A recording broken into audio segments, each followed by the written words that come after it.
lately.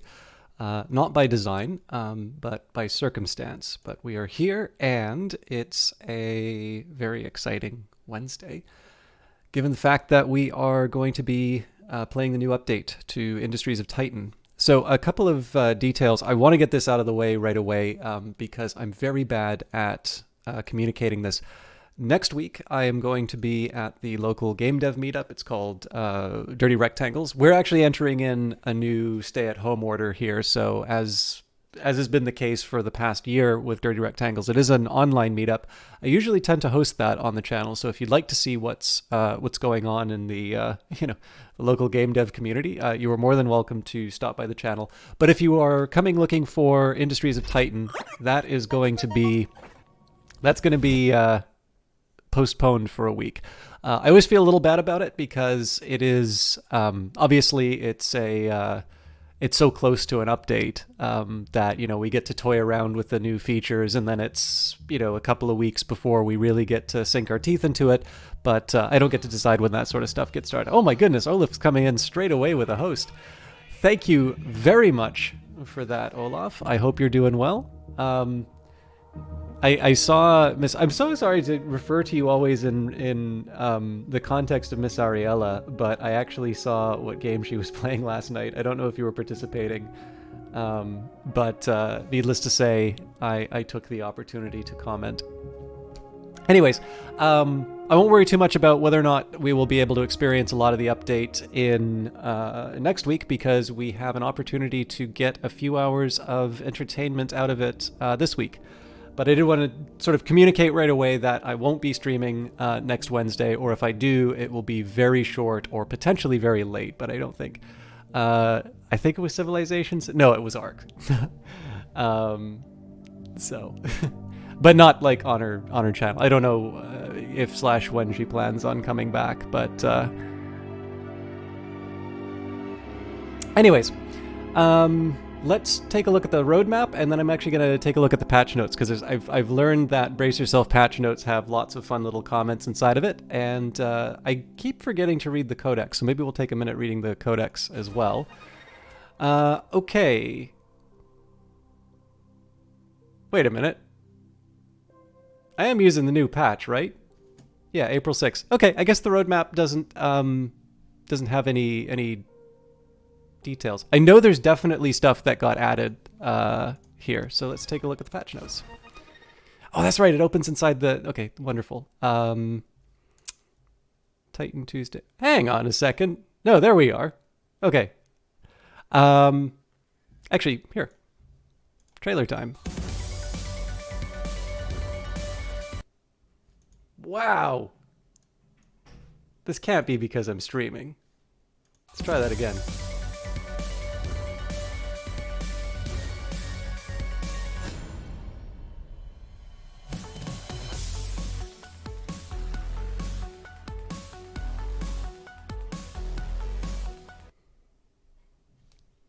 Darn it, YouTube. All right, one more try. I'm going to do this in the browser. I know you all can watch this on your own, but I like sharing. It's also kind of nice. It's neat to see. It's kind of neat to see how the people making the game view the patch, because it's not always necessarily what I will get out of it, or anybody else. So I always tend to find it kind of neat to look at these things. So let's try that again. These of Titan update 10. Oh my goodness, there's so many people on YouTube who are already playing and doing Let's Plays of this. Crazy.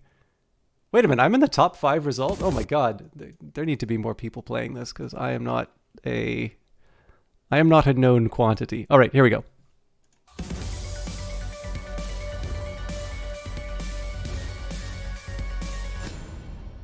Hey Artificer, thank you. We're just watching the update trailer.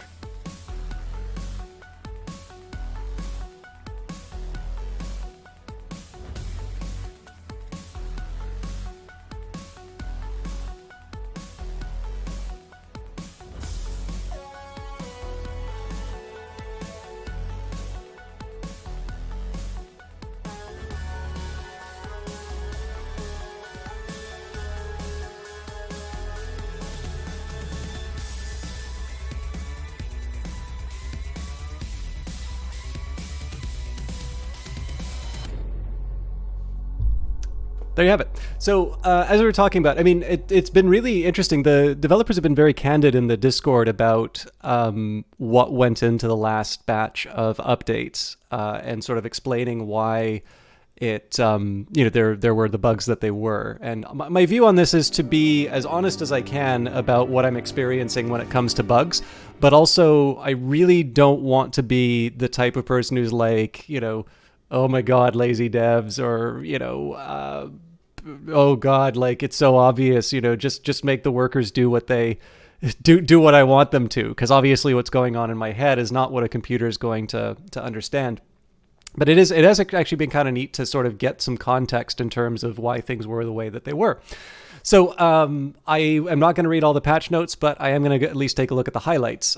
So Night Light, Night Bright, beautifully updated day and night cycle. I actually got to watch the stream on Monday, and this is a very, very photogenic new patch. I mean, it's already a beautiful looking game, but they also put a ring on it. You're going to love the new skybox in photo mode. They were mentioning there's a few glitches on the skybox, but honestly, I don't think that's a big deal.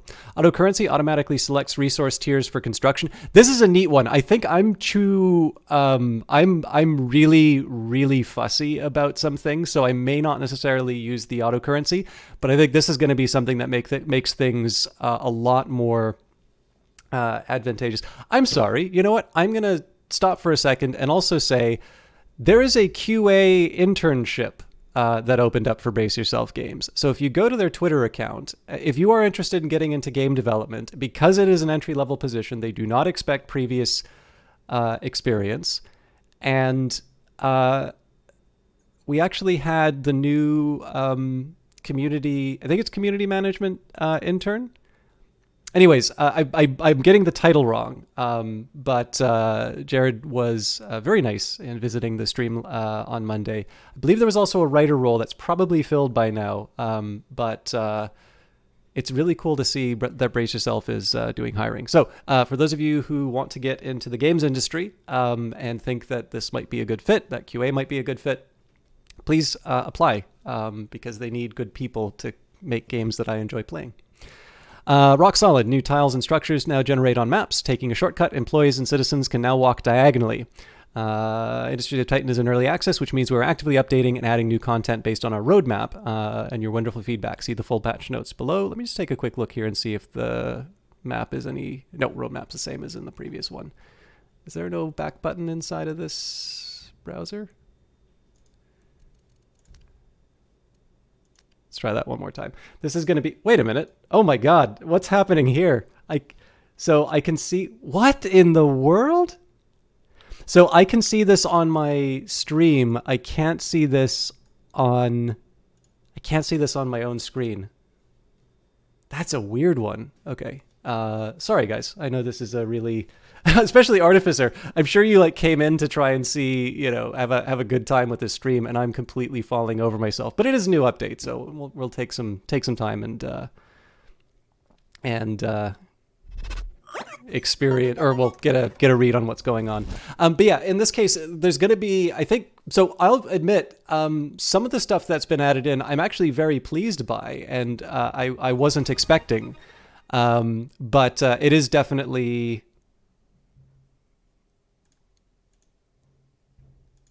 There we go.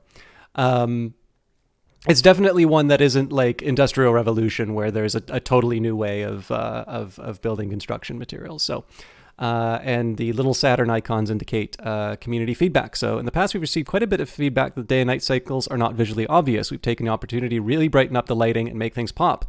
Looking forward to bright glowing cities at night and some gorgeous sunrises and sunsets. A more dynamic difference between day and night and Titan. We're hoping, in addition to just being very pretty, this will help implementing the citizen schedule, work, leisure, and sleep cycles. We're also in the middle of adding accessibility and graphic settings to the new lighting. Please let us know how it performs on your machines and what you'd like to see change. Up in the sky, it's a bird, it's a plane. No, it's Saturn. Skybox processing.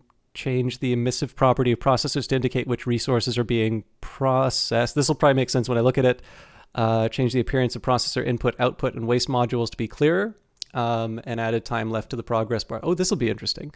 Auto currency we talked about. You're never bugging us. In light of pretty serious discrepancies we've been hearing about, we've added a resolve discrepancies button in the bug reporter.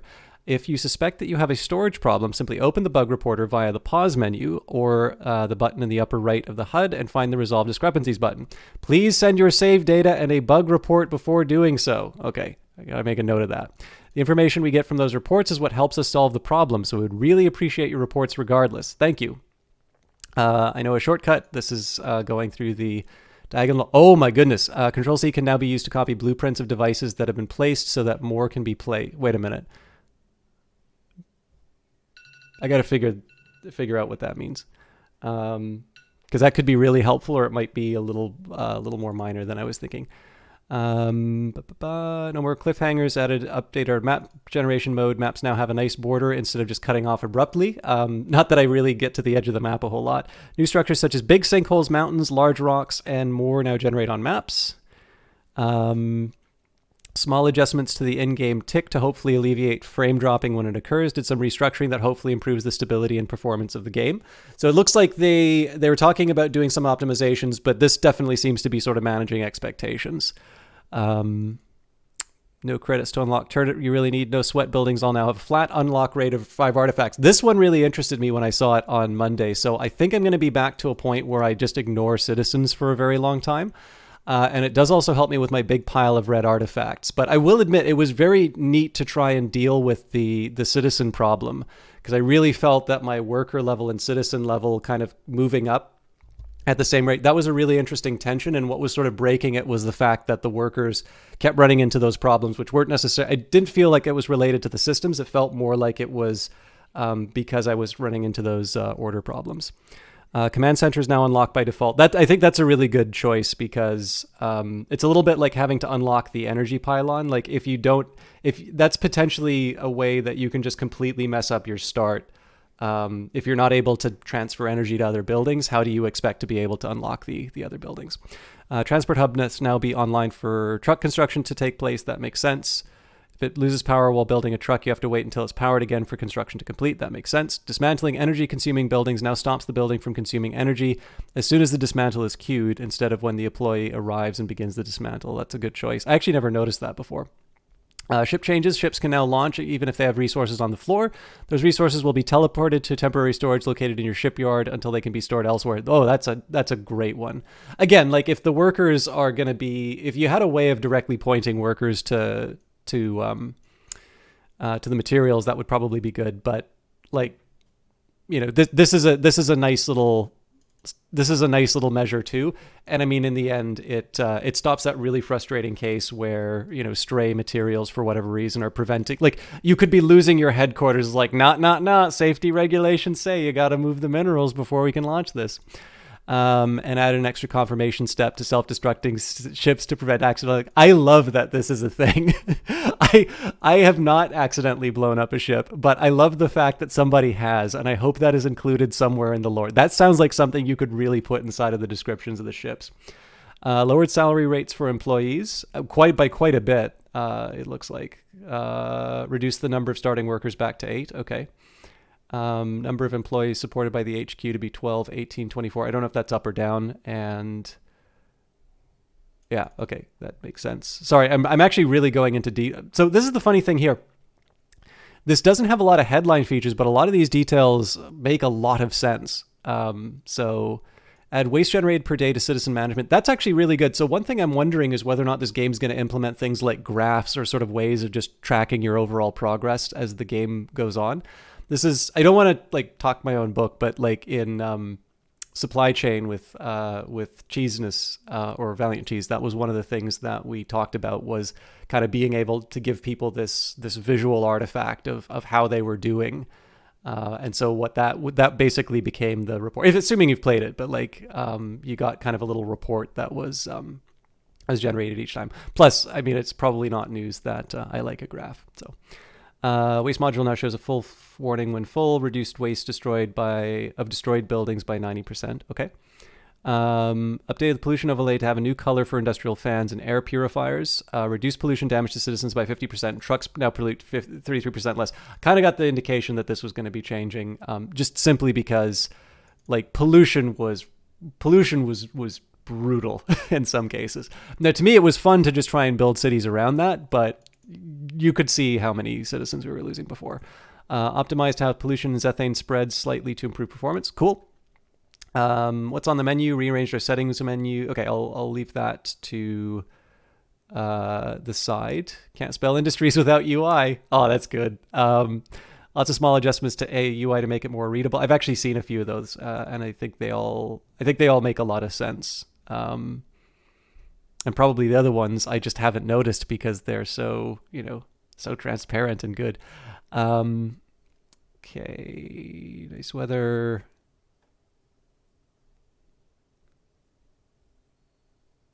Oh, fix the priority drag and drop widget, refocusing OBS if using window capture. Neat.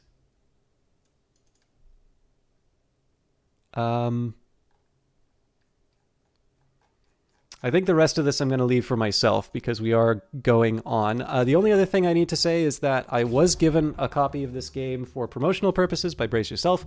Obviously, I think very highly of them. They've stopped by the channel, so it's hard not to think highly of them. They're very, very cool people to talk with. And on top of that, this game is still currently exclusive to the Epic Store. I believe the plan is to release it on Steam at some point. I don't believe they have a release date for Steam, and I don't know if they're going to do sort of early access in Epic and, and a full release on Steam, or if they're just going to add it. The thing here is that everybody's going to speculate about it. Everybody wants to know when something new is coming up, and it's really important to remember the only people who will know this for sure are the developers and maybe the storefront that they're going to. So unless you see something from Brace Yourself, everything else is going to be speculation. But with that in mind, if you are interested in picking it up, one of the reasons I mentioned the Epic link on there is that in addition to the fact that I was given this copy for promotional purposes, at the moment, the only place you can buy it is on a storefront where I do have an affiliate link and I get a small portion of the purchase. So again, I'm not getting rich off of that sort of stuff. And if you want to use it for another creator or just give all the money to Brace Yourself, that's totally fine. But as always, this stuff should be disclosed right away. It seemed to have a big focus on keeping the game playable between updates versus bloating features and growing giant usability debt. Yeah, well, I mean, there was the last few updates have been big, like really impressive ones.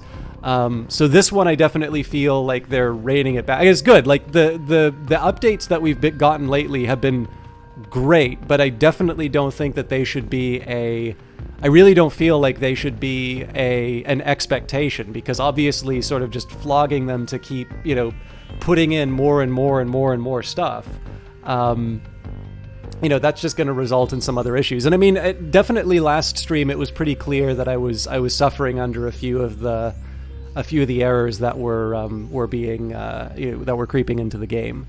And personally, I don't mind that sort of stuff, but it was a little bit of a shame that we weren't actually able to take out a rebel encampment under the new system. So hopefully we'll get there. Hopefully we'll get there with this next one. So we'll be playing the Landfallers, currently the only available faction. And I don't know if I count as a seasoned Industries of Titan veteran yet, but let's do high risk and high reward on this one. Partially because I actually tend to think that I am very passive and slow, and so this time I think I want to put a fire under me to try and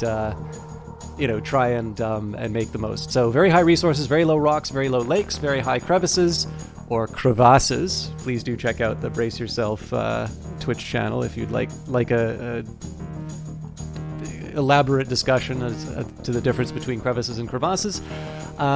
Very high rebel camps. The most lucrative parts of Titan are also the most dangerous. Only those who can protect their stake will make it here. The rest will crumble into the crevices. All right, let's Cadence Group, Nucleosis Trust. Ooh, that's a good one. Coda Scientific, nice. Lem Associates. Oh, I actually like. What's this? There's some really good ones. I feel bad resetting these. Yeah, let's do Nucleosis Trust. And for some reason, I don't know why I think this looks like a frog, but I think it does, and I like this. So we won't enable tutorials this time because I want to try and make a little bit of progress.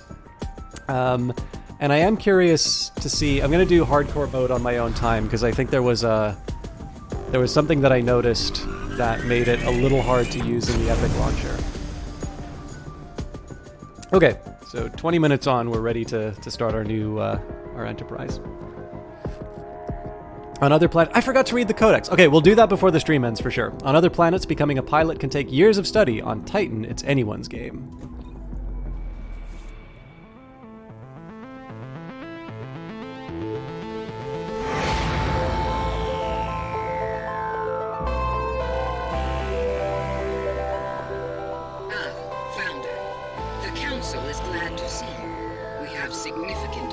is riding on your success. I hope you'll live up to our expectations. Right, Artifacts asked something you wanted to ask about, as if you ever considered planning out your city so that all your waste production buildings are connected to roads early on. Yes, I actually used to do it that way. The reason why I stopped was because the pollution generated by roads was so high that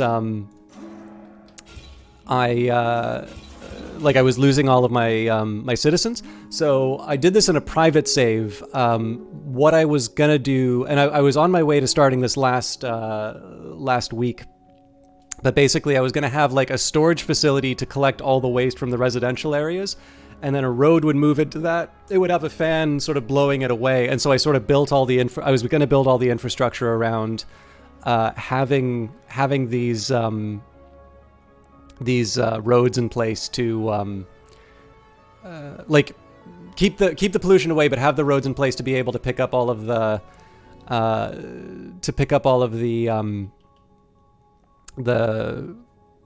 like basically just get a better supply chain in place as far as the generation and destruction of waste was concerned. But there were other things that kept me from doing that. So yeah, I think if you see some of the earlier playthroughs than the last couple of updates, you'd actually see that I had roads kind of going everywhere.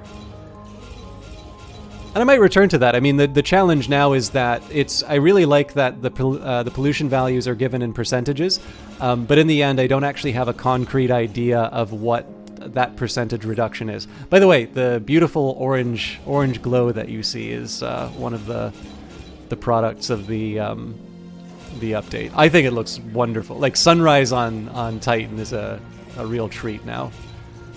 But yeah, so the easy answer to your question is absolutely I have, and in fact so much so that I have done it in the past. But recent playthroughs I haven't, just because I sort of had other priorities at the time. So red artifacts are really precious now. If I can't, oh man, they're giving me some really tough choices here. This is like really good for isotopes. Okay, let's get my construction materials first. I want to avoid generating waste if I can. I'm looking for some really sweet... Okay, this is a great one. So we can get our fuel turbines. We'll be able to get power. Well, everything's kind of going to get up and running really quickly on this one, I feel. So 6 and 6. See, the isotopes make this really tempting.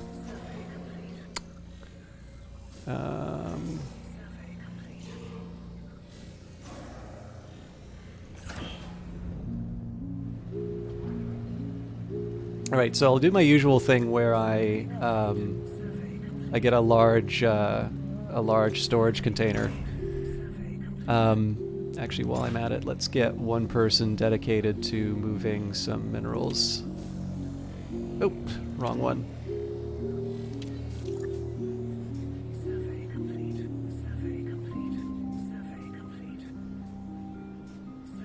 Unless I haven't... Oh, yeah, because there's no...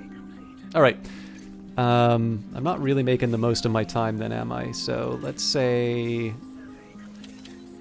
We don't need to extract. Salvage probably makes the most sense. So I'll get one person dedicated to the salvage job. And I think I'll go early on and take one of these mineral patches. So we're down on... It used to be that I always go for mineral patches right away. Okay, we've already got people working on moving the minerals. I think now that I have fewer workers, it doesn't make as much sense to have one thrown away with the minerals. But on the other hand, one of the things that would help me is having more access to the red artifacts now. And so in this case, taking the minerals patch does make a little more sense, even though it takes a worker out of the queue. So you're watching the recent ones, and your workers get quite busy hauling instead of doing other important things. The trucks can also deliver material. Yes, I definitely know all of that stuff. The problems I was running into were very much tied to them having jobs that sort of, like, at the end of the last playthrough for sure, it was very much tied to them sort of having jobs that sort of vanished inexplicably. at certain points. So while it is true that they were doing a bunch of sort of transport jobs and such, the biggest thing is that I actually don't mind having them sort of waste a little bit of time if it means that in the end I'm building towards a like a bigger. I don't worry too much about having my people build towards a bigger event, right? I'll take sort of short-term inefficiencies in order to build sort of the grand design. And the problem is that the last playthrough I never actually got to the grand design bit, so it sort of looks like me stumbling around, not really knowing what I'm doing. But I don't know if I'll do really elaborate road networks next time. I actually really like that style I had of having sort of these little satellite colonies of you got an isotope extractor, you've got an isotope factory, and then in that case you just sort of shunt all of the pollution off to some other part of the city. I think I want to try that because I never got to see that thing come through as sort of like a finished product. But again, given that there is less severity in terms of the pollution, I'm not going to be too militant about keeping that. But yeah, the biggest thing is that because there was a very large cost in the form of citizens, and to a certain extent, right, like, I was sitting on a lot of influence. It wasn't exactly the end of the world for me to have to bring in a new batch of citizens. The only problem really was that it would cost me, it wasn't so much the influence cost so much as just trying to deal with the fact that I wouldn't necessarily have the quantities that I was looking for. And of course, because credits were going to be deciding what kinds of buildings I would be getting, having sort of a sudden reduction in terms of citizens that I wasn't counting for would be something that could potentially sink me just in terms of my ability to get necessary buildings and such. So I think probably the best thing that I could say is if you read an inefficiency in terms of just the supply chains about being able to move resources to and from places, most of those I think you could probably point towards this kind of common origin of trying to minimize my pollution, or at least pollution that was hitting citizens. And I may follow that again in the future for this playthrough. I'm not 100% sure yet. I'm trying something new here, by the way, where I've noticed I've run into these really big waste problems in the past. So I'm going to be a little more cautious about how I generate waste from extraction, and I'm actually going to keep one large storage container in the main building, and I'm going to replace my original storage container with a waste receptacle. It may not actually turn out to be worth it, but I'm going to give this a shot. Again, the thing I've learned, especially with some more early access games, is that I really get set in my ways on some like older ways of doing things, old ways that really kind of seem to make the most sense. And that doesn't necessarily mean that I've updated my views to reflect kind of the current state of the game. So I do like kind of experimenting and messing around with some alternatives. Now, I think I'm going to have to face some tough decisions in terms of what ruins I buzz down for artifacts. It feels like there are fewer, this is probably the balance that they're talking about. It feels like there are fewer and fewer obvious ruins trade-offs for me to work with. So, for instance, here, I've got 1 red artifact and 4 minerals. To me, it seems to make sense to take the red artifact. In fact, most of these I'm probably going to turn into artifacts just because I've got so much on the ground here. But one thing I do want to eventually work out is to get some claims on the on the areas near the oh, actually there's a mine already. Okay, so we know that we'll build some waste waste processing around this side of the map. Probably we'll wind up sticking some residential over here. Would be okay, but I guess this is going to be generating some zethane, so maybe I want to put the residential areas near the spaceport, or maybe I want to put them to the north. We'll see. I do want to upgrade my headquarters before I commit too much on that front. 2 waste isn't the end of the world, so I think we will grab this for the isotopes. Isotopes are pretty expensive as far as influence is concerned. I guess the question for me now is, how do I want to build my fuel turbines? Let's do one of these, and it's 11 technic. No, under normal circumstances, I would probably take the minerals over the red artifact. That's just if you look at the. Oh, I guess it makes sense to take the council now. Yeah, actually, I guess it invites the question: Why do I need credits at the start of the game? Like, why wouldn't I just max out all of this stuff? That's an interesting implication out of the new changes. It's like, yeah, I don't pay my workers, but so what? Like, what are they gonna do? Quit? Yeah. So if you take a look at the trade-offs, an artifact's gonna get me 10 influence. 10 influence is gonna get me 1 isotope or 5 minerals. Oh, actually, I feel like that's lower. It used to be 10. Okay, so actually the trade-offs make a little more sense now. So this is kind of 2 artifacts worth of minerals. But again, it's plentiful and it doesn't generate waste. So I definitely feel like the game is pushing me towards using more red artifacts. And I'm feeling the pinch because I really want my fuel turbine. The town approach was pretty nice. Having separated industrial areas far away from the commercial residential ones was smart. Yeah, and the real linchpin to it, to me, was to have that waste storage facility. All right, why aren't you working, my friend? Oh, probably because I'm full on. Nope, not full on mineral.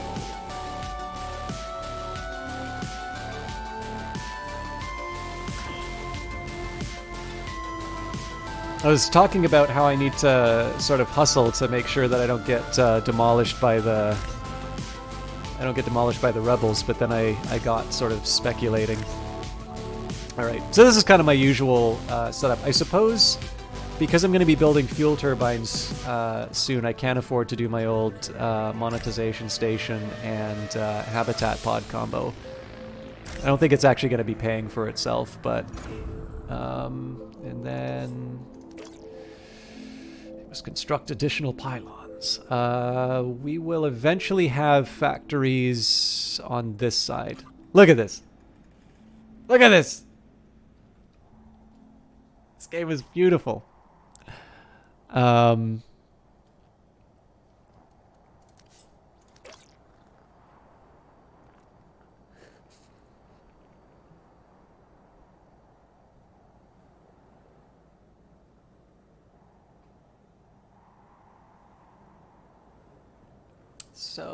So I'm just trying to think about what I want to do in the future and where I want to tuck all my things. I guess if I'm going to put down the pylon, I always try to make sure I have 2 slots available for placement.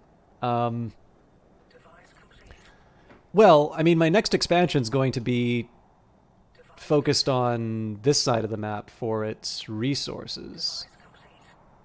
See, I'm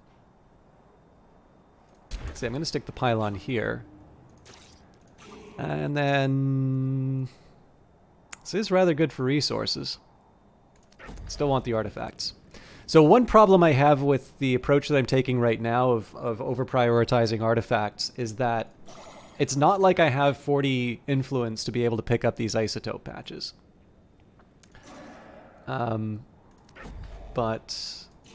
I'm also a firm believer in burning my hand on the stove and then learning not to do it again.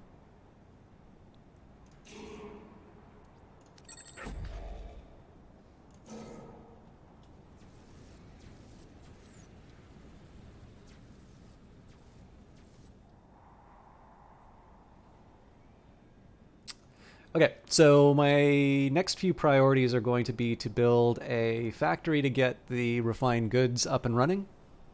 I think I'm going to try for the isotope refining first, like I used to do. Well, does that make sense right now? Yeah, I actually don't have the same need. No, hang on. I know what I need to do. Fuel turbine.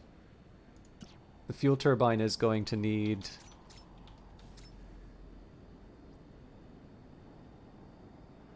Oh, that's complicated. So I actually really like the... I do really like the auto currency option that they put in, but the fact that they've reduced everything down to construction units instead of like when you turn off auto currency.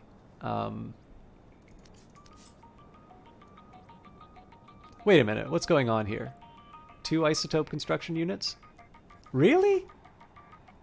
Holy smokes.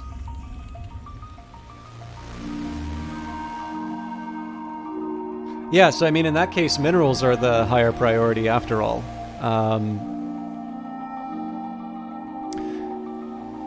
No, actually, Artificer, I would basically kind of put my transport hub in a sort of a central location between... well, actually, I guess it depends. Like, so the question really comes down to where do I want the trucks to be going? One thing I was thinking of was putting them in a central location, sort of so that like everybody would be equally miserable. The other possibility would be I would build it in like the first place that was available. Like the thing is that much like cities in the real world, sometimes your city is reflects the circumstances under which it was built. So like Ottawa was a fort originally called Bytown, and it is now it's now the capital of Canada, but like the Parliament is on this big cliff. Like the back of Parliament has this sheer cliff, and like you can sort of see, right? The decision is this is a much more, this is a defendable area. But given the fact that we're probably not so worried about the Americans coming or the French coming, we now have slightly different uses for that particular area. But of course, all of the structure of the city is going to be reflecting some of those origins. I think there's even a paper where somebody sort of found the economic effects of having a Roman road near your region. So like apparently if the Romans built a road near where you lived, I'm very intrigued by... Oh, wow. Oh, no, hang on. I know what happened here. I'm looking for level 3s. It's like, why don't I have any resources? Apparently, just this would have a meaningful economic effect later on. And you can kind of see why, right? It's concentration of economic resources. So, in honesty, like, as much as I would want to kind of imagine that I've got this 1,000-year plan of what the base is going to look like, the most likely circumstance, if I'm honest, it would be I'd probably just build the transport hub in the first little quote-unquote city that I made, and then I would just extend the reach out to the other sectors, because I had lots of waste storage. Like, the fact of the matter is the trucks are going to be able to pick them up in time. Hey, Jared J. Great to see you again. I did not know you were a streamer when you stopped by, so if you good folks will stop by and see AJRJ. I've not had the pleasure of watching them stream, but they are the new community... the headquarters. Yeah, I love stacking everything together. I think I've been building headquarters like this since the very start of the the game. Like the first update that I watched. But yes, I hope you all give AJRJ a very warm welcome. They are the new community... I screwed up your title at the start of the stream, and I'm going to do it again. But it's, I think, community management intern. Please forgive me if I'm wrong on that. But anyways, they are the person who will be interacting with all of you and making sure you don't get too rambunctious. That's not really what the job is, but it's really good to see you again. I hope you're doing well. To Delay for Game says, recently picked up Phantom Brigade. Do you mind if you ask a question regarding the combat? You haven't been able to catch your stream. I am perfectly happy to answer questions. I'm probably going to lose a little bit in translation because, of course, the context is different in Industries of Titan. But I figure the worst I can do is say, hey, maybe we can talk about this another time if I have too much trouble. But yeah, fire away. I'll do my best to answer.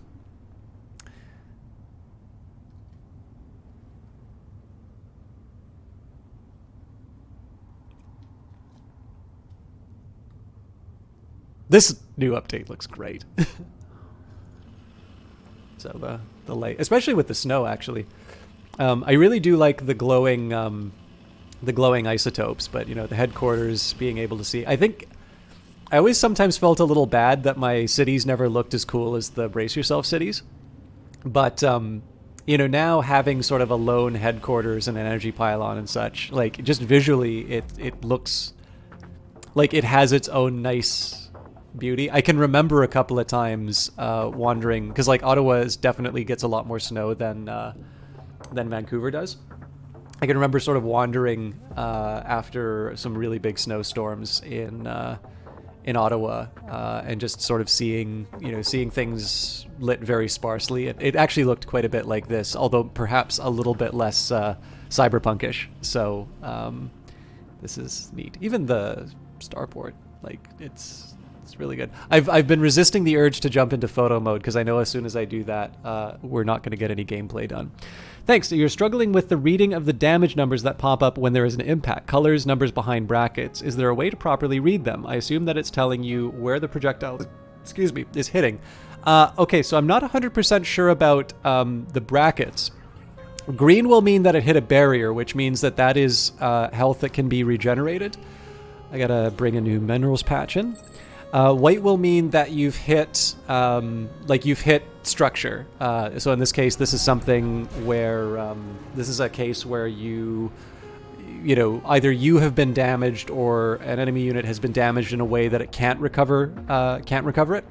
So far as I can tell, I don't think you can identify where the location damage has been from the numbers on the on the unit on the battlefield itself.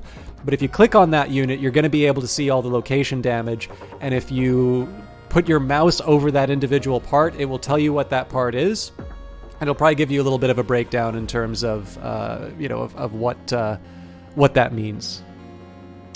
Ottawa's basically Titan with more French. Yeah, actually, that was such a weird thing. Like, in the first time I moved to Ottawa, the fact that it was pretty much a coin flip as to whether or not just a random person on the street would be, like, when they opened their mouth, whether they would be speaking English or French, that really took some getting used to. It was cool, but, like, it was... Because I'm definitely not bilingual. And while it is true that, in Vancouver, there's lots of different languages that are being spoken, it's definitely... I mean, I've lived in New West, so if there was going to be French spoken in Western Canada, it would probably be there. But it's... let's face it, like, I did it as part of my requirements for a Bachelor of Arts, not because I would love to be properly bilingual, and I am really working at it, but obviously in Vancouver, it's just simply not simply the same kind of priority as it is in the capital of Canada, and of course one that's like right on the border of Quebec. I'm assuming if I tried to cross the border to Quebec right now, the police might have something to say to me, but in general, it's it's easy to see why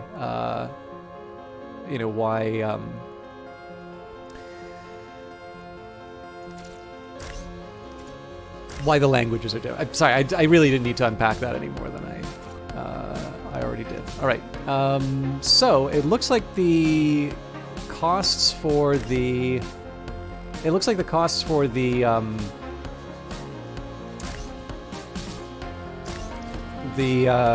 fuel turbine aren't quite as bad. So I'm actually going to go mineral first.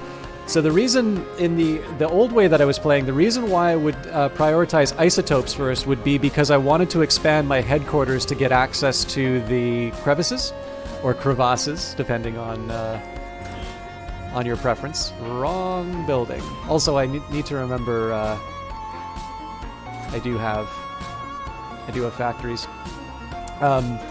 So given the fact that level 3 minerals are sort of my higher priority, I'm going to start building with that in mind. Why do I feel weird about... Oh yes, hang on, I remember.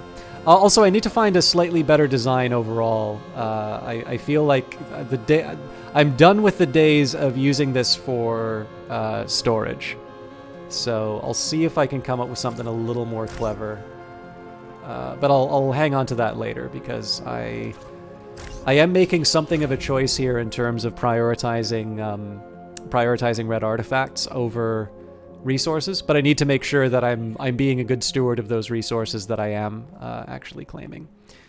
Okay, this is definitely one for the artifact. Also, I need to keep an eye on workers coming in. It also occurred to me that this is going to be actually going to be processing, so it would have made a little more sense to have it closer to the waste generating buildings, but I realized it a little, like the thing was already being built by the time that I'd realized it, so yeah. I don't always get a chance to catch the streams because again I still have the illusion that I am a good worker, but that was really fun to catch. Actually, sorry, I should have done this before. In addition to checking out Jared's stream, you all can enjoy the developers of the game playing it themselves. Actually, the Brace Yourself channel has a few things going on. So they'll do a breakdown of trailers. I think that's Marlon who does that. I could be wrong in the names, but so that's one, particularly if you are into marketing of games and game discoverability. That's a resource I think that some of you may find interesting. I know Ryan Clark, the founder, used to do the Clark Tank, but I believe that has been that's been pushed off in favor of doing something a little bit more consistent on YouTube. If you've not seen his Clark Tank deep dive, by the way, even if you don't make games, which I'm going to assume is the majority of people, it's certainly true for myself. I do find it really interesting to see people who make games kind of talk about how they approach things and how they think about those kinds of problems. So if you kind of want to know a little bit about why industry, like if you watch Clark Tank Deep Dive, I think you can understand looking at what's popular on Steam and taking a look at how Industries of Titan is, and you'll probably have a very good idea of why this was a project that appealed to Brace Yourself to make. That of course doesn't mean that this isn't a project that I'm sure everybody's passionate about and interested in doing.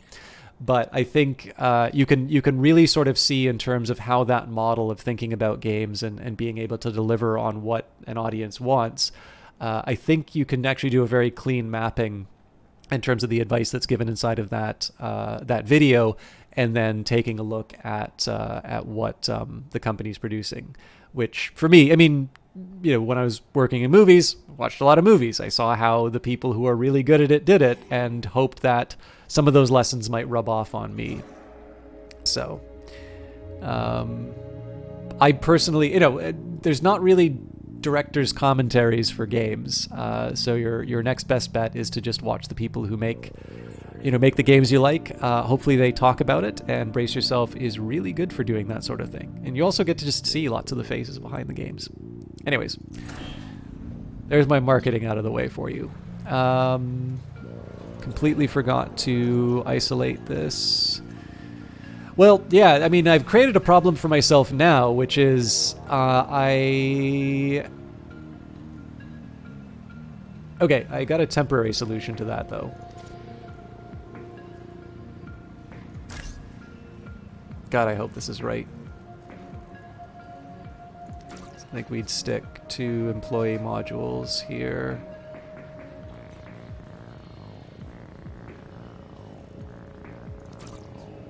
Mineral input here. Yeah, this will work. So this will be for the level 2. This will be for the level 2 resources. So basically, what I'm going to do is I'm going to build the follow-up storage container. Sorry, I'm going to build the follow-up mineral processor using level 2 minerals, which will take me a while. But again, I've got workers who are sort of doing what I want them to. We're doing all right for isotopes. I suppose the question is whether or not I really have any need for them. I mean, it wouldn't hurt to start mining one of those patches. So I will. I feel a little bad doing it, because minerals are really going to be what's driving the bus for the next little while. And really, I should be focusing on getting more of these red artifacts. And so if it looks kind of conspicuous that unlike previous playthroughs, I've been avoiding these mineral and waste areas, it's basically because the last few times I've been buried under a mountain of garbage. And given that I have this easy access to power... Oh, hang on. Yes, I am actually going to want to work on isotopes reasonably soon. And... Okay. I messed up a little bit.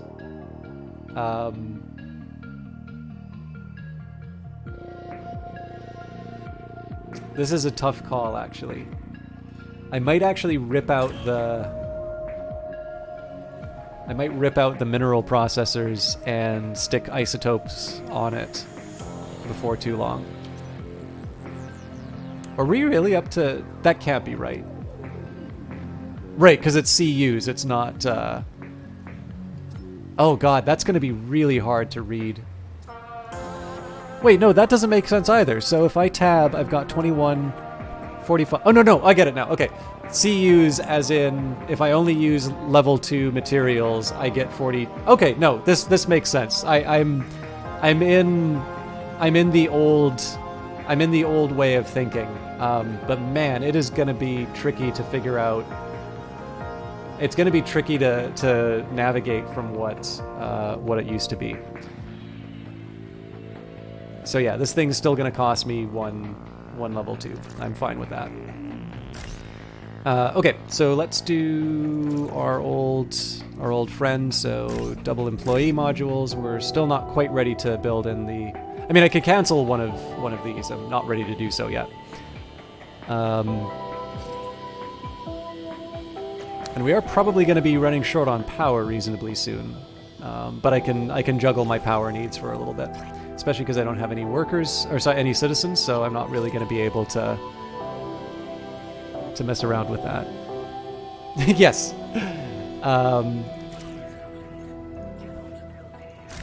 I've been savaged by waste before, so I'm feeling a little extra cautious.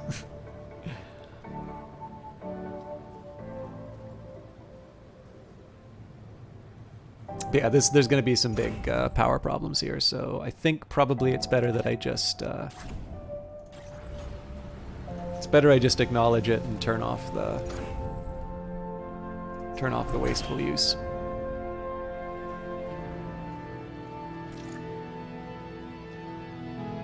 So this is where I'm getting very fiddly about the autocurrency. It's like I do want to try and not get rid of my level 1 materials, and that's why I'm forcing it in here. I have a feeling I would not be thinking this way had I not played Update 9. But the thing is that I know what I know now, so my play is definitely going to reflect that. I definitely need to remember to build some waste modules here.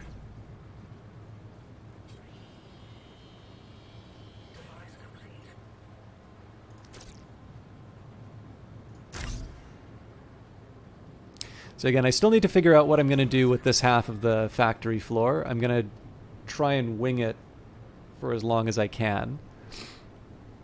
But we'll see. I also should probably work out my priorities reasonably soon, but let's get we'll get this thing up and running, and then we can consider... Alright, well that's not a surprise that we're draining batteries off of that. So for now, this will store my level 3s. I think eventually that's going to start storing level 2s, but I'll hang on to it for now. And I actually don't mind draining down my batteries for a little bit. What I'm probably going to do is just turn off... maybe I'll turn off one of the employee modules or something. At the very least, I can just turn off the level 2 processor altogether and get a nice big stack of level 2s. Oh, we're already generating a lot of waste. Well, I got to put it somewhere, so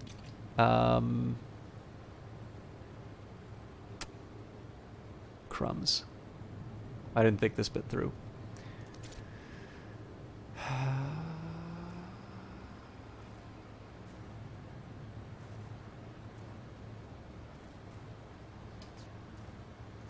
This is a super band-aid solution, but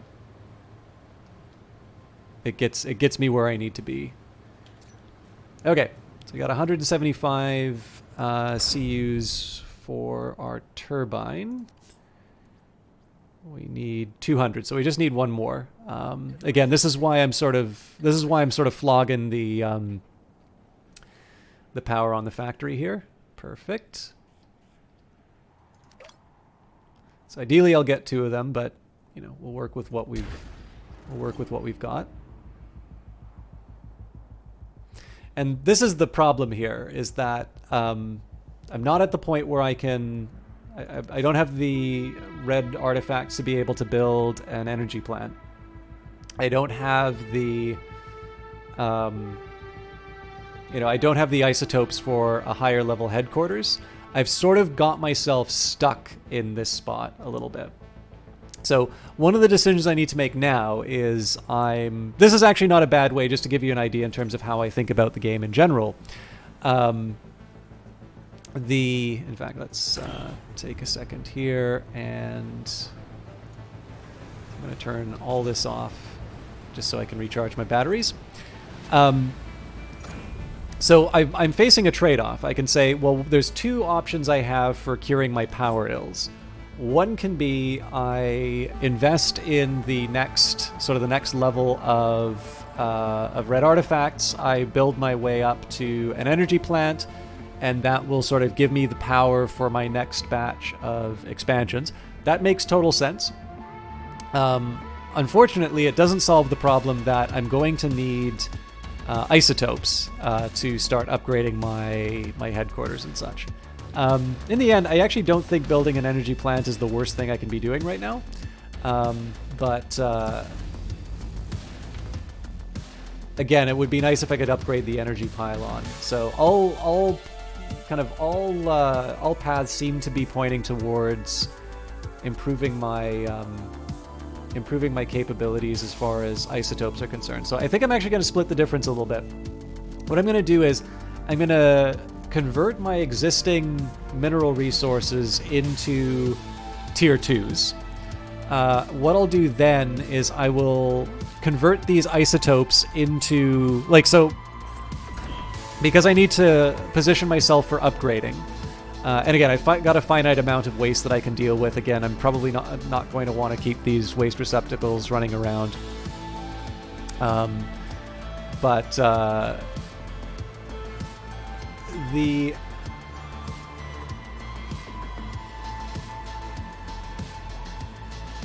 Sorry, I just need a minute.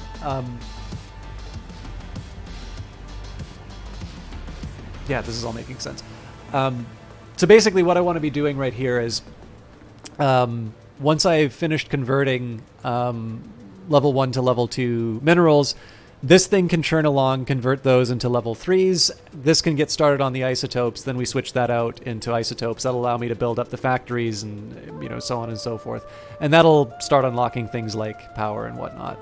So how many... I guess the question is, how many level 3 units am I going to need to do this plan?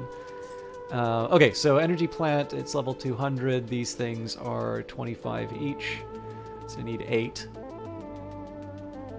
Okay.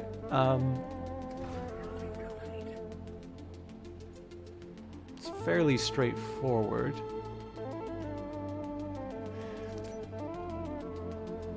God, I can actually probably already do this right now. Yeah, okay. Changed my mind. Why am I doing the headquarters? Let's go to the factory.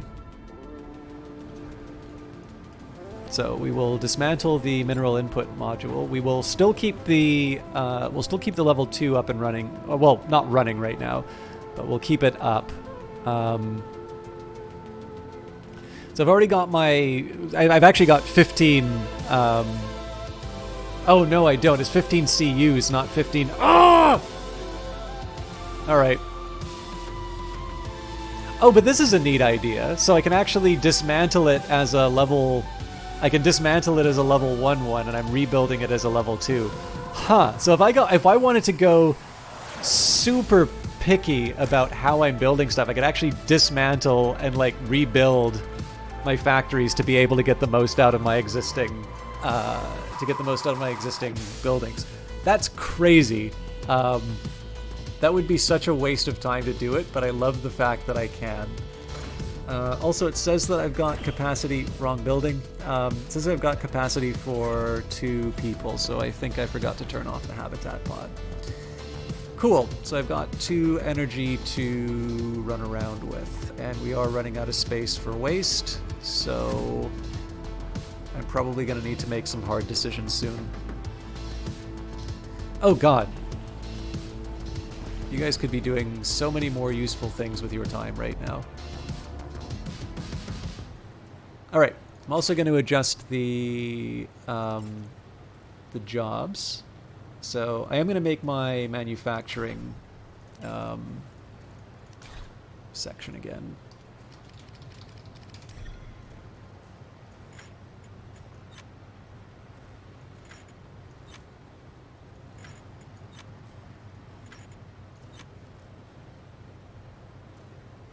Wait a minute.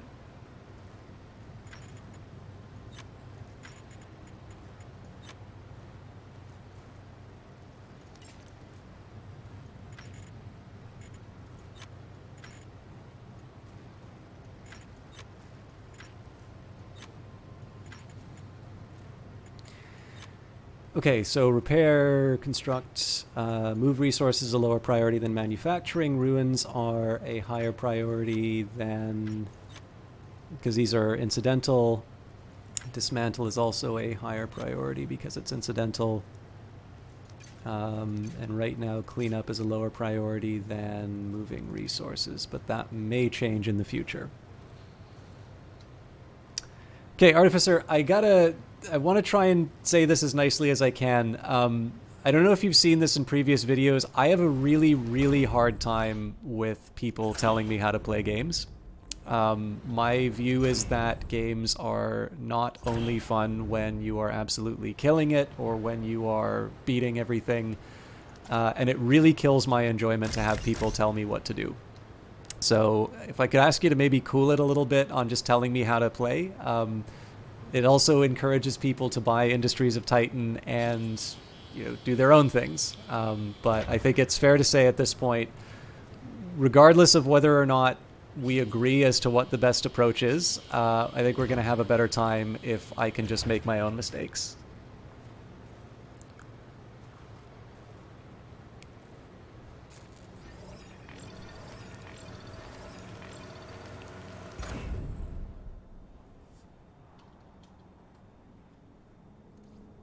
Okay, I've been wasting a lot of influence, or not wasting, but I haven't really been taking advantage of a lot of influence here. So, how confident do I feel in my current stack of minerals? Oh god, we've got so much power available. So the idea here is I'm just gonna run up and run down the batteries, although it looks like... Yeah, we do have a drain, but the idea here will be that I let the battery sort of drain long enough to get through my existing stacks. So I only need to get 12 of these done. And yeah, at this point I need to sort of buzz... Yeah, it's fair. I mean, it's a hard one, right? Because I get that a lot of this stuff is driven by enthusiasm, and the problem that I've run into is that every time I've tried to creep open the door to that kind of activity is I've never had a case where I try to be a little more open on that, and the result has been a level of dialogue in the stream that I've been happy with, or that has, you know, done anything other than make me not want to stream more. So it may seem harsh, it may seem thin-skinned or whatever. I've heard it all, and it's honestly, it's just the equilibrium state that works for me on the stream. Whether or not people intend it or not, it's just ultimately something that winds up making it a real drag to play games. And so I've just sort of decided that instead of trying to sort of litigate what is and isn't acceptable, to just sort of say, you know, I'm going to make my own mistakes, and in the end, I've personally found that my more memorable streaming moments have always come as a result of me doing something foolish rather than me succeeding. So, but yeah, no, it's opinions are fine. but yeah, it's really just in this case here, it's intended as a bit of a guidance in terms of the sort of stuff that I'll engage with and not.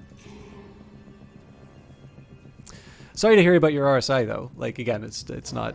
Please again, just please accept that as a sort of a corrective mechanism to stop me from being a little harsher a bit later on. But yeah.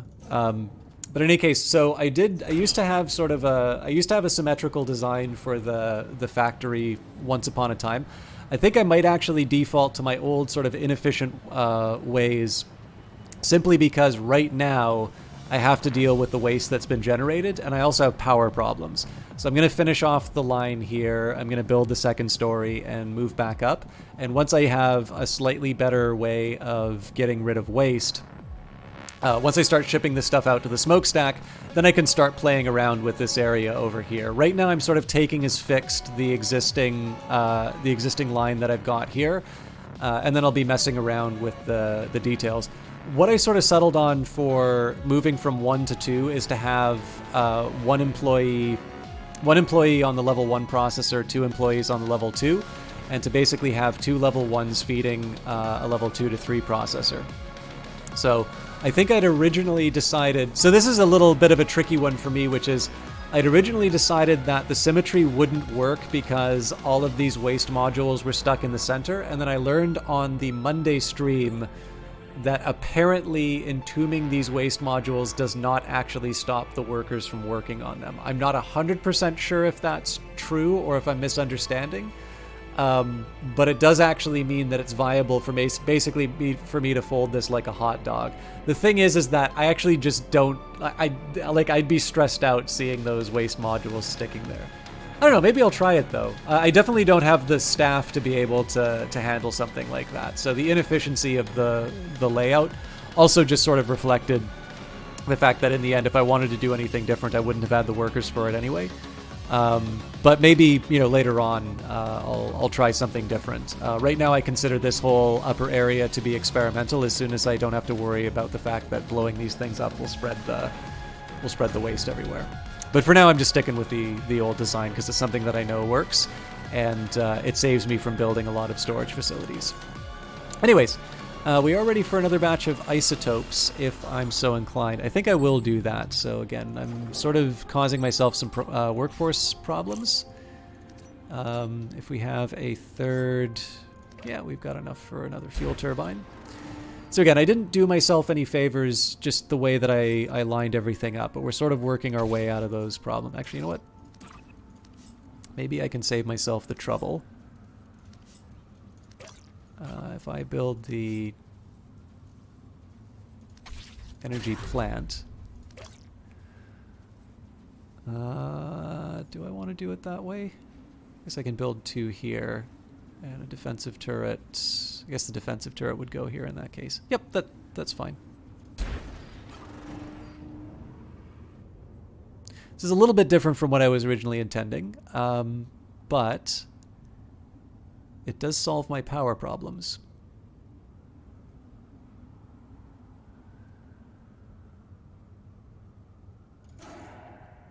And where else am I going to get? Okay, I'm going to take a bit of a leap of faith and say that I'm not going to need minerals in the future because I have access to the mine here. So let's take out any red artifacts we can find from ruins that only give us minerals. Less certain about the isotopes. I'm pretty sure this will be enough to cover us, but I'll kind of preserve the option.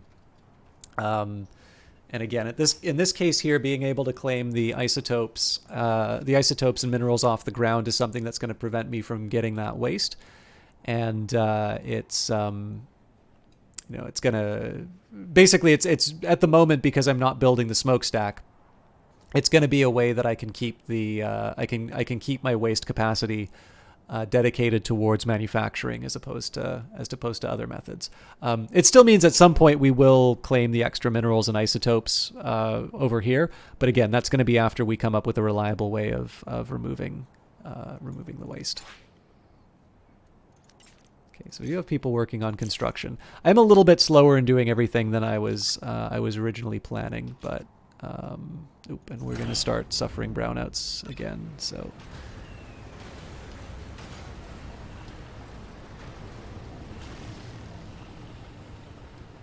All right.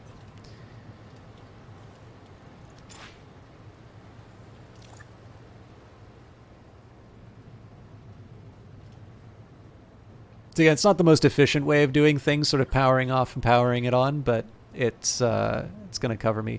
Technically, I have all the minerals that I need for my future expansion, but while I'm regenerating stuff, I can take advantage of the... Okay. And I think at this point I'm ready to dismantle the mineral input node and turn that into something for isotopes. And we're back to being full on waste, so...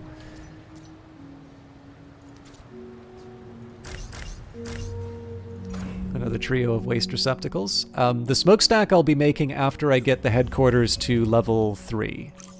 So that's a little ways off, but it's something that I need to at least... it's something I at least need to plan for. Device complete.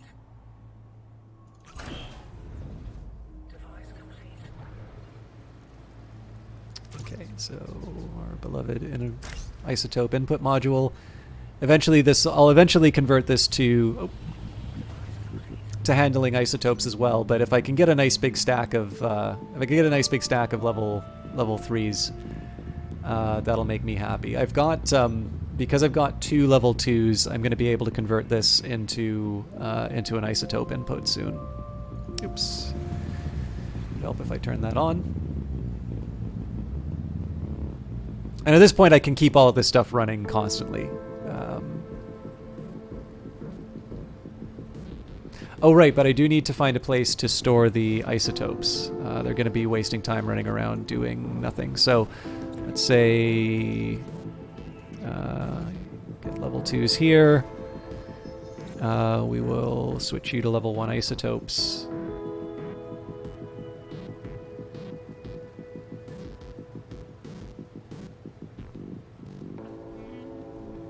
And I guess we're all ready to turn it into...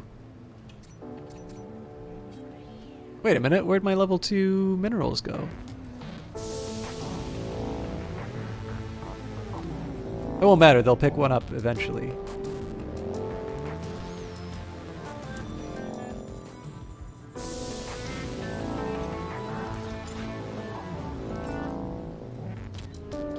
Excuse me.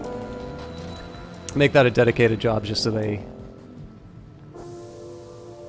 Actually, you know what? I don't... Everything doesn't have to be perfect. I'll do the auto currency and hopefully they'll use the available.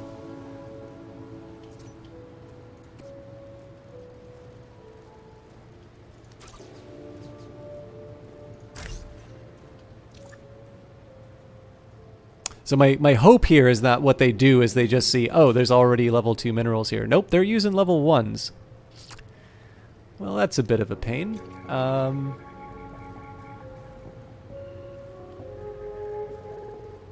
So here's something, this is going to seem weird, but this is a way that I'm actually going to fix,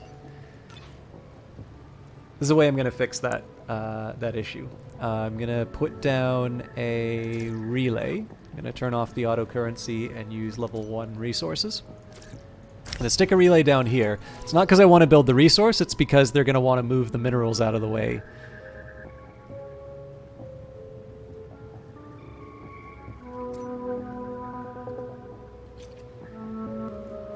Alright, so we cancel that. Presumably they're going to dump that somewhere. There we go. And now we get our isotope input. So again, that was a really long and wasteful way of getting that built. Those workers weren't really doing anything productive during that time. But it's, you know, I think I was assuming that I would have more level 2 resources. I'll admit, I don't actually know what happened to the 2... Unless maybe they were turned into level 3 while I wasn't paying attention. But, you know, it's all fixed now, so... and I think this is actually going to wind up becoming the... I think this is going to wind up becoming the isotope floor.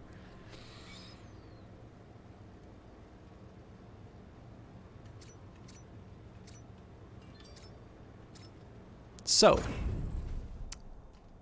I guess the first upgrade I want... I've already got my power down. Oh man, this looks so good at night. I feel bad spending so much time in the factories because Titan looks really cool now. Yeah, I guess the factory is the first priority that I want to bring up to level 3. So we'll just let this thing run along and do its business. I suppose I can afford to turn on the habitat pod and monetization station now.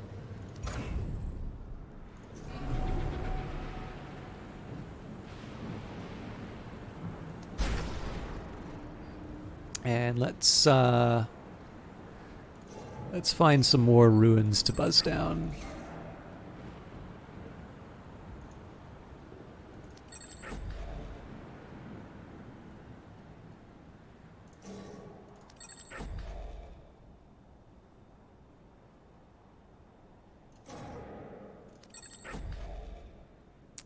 Definitely a little stingy on the high value ruins. Mind you, I think that's probably from the map rebalancing. Like I definitely felt that I was sort of overweight on red artifacts when I was playing in previous iterations. So as someone who just wants to like kill it all the time, I may feel hard done by, but I think this is the right call. It just means I need to be a little more careful in terms of what buildings I build. I might do a precautionary defense turret just so I know I'm covered for that. And I suppose the next step would be to build that smokestack. I've more or less committed to not making additional workers, but I do need to get that handled reasonably soon as well. And of course, the mine will follow later, but that's going to be that's definitely a down the road consideration. Okay. Headquarters is the next upgrade, so we'll get that done now. And it is going to pain me a little bit to... I think it is going to pain me a little bit to use level 3 resources on... Actually, this is one maybe I'll leave to the autocurrency.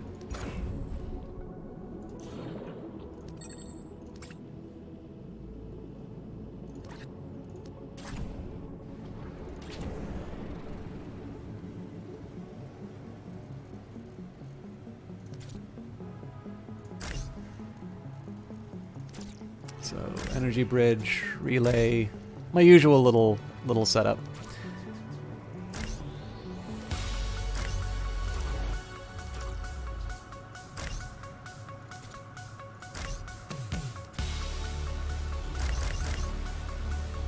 Hey, Brace Yourself Games, good to see you.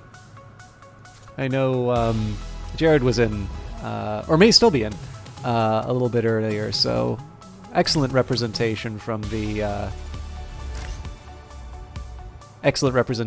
Brace Yourself crowd today. And actually, I can let you know, I already sang all of the praises about Brace Yourself. So the other thing that's really cool, I mean, it's not great because I'm sure I hope that it's nice to hear nice things about the studio on the stream. But I do know people sometimes feel a little self-conscious about the shout-out, so I don't need to give the as elaborate of a song and dance because we just recently did that. But I am going to take the minute here to shout out the stream again because for well, I already got a key for the game, so I suppose at this point it's pure goodwill. Although I suppose you can probably revoke that at any time too. So it's maintenance now. I'm in maintenance mode. What a horrible way to think of the streamer community manager relationship. In any case, I did have a really good time hanging out at the Brace Yourself at the Brace Yourself Discord, the channel last time. I got to be... I think Brace Yourself is quickly learning that the nice guy act is something that I can only sustain sort of 3 times a week, and that at all other times I'm reflexibly horrible and essentially consider this to be something of a role-playing game, assuming that, it was actually acting for me. But needless to say, Industries of Titan in particular gives me lots of opportunities to just say extremely council-friendly things. I don't know, it's very hard not to like people who laugh at your terrible jokes. So it's a jolly good time.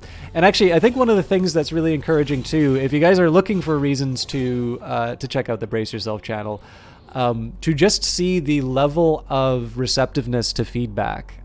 There's constantly suggestions being brought up inside of that chat, and they are very, very receptive to what the community has to say about things that they want. And they'll say what they think works and what doesn't, but it is very noteworthy how open they are to feedback, and how they sort of talk about certain things fitting with the vision in the game and not.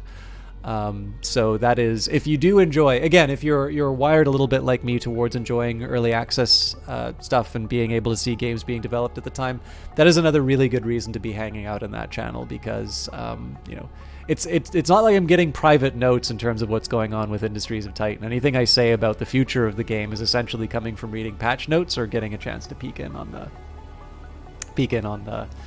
the streams. So.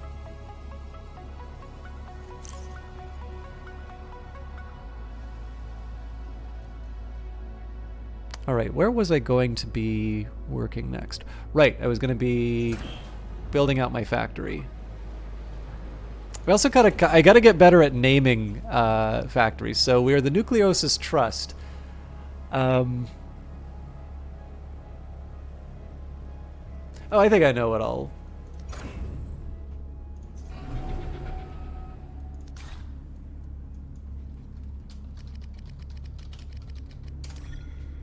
We are witnessing the Prosperity Shed.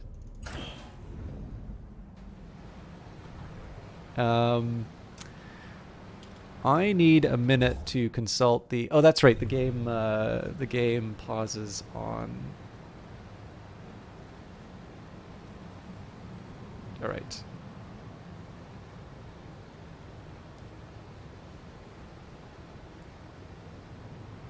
I believe, if I'm not mistaken, radiation is measured in sieverts, right?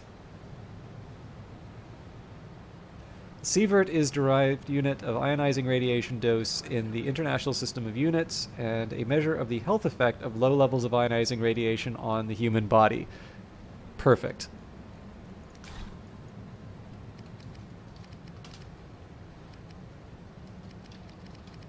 Medium sieverts.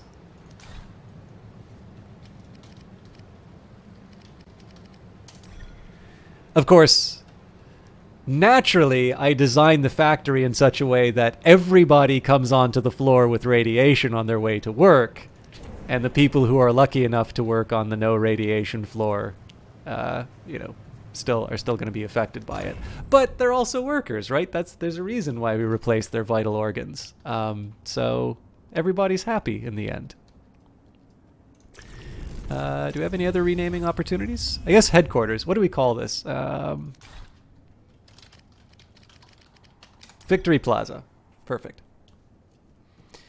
Okay, I'm going to turn off autocurrency again to see... okay, we're 45 and we get 9 every time one of those come up. So what are we looking at here? All right, we're getting close.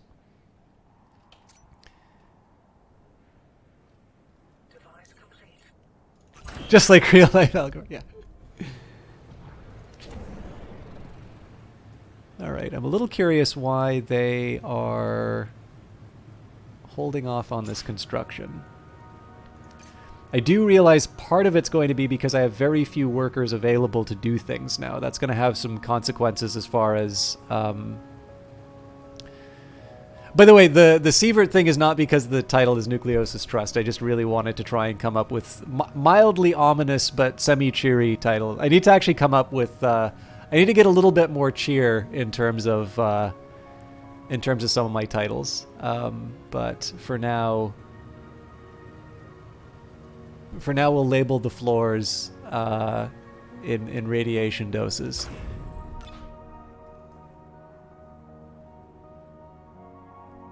So I'll be getting that worker back when they're done working the mineral patch. I do think I want to keep them working on that for now.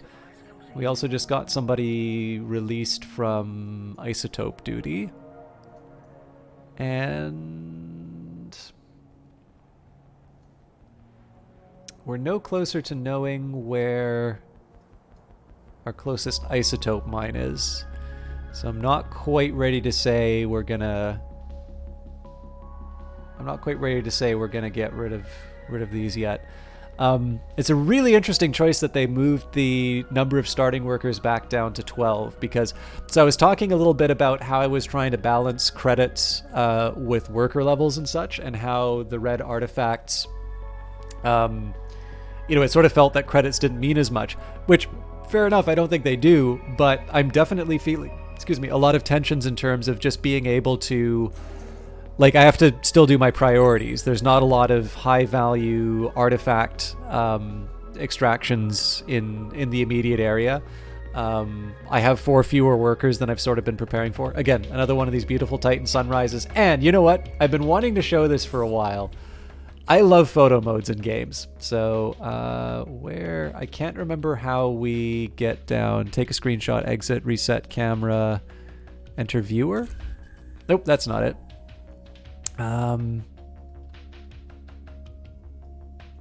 There we go. I don't know if there's a way to move faster, but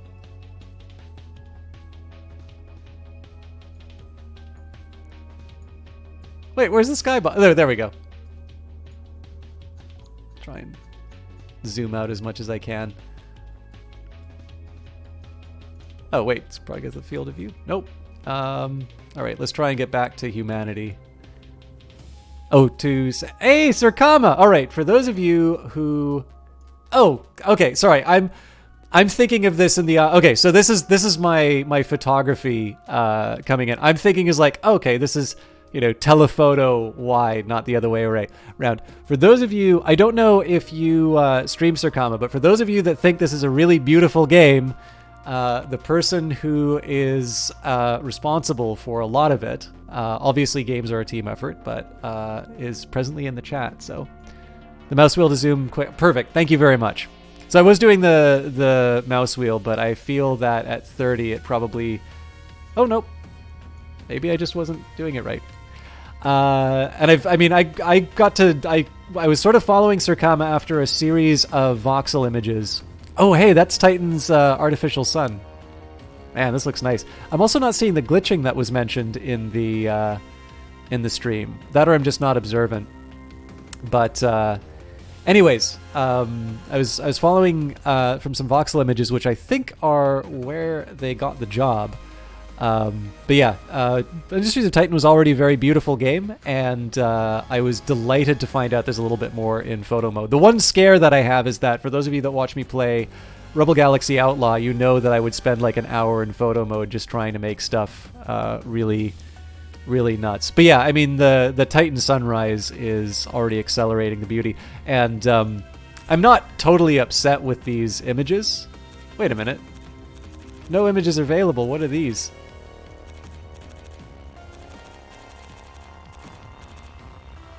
Did I mention there's a QA internship available? No.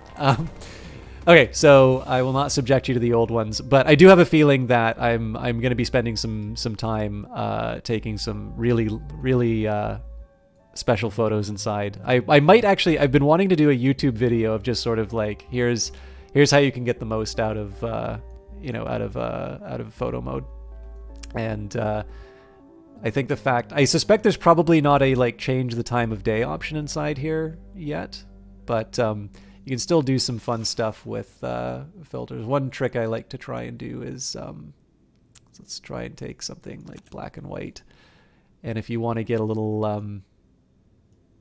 try and get a little fancy, you can like bump up the intensity and then try and bring in the filter intensity a touch. And if it does sometimes take a little bit of an effort. I don't even know. It's possible also that if you just take saturation down like that.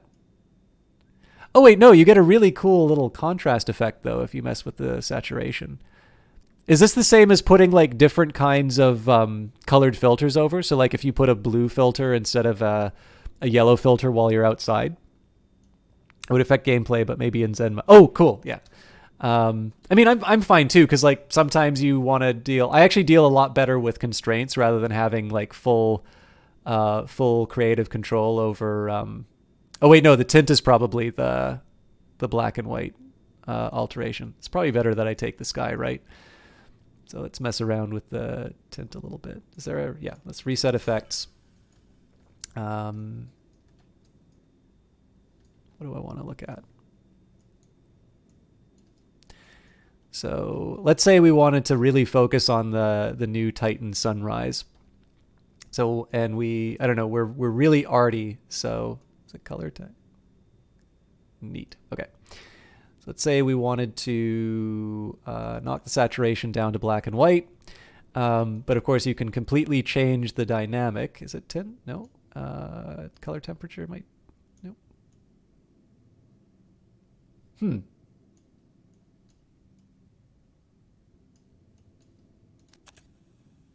Okay, we'll take it back to same, because Tracer, yeah, I mean, I'm totally failed. So I've got, guys, there's an artist that I respect inside of the stream now, and I'm completely floundering in terms of being able to do creative stuff. I'm not going to spend too much time in photo mode, but this is a big feature that came in. There we go. Okay, so let's adjust the tint and saturation. But like the idea here is that, so if you take black and white photos, the filter that you put in front, I mean, again, it's all digital now. You can just, shoot it in RAW and mess around with the bars however you want. But, depending on how you want to portray Titan, right? Well, if you want a marketing brochure, first of all, you probably wouldn't do it in black and white, but maybe you want, big bright skies and will, not show the really miserable parts of the place. Maybe we'll just even put it up, or perhaps we take our contrast and we'd lower that a little bit so that you can see, you can see more of the buildings, although now the background kind of looks like like an art film.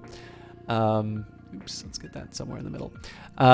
Or perhaps we're admitting that we're in the middle of an oppressive dystopia and we want to show that the workers are not doing enough. So, we'll adjust the tint a little bit. Here I'm just kind of trying to screw around with the saturation a little bit. Maybe the temperature. So in this case, I'm trying to... There we go. Sunrise on Titan. And obviously, this kind of a background is just going to create an entirely different dynamic. Now, I'm also slightly curious if I can roll back on the intensity. Yeah, so the problem here is that if I ever want to try and reintroduce color, you're actually going to see the absolutely bizarre color combinations that you have. But even just going in a black and white mode and starting to mess around with things that change color. Oh, you know what? I bet exposure is going to bring up those buildings. Let's try and do the marketing photo again.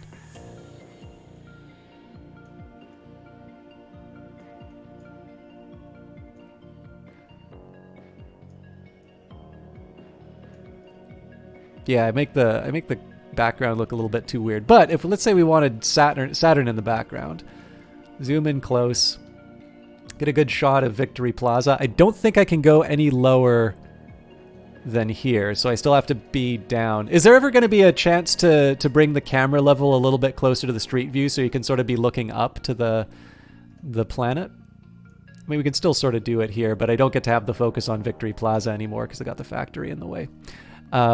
But yeah, you get the idea, right? Like even just going into a black and white mode and messing around with things that adjust the color, that's potentially going to be adjusting what the backgrounds look like, and you can completely change the tone of what you're working with. Also, vignette, because I'm really bad at making people focus on the objects of my photographs. So yeah. Anyways, reset the settings. If we wanted a nice little simple, here's my headquarters. Although it's dawn, so maybe I would want to mess around with it later. I'm going to leave this a little bit, I'm going to leave this later, because I'm going to take forever trying to find the perfect photo, and I'm not going to make the perfect photo. But filter intensity impacts the filter chosen at the very top. We block the cam level at the top of the building so we don't have weird clip. Oh, right, of course. That makes sense.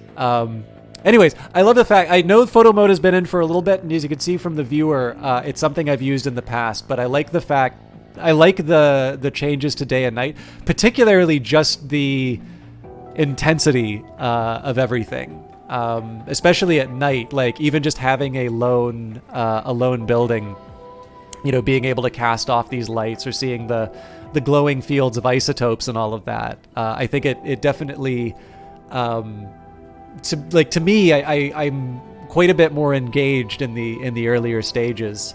You know, it's like, this is mine.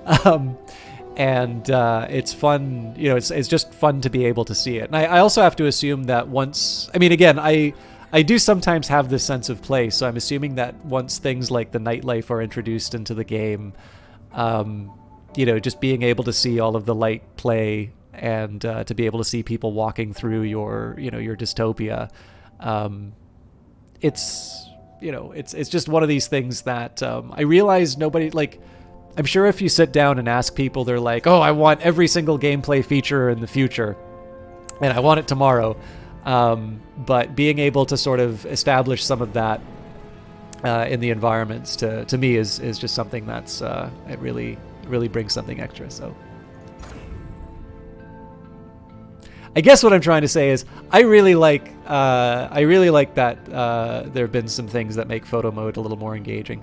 Now, I've been told, I saw this in the Discord, that apparently there's a way of dealing with the frame drops from the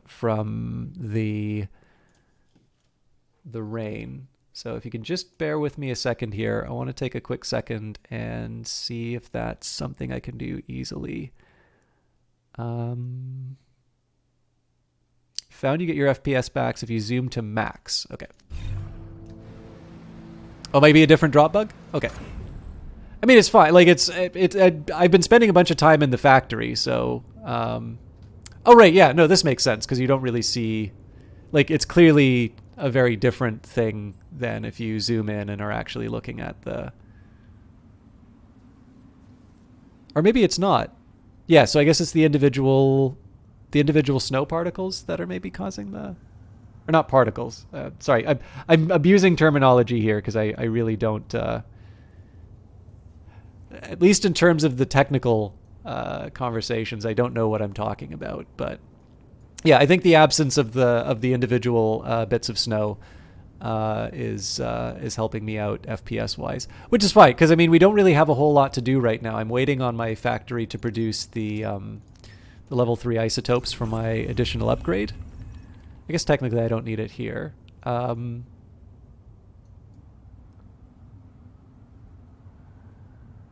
Although I suppose at some point I should be liberating my workers because we only have 3 running around and working on things right now. So we'll speed things up. Device complete. Actually, I guess if I'm not gonna... Well, no, sorry, I haven't been paying people, so I don't have the option of... I don't have the option of adding more workers. So that's the price I pay, I guess. Okay. I am going to still hold out for upgrading the headquarters one more time. I'm hoping that'll give me some intelligence. And then I think I'm going to have to...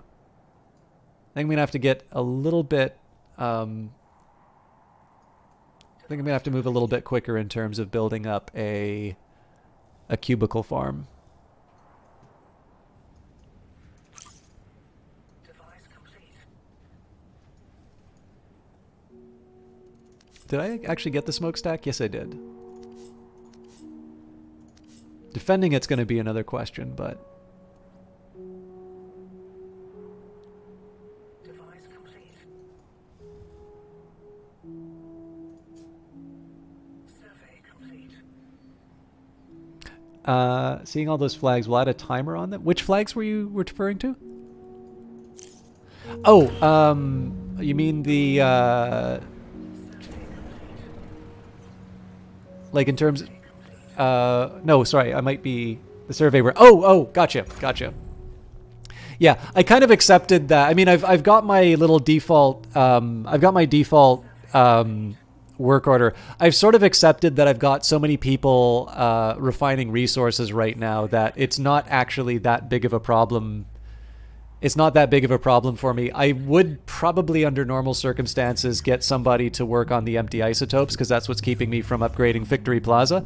But I sort of knew, like, the easiest way for me to actually get people to to finally do all of these things is just to actually free up the workers. I just sort of accepted that I was going to have a bit of a roadblock, or a bit of a bottleneck for a little bit. Disappear after 20 seconds and reappear if you hover on ruin. Oh, cool. Yeah, I get what you mean. Right. That's helpful. Or like, would there be maybe like a hotkey, like if you push control or something like that, you would see, you'd see the overall status? Because like one thing that I'm doing right now for myself is, right, because I've got a mineral node nearby. In this case, I'm saying, well, it makes sense. I need artifacts right now. Let me just snipe one of these. Because at the moment, all that I really want are the artifacts out of that. I know I'm going to have a fairly reliable source of minerals for the next little while, whereas I'm holding on to these isotope ones because I might need an emergency batch of isotopes. Cool, yeah. It's I'm trying to think, like back in ARPGs, something like a Diablo-style game or Grim Dawn or something. I remember I really liked the option, I think like you'd hit shift or something like that, and it would show you when there's loot on the ground. And it's, I mean, as a gamer, it's wonderful that so many games now just look amazing. But it creates a problem because I remember playing like an old Sierra adventure game called Gabriel Knight, Sins of the Fathers on stream. And the easiest thing about it is that you could tell what the important items for you to pick up were because they were just so much higher resolution than all of the backgrounds.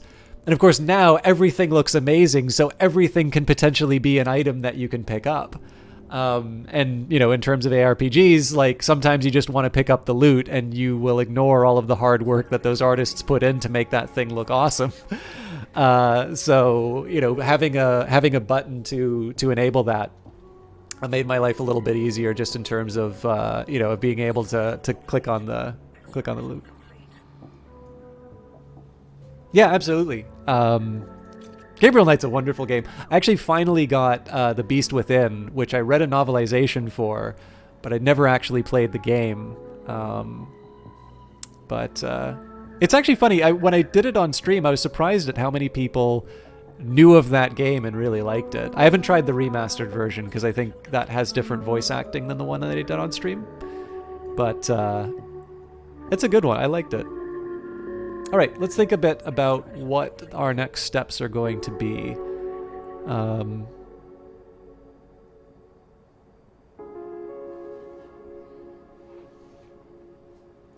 Well, I guess I'm still waiting on my isotopes. So yeah, we've already got people on the emptying isotopes job. I'm fine with that. Extraction complete. Our extraction's ticking along. I guess we can claim a few more artifacts. I think right now I just want to buzz down all of the obvious artifact zones for myself, so I have a realistic idea of what structures I'm going to be able to build. There is a side of me that would like... So I am eventually going to need the mine for sure. I've got my smokestack. I've got my defense turret. So one of the things that's interesting to me is I'm back to my old dilemma where I really don't build shipyards a whole lot. We now have 10 rebel camps, so I'm probably not going to be able to afford to sit on my hands too much there. So there's one side of me that says, okay, build a conversion center because workers are going to be really important, and you can always build your, you can always build a cubicle farm to get your money. I'm definitely holding off on storage facilities and transport hubs. Okay, so my to-do list. Yeah, have a good one, Sir Kama. Thank you so much for stopping by. It was great having you around. It's actually been really fun to have some of the Brace Yourself kick around. I know sometimes it's fun to just watch stuff. But it is really nice to be able to take a minute to thank you. First of all, thank you all for letting me stream your game. That's not something that I want to take for granted. But also just thank you guys for the work that you're doing, because it cannot be easy to do such regular updates like this, let alone to do such regular updates with such quality. And getting a chance to say that in person, or at least as close to in person as I can, is something that's really cool. So I hope you have a good dinner, and that of course goes to everyone, not just Sir Kama, because obviously Jared and Maddie's work is the stuff that sort of affects me the most directly, in terms of either reaching out to the community, talking to me about a key, or just otherwise making sure that this is a pleasant environment to operate in. I like playing the evil capitalist in the game, but the thing is that it's like playing Crusader Kings. Crusader Kings allows you to do some of the most appalling things human beings can do to each other, but it's always in the context of fantasy and the absurdity of what's going on. And if people cross that line and all of a sudden, they're not playing anymore, it can really make things suck very quickly. So obviously being able to, it's not a mistake, it's not a coincidence when a game has a community that is good to engage with. It is the result of efforts that companies put into realizing that, and obviously you get to see the people responsible for that in the chat every now and again. And of course, to the people at Brace Yourself who don't participate in chat but do watching, hi, thank you for your cool games. All right, I guess we can upgrade Victory Plaza one more time. I'm gonna let the workers settle that for themselves. So the one thing I'm a little bit worried about building these bottlenecks for myself is that the rebels are probably going to have a little bit more momentum than I would normally tolerate. I'm gonna risk it so that I can see.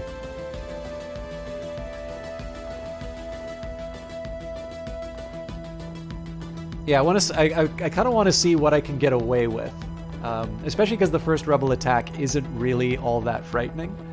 But right now here, I just want to try and push out the borders as far as I can so I can get the smokestack really far away from the civilian buildings. And if there's no indication that there's any kinds of mines over on this end, I suppose maybe sticking the residential areas over here. There's Zethane all over the place, so my citizens are gonna be equally unhappy.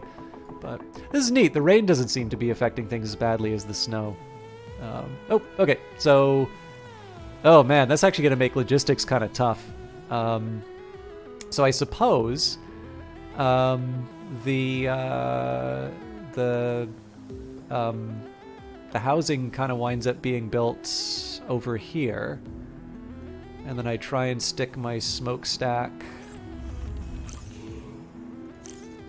This is about as far as I can manage it. Okay.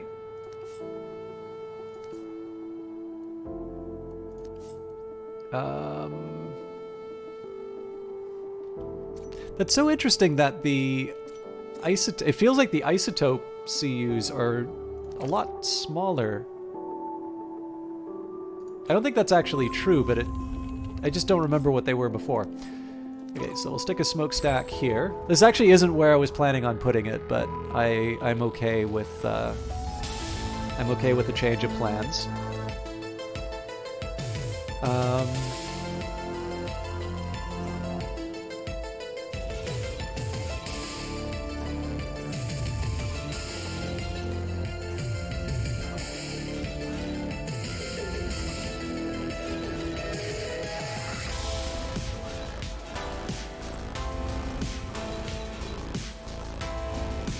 If I need to, I'll just put my ruins on a lower place in the queue.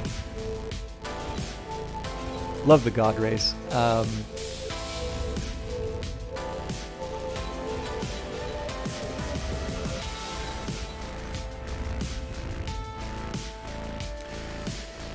right.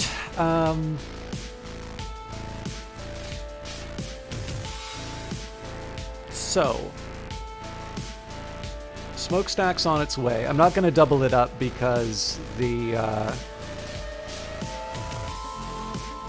I'm going to first of all, I'm going to need to get power to it. Second of all, it's going to be a little bit hard to defend at the start. So one way I can make roads work here is, so let's say we put a mine either here or here. We can run a road sort of around the periphery to this smokestack, and then we run the road to the mine over here. So that would sort of mean, and this is hopefully if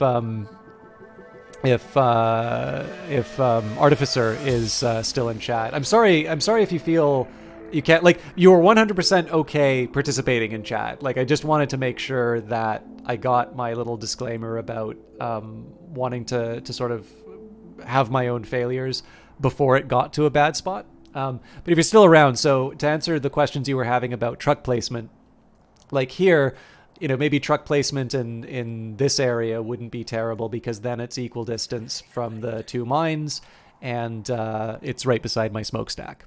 And then if I find out that that doesn't really work for me in future, I'll just know for future playthroughs. And I mean, again, I'll already have all that road infrastructure, right? So what I could do is I could say, okay, well, I guess the isotope mine is further from my residential areas than the mineral node. So maybe instead I'll wind up building my... oh, is it snowing? You know, maybe instead I'll stick the truck the truck depot beside one of the mines instead. But of course, because I'll have all of those roadways in place, all of a sudden, you know, I'm not committing myself to a path that that is hard to undo. It's a little bit like ripping out my mineral inputs and replacing them with isotopes when the need arose.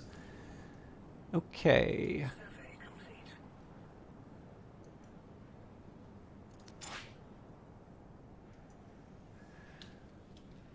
I think I'm just going to let time pass on its own. For those of you wondering why I'm not taking it, so if I had a recommendation for people who are interested in this game, turn on autocurrency. I am really, really meticulous when it comes to stuff like resources. I really do. Like, the weird thing is I will allow inefficiencies in terms of how my workers are working to just run rampant.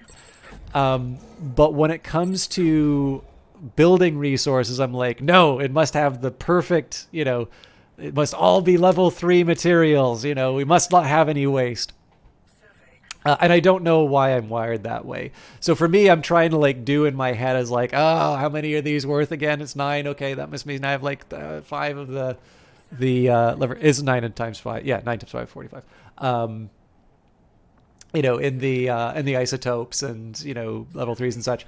If you don't want to be, if you would like to actually enjoy the game and not spend your time counting pennies the whole time, autocurrency is going to take care of that for you, and that's something that came into this update, which was very welcome. Update X, presumably named after the professor of the X-Men. Sorry, I know it's no Roman numerals, but there's always one person who gets really stressed out whenever I say X instead of 10. And I'm not happy till you're not happy. Okay. I've got 25 reasons. So the reason why I did what I did, what I've been setting up here has been the groundwork for the new construction setup based off of red artifacts. So again, you don't have, it doesn't become more expensive to build buildings as you unlock new ones. It's a flat cost of red artifacts, which of course I was sitting on a big stack of pretty much every playthrough that I was doing. And so now, I've got my wish list. So at some point I would like a mine so that I can start setting up sort of my little satellite areas. So let's say that's 5 there. I want to build a conversion center so that I can boost up my workforce. That's another 5 spoken for there, which means... So the reason why I'm thinking along these lines is the following. The question is, should I build one of my cubicle farms to generate money, or am I able to leapfrog that stage and start with residential and office buildings? Well, the answer to that is, if I've got 20 red artifacts, I can build my mine, I can build my my conversion center, office, and residential. And if I don't, then I say, okay, well, you know, that's a pity. I guess we'll have to learn to live with disappointment. Now, there is an interesting question to say, well, do I need to worry about the mine right now? That is actually I think that's a fairly legitimate and interesting question, because right now I'm just swimming in resources I can pick up off the ground. And of course, if I have a large workforce to be able to collect them, that'll actually get me a bit of extra runway while I build up the... Yeah, you know what? It's time to try new things. So I'm gonna commit hard to this strategy. We're gonna unlock residential, office, and conversion center right away. Conversion center is a very high priority, but oddly enough, I'm going to build the residential and office first so I can start getting an income so that I can start building my my workers. And yes, we build workers here on Titan. This is probably not the way it is intended or even best to do. And oddly enough, why does everything have such a low isotope cost?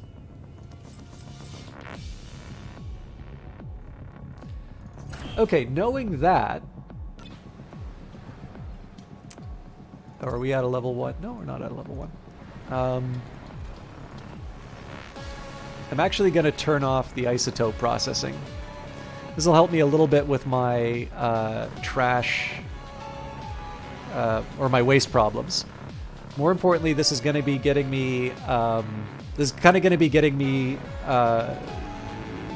access to a few more workers.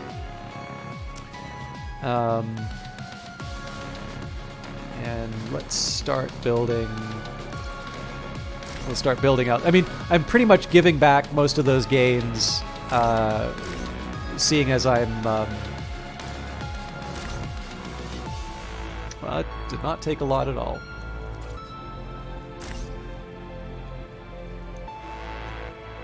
I'm kind of giving a lot of that back because I'm eventually going to be getting them to work on level 3 minerals. But for the meantime, like right now, I'm building things. I'm doing construction, so it makes sense to have a few more workers running around.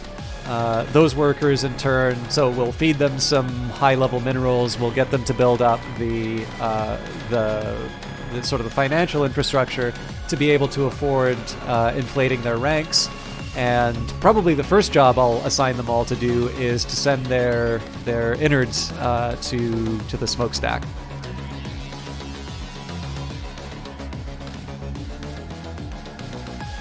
So again, a little bit of a different plan than what I was counting on, but I think this is going to see us. I think this is going to see us through. And I think I've exhausted my. I think I've exhausted my obvious. My obvious ruins. So maybe one thing I'll do now is I'll claim any of the isotopes or minerals that don't generate waste. We're very quickly going to a world where we'll be able to set fire to the waste, but we're not quite there yet. I find it very hard to believe that you don't have a job to do, sir. If you got time to lean, you've got time to clean. What's going on here?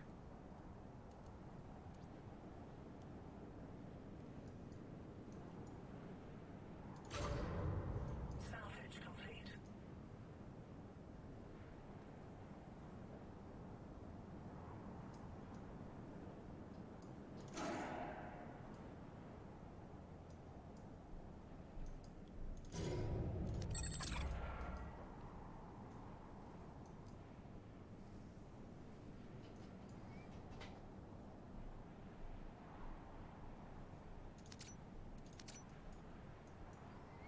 Eventually, too, I want to build up, better fuel turbine and better energy plant, but that's not a really high priority right now because I have what I need. Oop. Device complete. Salvage complete. Rain really does look pretty. But yeah, so I think the big question now is going to be at what point do I start doubling up a lot of this infrastructure? That's a real shame that the thunder or the lightning causes a little bit of a gap sometimes. This is definitely a very good looking game.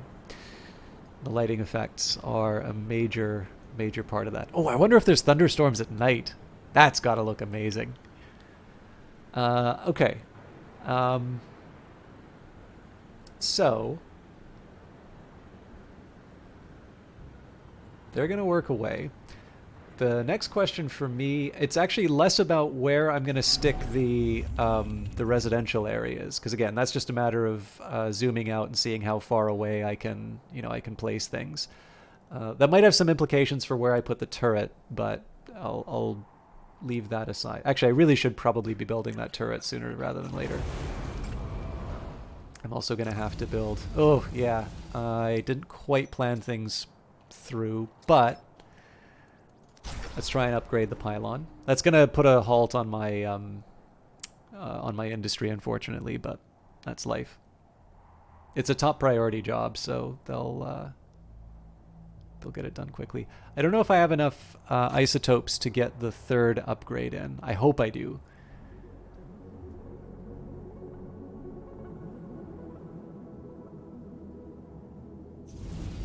I do. Okay.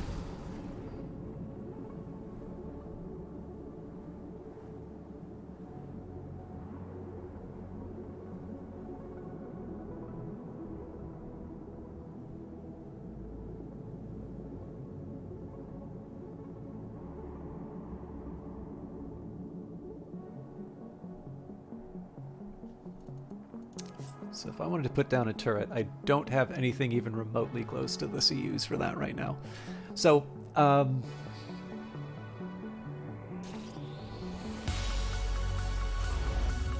if I build out here, I'm probably gonna have problems keeping my buildings. So I think I'm going to do housing, office, housing. This is going to take a while to build.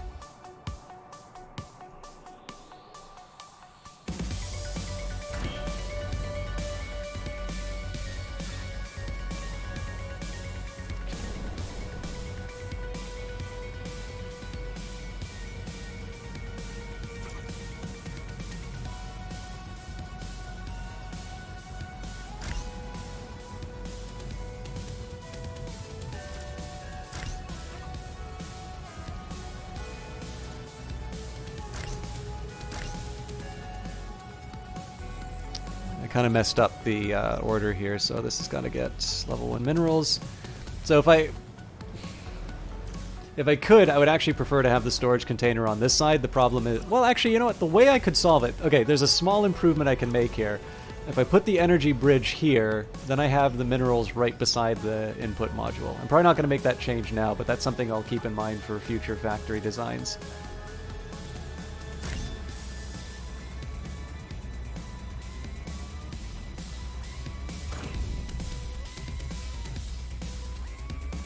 Yeah, I'm going to clear out these areas for the future construction of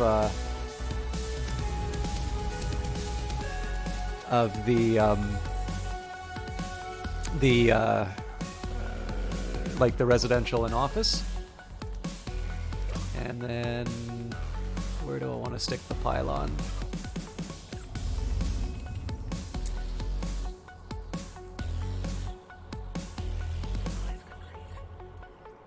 I think I'm going to try and put the pylon in a spot where I just tickle the edge of that.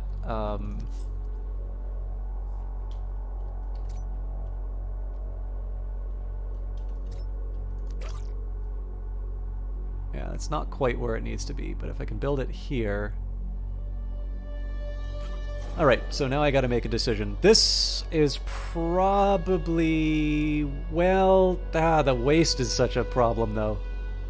So normally I would have taken this for the salvage, but I'm going to take this for the artifact just because it won't generate the waste, which means I'm going to be able to put the pylon down right away without having to worry about cleaning things up. If I had a smokestack that was up and ready to go, I might have changed my mind on that. Oh, by the way, so when I'm talking about how beautiful this game looks at night, it's obviously we're starting to have our own material. The crevices look really neat, and then you can sort of see the fields of ice. Oh, actually, they look they're not quite as shiny as they were before. Let's take a quick peek in photo mode and see. Let's shift the field of view. By the way, so now that I know about the field of view, it totally makes sense, because like smaller field of view, larger field of view, but because I keep thinking of cameras, right? If you turn the zoom button to the right, you go in telephoto if you go left. But then you shouldn't be using zoom lenses, you should be using prime lenses. All right. So again, this is another, this is a fun one to do as well. So this, if I would say, if you want to talk about the bold frontier, you can sort of move, you can take a peek over there. But obviously if you really want to make your city sing, you'd probably be focused on showing the planet in the background.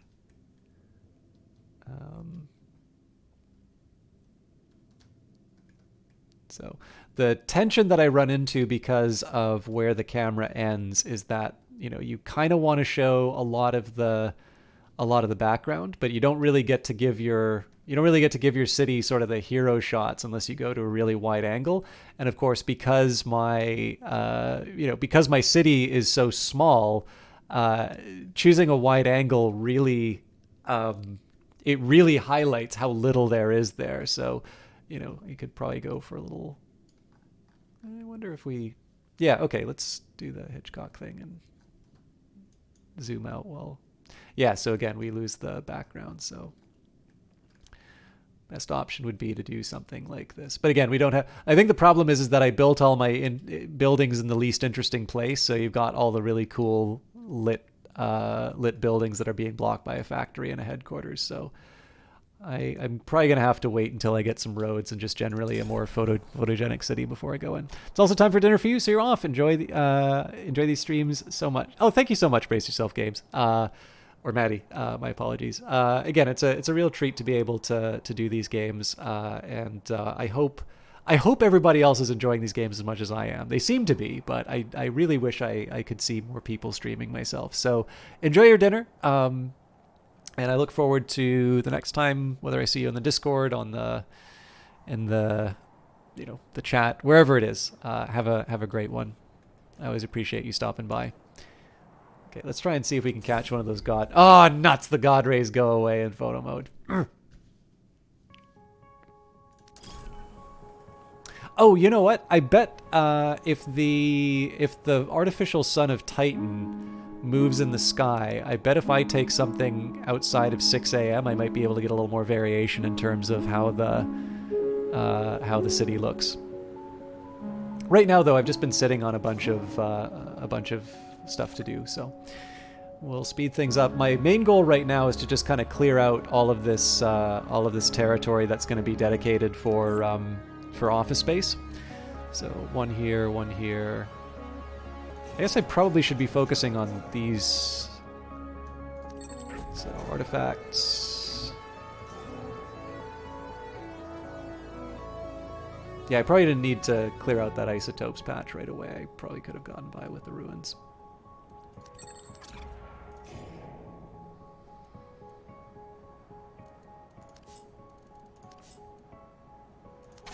It's my precautionary mine in case I use up too many of my resources.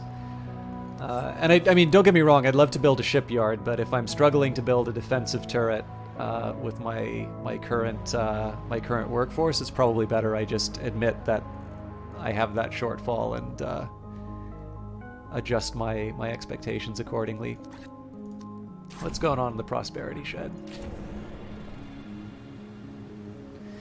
They are waiting for an input.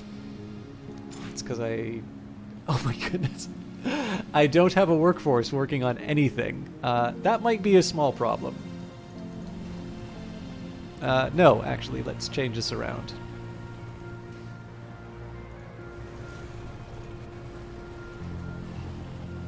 Do they just go to work at a powered off? Wow.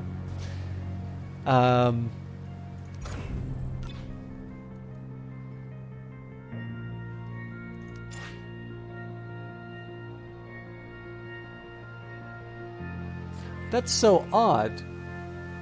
So I obviously have 3 workers working right now, but it really only says that there's one of them.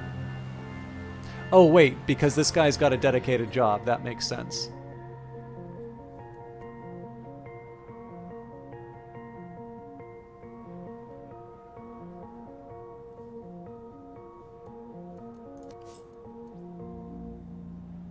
Anyway, I am going to have to give up a worker for the smokestack, but that's life. The other thing, so the way that I'm building the city right now too, one major reason why the residential and office space is going to become that much higher of a priority is due to the fact that clearly with this amount of sprawl, I'm not going to be able to build enough defensive turrets to properly defend myself. So I need to make sure that I've got a nice big sort of war chest to be able to burrow the city when the time comes. And again, I'm really experimenting here. There is absolutely no assurances that this will work at all. But new updates are usually the times to mess around with some of the new changes, see what you can get away with in a lot of cases. And to me, that's part of the appeal. I remember back with Cultist Simulator, I used to get a lot of questions about why I was doing such an obviously inefficient thing, and the answer always was, it's because I have done that since the prototype that was put out for people to play. And let's face it, it's very easy to develop habits, especially inside of games, especially because games will give you a reinforcement mechanism for that, right? If you if you do something, if a game rewards you for doing something in an earlier version, it can sometimes be very hard to shake yourself out of that habit because you've had that you've been given this this little reward for doing the right thing so many times. All right, so I shouldn't be expecting any miracles as far as waste is concerned. Again, there's only so much that one worker can carry so far, but I do feel a little more comfortable being able to, let's try zooming out.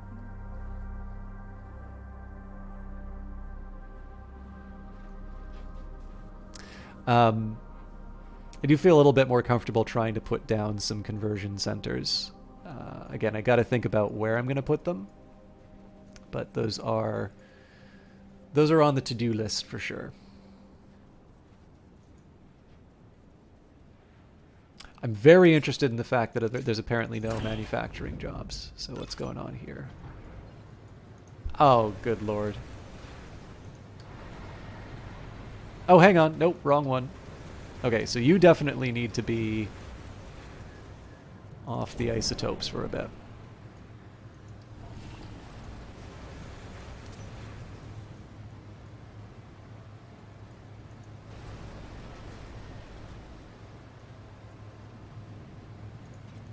Oh, man.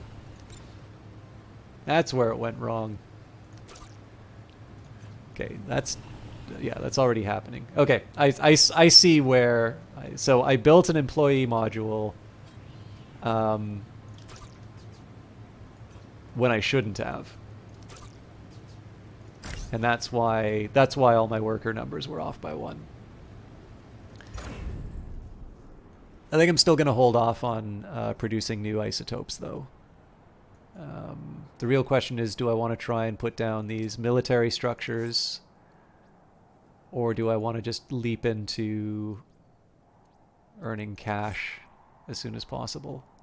Office is pretty expensive. Okay, so this is going to cost me 4, 8, because I need 2 residential. 10. Wow, I just have enough isotopes wise. That's not true, because they're going to finish mining out that isotopes patch.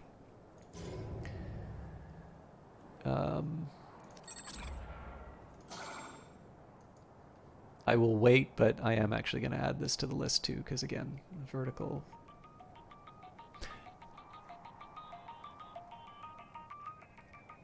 This is admittedly a little closer to a pollution generating building that I would want, but...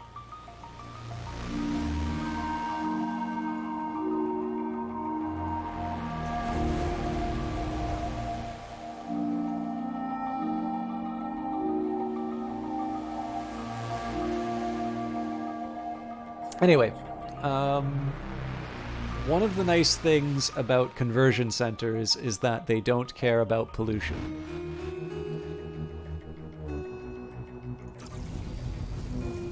Problem is, all of the really good, sort of potentially polluted areas are also areas where I may want to put things like fuel turbines.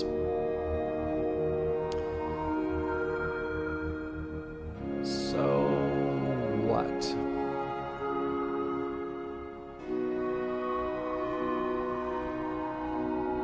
I'm just thinking.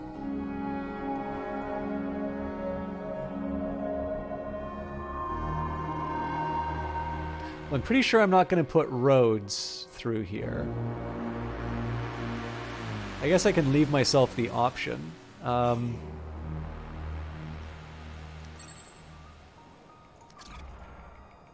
This will be where I put my first conversion center. It's kind of an arbitrary choice, but I think it has enough of the negative properties, like to make it unattractive for most residential workers. That's probably some of the better use of the space.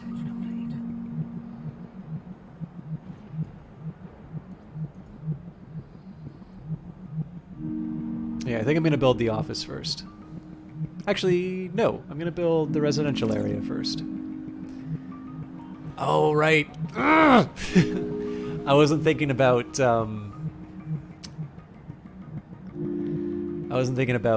pylon placement. All right. Well, we're gonna need to expand out at some point anyway. So, pylons don't have negative effects, right? No, they don't.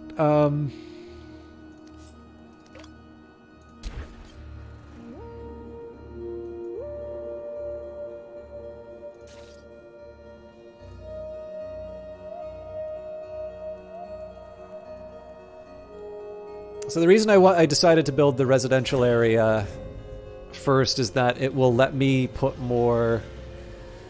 It'll let me put more people on the planet. So right now I'm basically just waiting on a ship with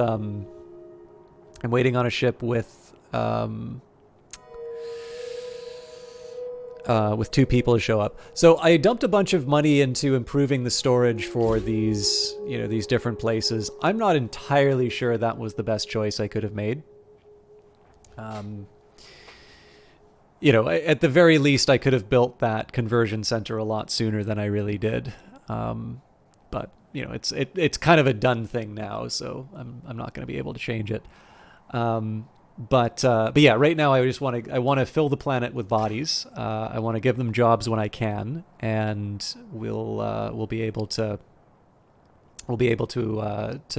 properly use the conversion center following that. And at that point, sort of the ball gets rolling again. I'm just going to have more workers running around. I'll be able to have the assembly lines running at full capacity. I'll be able to build out the extra capacity for them, and then I'll start being able to sort of connect and upgrade buildings. One of the things that is keeping me from growing quite where I wanted is the only building that's connected right now is Prosperity Shed. I will eventually add, the turret, so that will allow me to combine up the fuel turbine and the energy plant. But right now I've got a huge surplus of energy, so it's not like I really need those things right now. And again, these are more experimental decisions. I'm not crazy about how long I'm taking to get certain things done. But in fairness, that is also partly because I made some questionable decisions early on, and I'm choosing not to be too fiddly on some of the decisions I could make to try and make my my workers a little more efficient in their movement. It seems to me that the most obvious upgrade for me right now is the shipyard, just in case I do want to go on the aggressive. I do eventually want to build the independent cities for the the mineral node and the isotope mine. But again, I've got so many resources on the ground that I'm going to be able to take advantage of. And I have a lot of... there's going to be a lot that I need to do in terms of building kind of command centers to be able to deal with that. That I'm just sort of saying we'll leave that aside for now, and we'll explore some of these alternatives later on in the playthrough. I think right now what I want my focus to be is to kind of get enough buildings up and running. And the strategy I'm trying it's not that I sort of set out to do it this way, but the way that this is sort of turned out right now is I'm building my my startup, essentially leapfrogging the stage where you're using factories for everything. Prosperity Shed is making my refined resources, and I will eventually build even more out of it. But for the time being, there's a very big focus here on trying to get to this state where I have enough built that I'm able to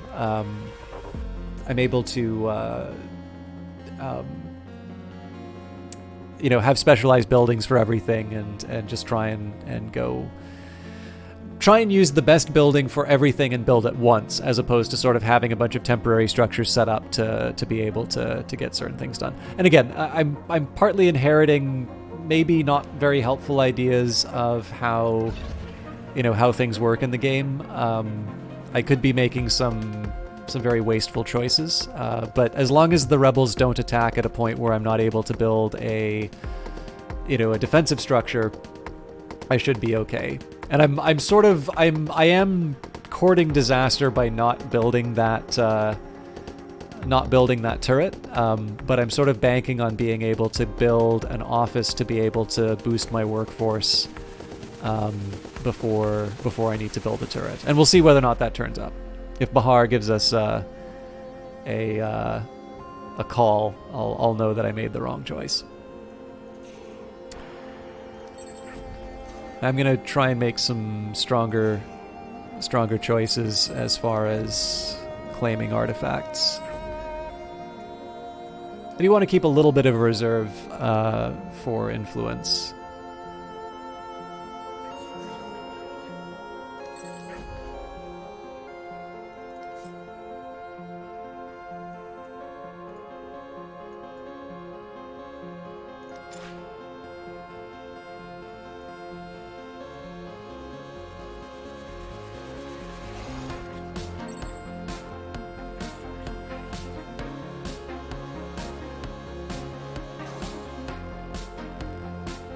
This is 16 isotopes, I think.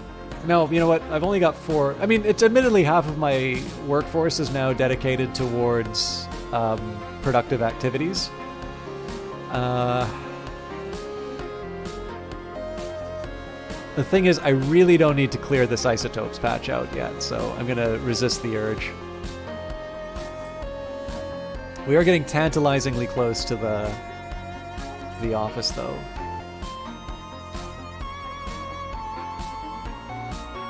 So we'll wait it out.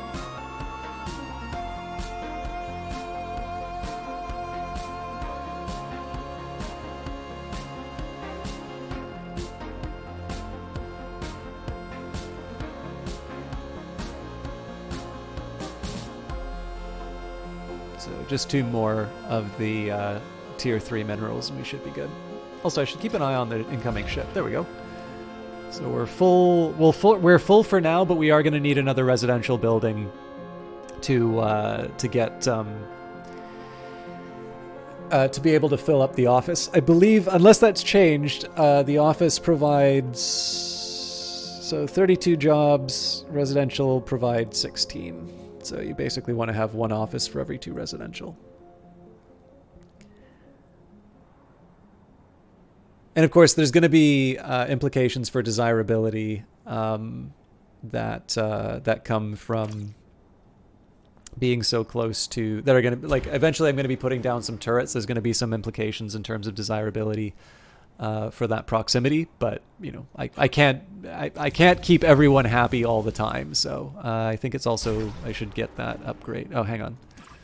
We're not going to do that upgrade with level 3 isotopes. We're going to do that, or with level 1. We'll do that with level 3.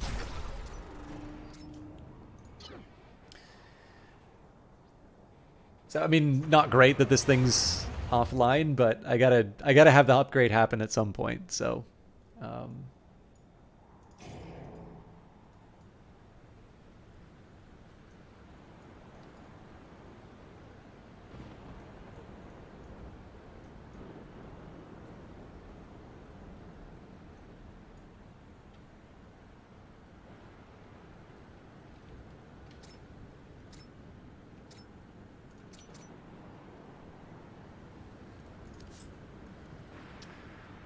So I'm actually thinking, given that we only need 4 tier 3 minerals, it's probably not a bad idea to build that conversion center right away.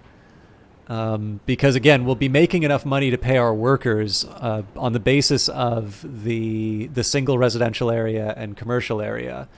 And once we do that, the conversion center is going to be what allows us to generate more resources right away. And as a result, we'll be able to dedicate more workers towards those other productive activities. So again, we're just going to keep the speed up. We'll let them do their jobs. I don't really have anybody doing something I don't want them to do right now. It'd be nice if I had dedicated people for manufacture, but I do. In this case, I think I'm going to let the AI handle its choices construction wise. If I had oh, hang on. No, these are citizens. They're all waiting to go back home. At the moment here, I'm just really, I want to let the AI decide what the appropriate priorities are in terms of construction, because you know, once I swell their ranks by taking this empty plot, they'll I'll have a little bit more flexibility in terms of everybody's roles.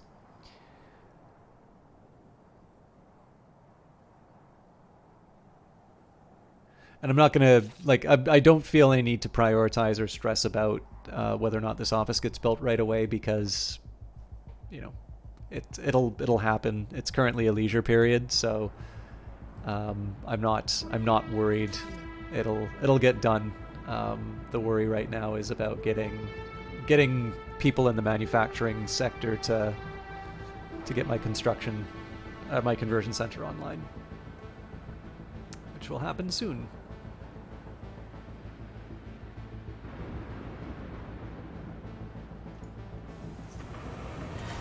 Oh, I don't get to rename the whole... Okay, fair enough. Oh, wow. I was not expecting that. Okay. Small change of plans.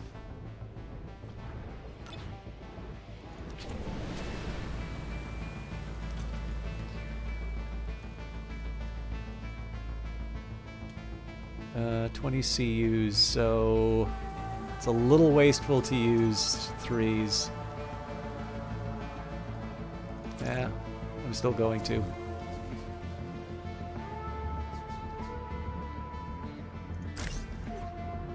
I'm just going to build one of these for now.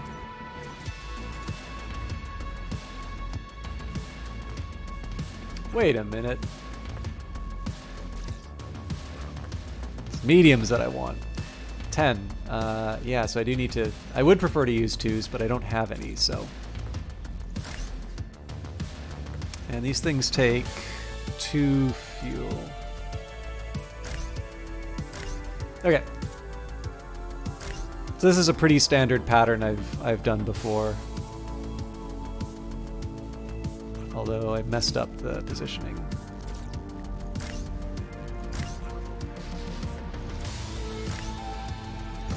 I'm gonna have brownouts soon. We don't need the office online though. Ooh, that's gonna start looking pretty. Well, it'll look pretty when I it'll look pretty when I turn it back on. Okay, a little bit of an interruption, but we'll be good. That's going to become much more important when we have a work section going, and when we want to get the conversion center working. Oops, I don't think that's where I wanted it facing. There we go. So obviously the workers are going to go automatically dealing with the waste and the resources and such. Again, I'm going to trust the game to make the right decision. At this point, I really just want to get things. I want to get things up and running.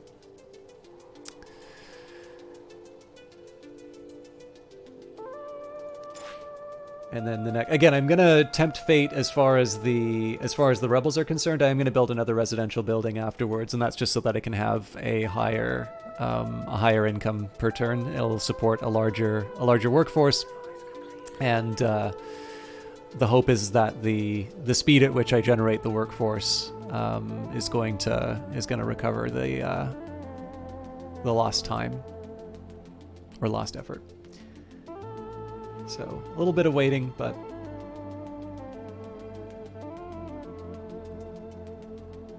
we'll be in good shape soon. I could be spending my influence on things. Actually, what's my budget? 320. They're going to want to be paid in 6 minutes.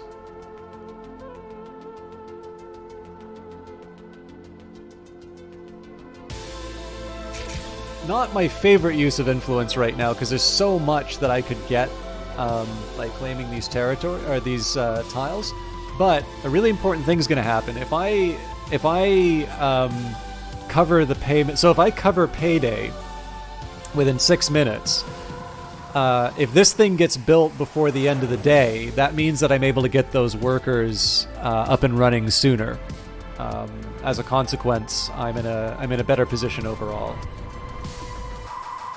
Okay, we're still draining batteries. That's probably because Victory Plaza hasn't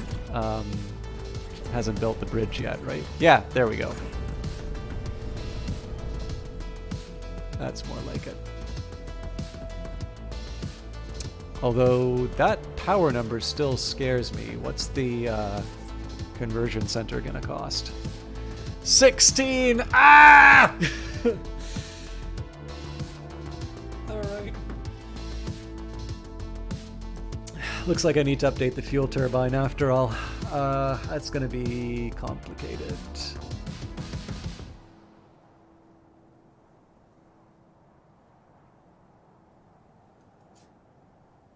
So I guess the question is, what building am I willing to turn off? The answer is the smokestack. Thing only costs 8. Well, but I need the 8, and it frees up a worker, so it's not great, but I think we can manage.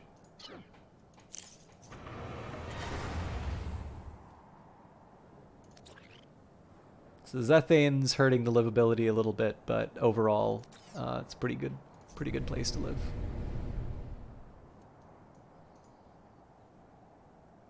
Okay, so we covered payday, and looks like we're getting really close to the conversion center coming online, so we'll be in pretty good shape, except for the fact that the smokestack's going to have some problems. So the idea here is I want to try and burn as much trash as I can before I start making workers. When you make workers, you rip out their insides, and they become outsides, and if I don't have a place to burn them, I need a place to store them.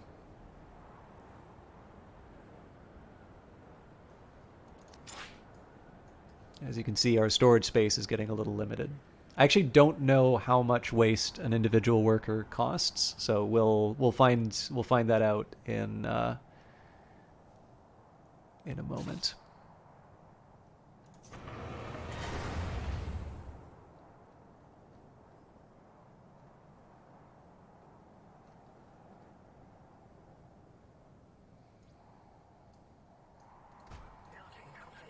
All right, well, we knew the power problems would be coming up. I'm going to try and run this thing out as long as I can, because I know we'll have a surplus. But right now, let's do as many conversions as we can get away with.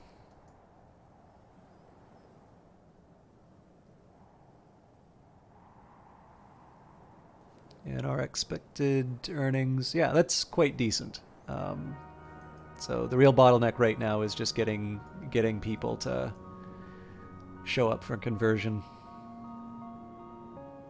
Conversion complete. And it looks like it's 4 per worker, so realistically, if there's only capacity for 10, we can really only get 2 workers. No, that's not true. I suspect probably what will happen is we can convert 3, and then it'll say that there's too much.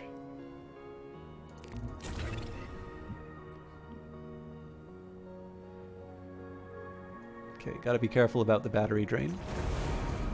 So we'll hit the power on that. Oh no, looks like it's 2 per worker then. Okay, so that means we get 5 extra ones. We'll still be below our capacity, but again, the idea here is to try and swell the workforce. So get somebody mining that out to clear the room.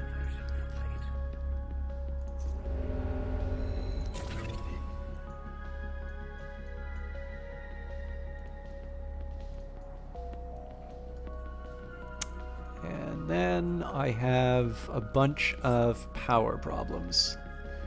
So first priority is going to be to get the turbine up, upgrade the energy, then the extra residential area. Yeah, there's no surprise that thing's off. So I wonder if I can turn this thing back. No, I can't because... Alright. So I'm going to wait on the... Oh no, I know how to work this. So what I do is I turn off the office and I turn on the smokestack when the work shift is over. So we generate a bunch of credits. And then...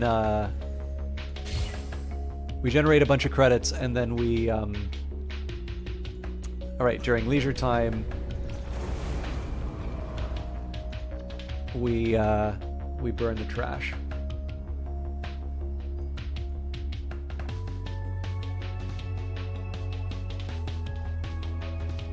And presumably at some point somebody cleans the conversion center. That's probably the small chink in the armor, but...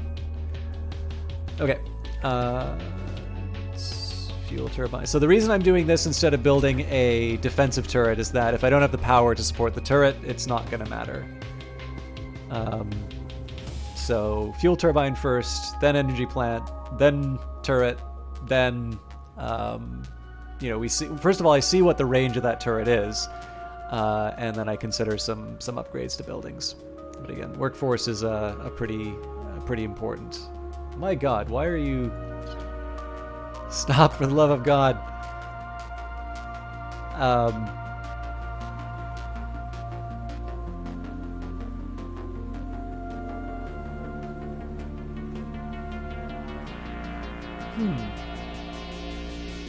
Didn't used to be a problem with the rain.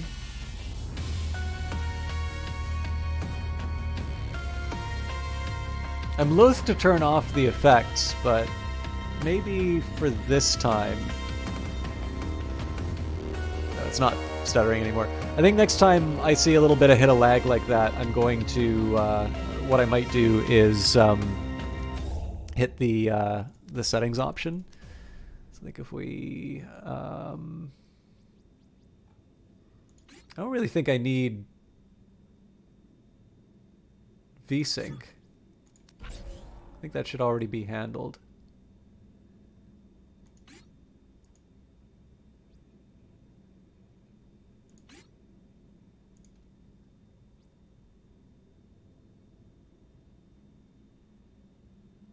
Huh. There's clearly some new... I usually just go with the defaults. I do kind of want to try the crowd... Okay, I gotta try. I know I'm dropping frames, and this is not the smart thing to do, but... I want to see what it does. I thought there was a... weather. Alright. I'll try getting rid of it if I think it's causing a problem, but... Let's see. God, look at that, right? The light coming out of that energy plant, that looks so cool.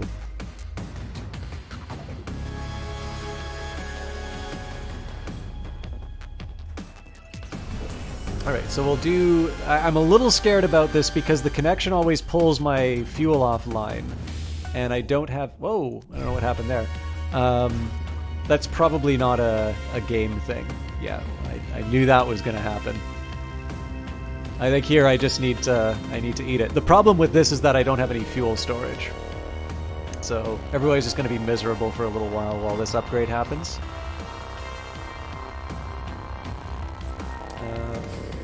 We don't have enough for the energy plant, sadly. So I'm going to be dancing a little bit. I want to try and do as many upgrades to the fuel turbine as I can to avoid that that scenario, but I want to make sure I have enough single isotopes available to get the next level of the energy plant. It's probably better I do all of this during a leisure cycle. So... Oh. That's very expensive. Okay. No upgrade for me then. We'll just wait on the mineral CUs. So it's a little bit of a bummer in terms of the... I think I'm gonna dedicate someone to cleaning waste. Hopefully that'll help the conversion center. We're probably at a point where we're generating enough of it for it to be a problem.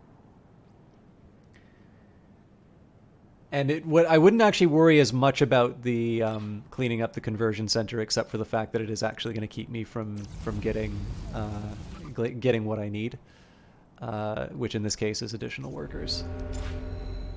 There's no possible way that idle worker is related to cleaning the waste. I'd be shocked if that was the case.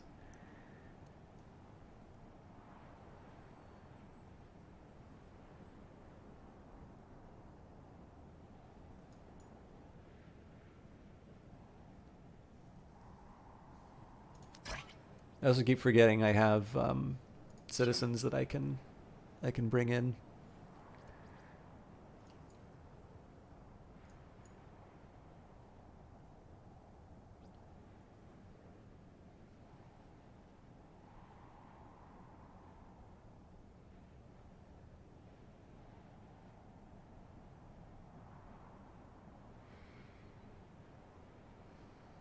Okay. There's our energy plant. I should be considering turning off the smokestack in a little bit. So the work shift starts at 8, so I'll get a little bit more. I'll get a little bit more time. I'm going to try an experiment here where I set the employees to 0 and then power it off. I don't know if that will make a difference, but just on the odd chance that I trap a work. Actually, I guess I can look at the numbers. So, got 3 full-time jobs. I think at 7 o'clock we'll knock that out. Okay, so we'll hit play. So if I do 0, okay, so that's 11 temp jobs. Okay, somebody's already filling it up. So what I'll do next time is instead of emptying it and then turning it off, next day I'm gonna just straight up turn off the smokestack and see if that number changes. Now the one bummer is that I'm going to be... Oh! That's no good for the residential area, and I bet that's going to stop me from making money. Yep, so we need to clean that thing before anything else can happen. So I wasn't quite as clever as I thought I was as far as the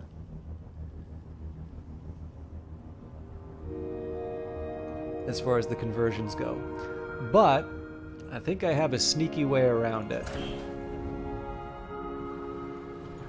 It's not going to be pretty.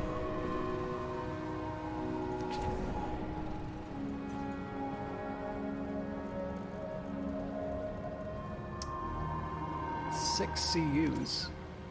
Wow.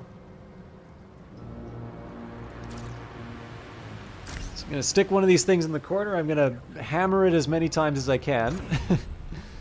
That'll fill out our remaining work slots. Hopefully that'll help people out in terms of clearing out the trash. Although at this point here, if it's full, we're really just waiting on the smokestack. Well, actually, no. There's one thing that's been freed up here, is that if we're not earning money... Oh, crumbs. That that's still not helping. Yeah,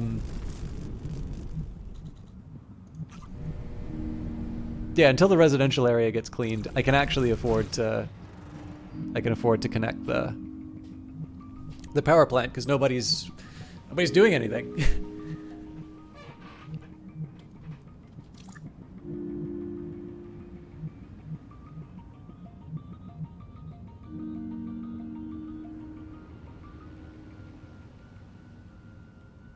But the eventual plan will be, I'm not quite sure where, maybe here. I'll probably put a storage building. Oh.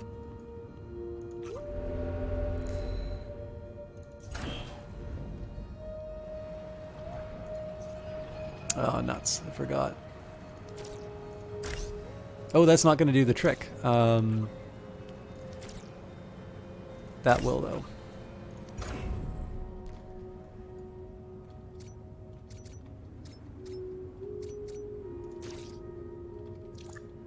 And again, until this area gets cleared out, I'm not really gonna have anything I can do money-wise. So, but we don't have enough high-level isotopes. So, what we will do instead is run. Oh, actually, there is one important thing that happens. So, no conversion slots. That's absolutely not true.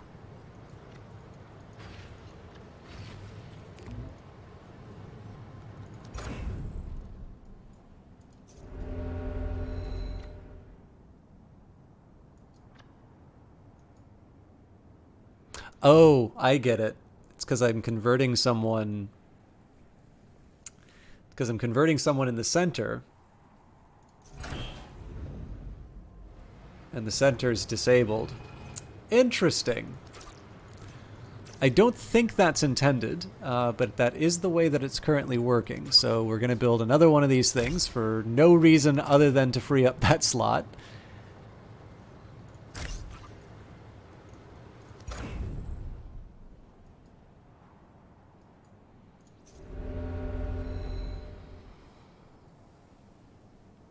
I suppose the good news, though, is we can turn this all on again.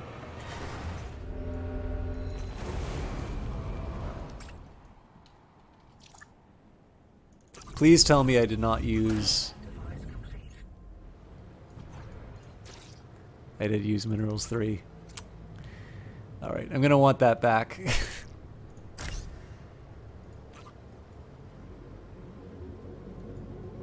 I keep seeing that 9 and I'm like, wait, it means I have one level 3, not...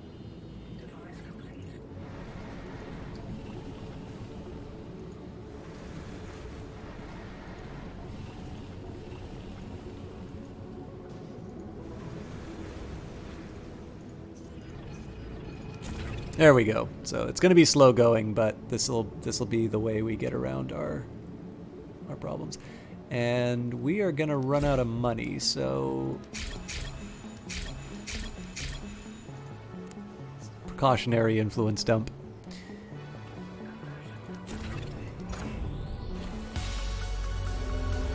I'm curious if this button will become available while we're waiting out. But again, I just need stuff to be active long enough for me to get my workers up and running. I have no problem dismantling the conversion capsules. Yep. Okay. Cool. That'll hopefully help us out as far as the get people clearing out the garbage jobs are concerned.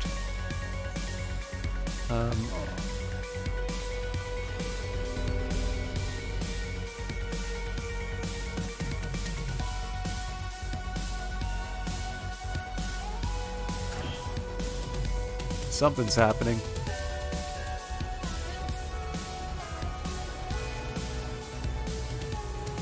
Well, that worked for a little while.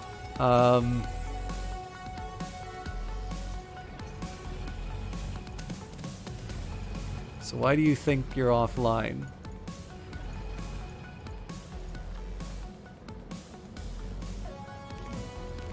I don't know if artifact... Oh god! Yeah, I didn't even think of that. Okay.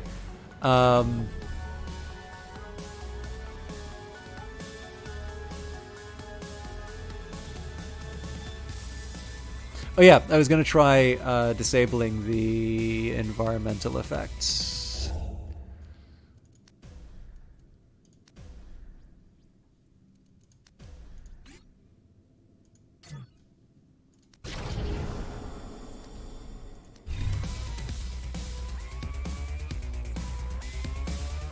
Really? So that's a simulation thing, huh?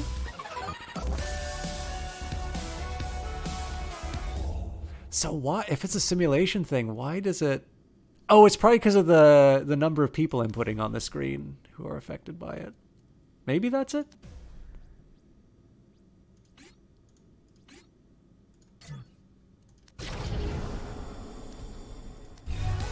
Anyways, we seem to know that if we zoom out during the snowstorm, we'll be okay. I wonder what it is the interaction about being a little zoomed in while there's a snowstorm going on that isn't affected by the accessibility settings.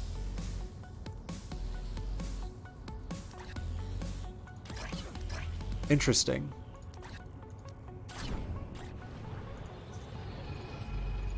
Right, sorry. I know what I wanted to do. I wanted to see what red artifacts I can claim.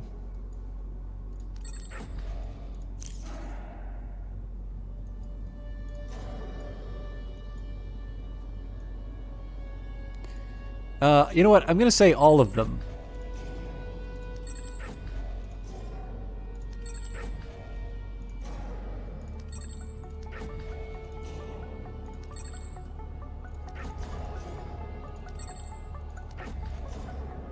Especially because if I need them for my buildings, having a nice stack in reserve. I will admit I'm reacting very differently to this shift than I thought I would.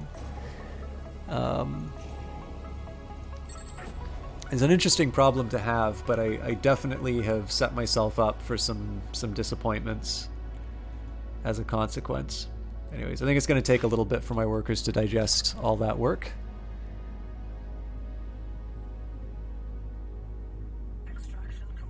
I also want to see, I hope at this point we've got people properly...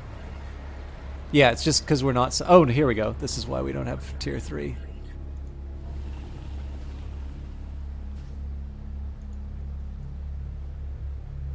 Alright, we should start seeing some upgrades happen reasonably soon now.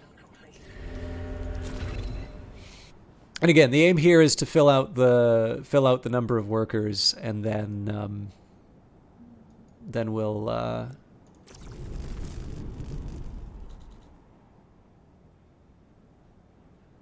I don't have a problem getting rid of those other I don't have a problem getting rid of those conversion capsules. Those are really just a matter of convenience. And I mean, in the end, my income's gone. I'm really just kind of relying on this savings to hold me out for the time it takes me to convert everybody. Of course, with the time it takes me to convert everybody, the hope is that I'll have enough people working to sort of fill the smokestack and be able to deal with all the waste. The real concern with the waste right now is the residential area.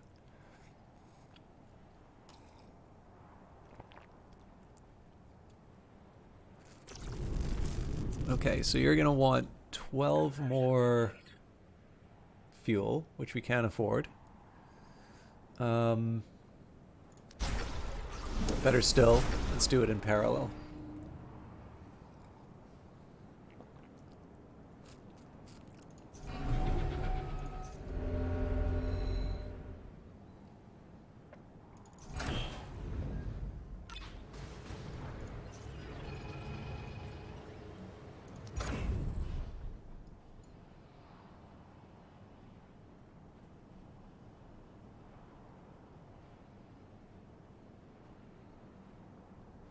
We're going to do this one more time, but it's nice to do this while everybody's asleep. In principle, because this doesn't interrupt the the workday. Of course, the reality is that we're not really we're not really earning anything because our residential area has been knocked out.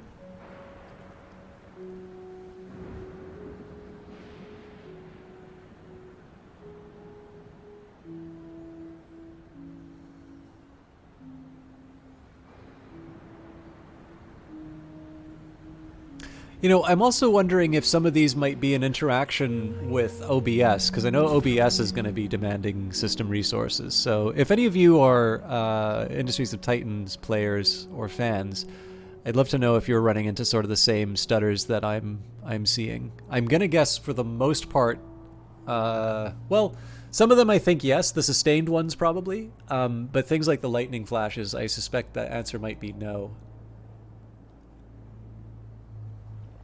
Conversion complete.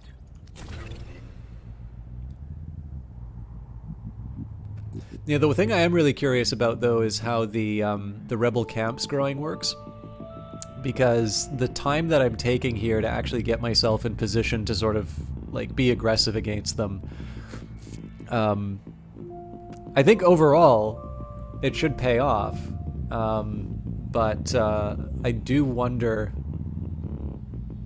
like, am I potentially just setting myself up for some really strong enemies that are blobbing out? And of course, there's twice as many of them.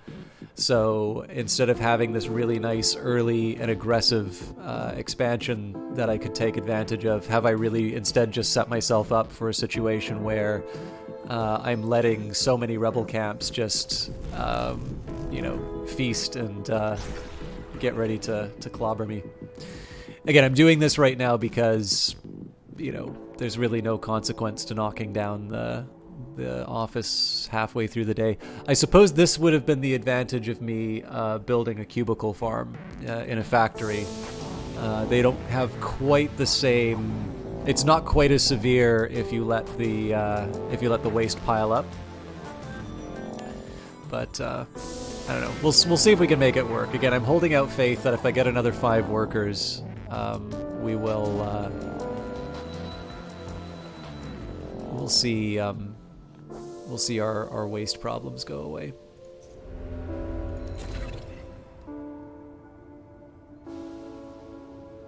Although, in fairness, you know, given the surplus that I have right now, I currently have 21 free temp jobs.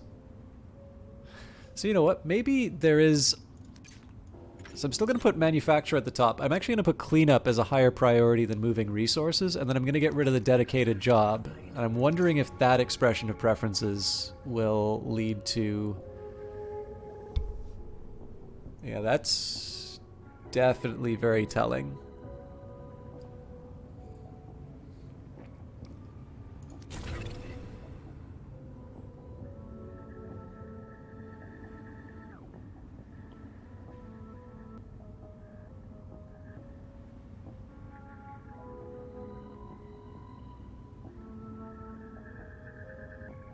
Once I do all the conversions, I think I'm also going to want to take a peek at the smokestack. If that thing's constantly running, then that's clearly a case where I need to boost the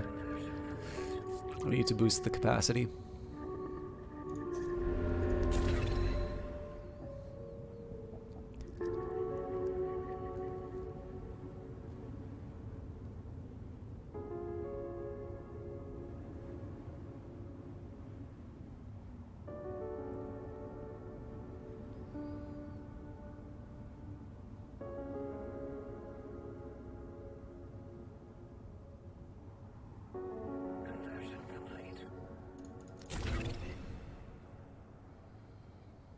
Okay, just 2 more.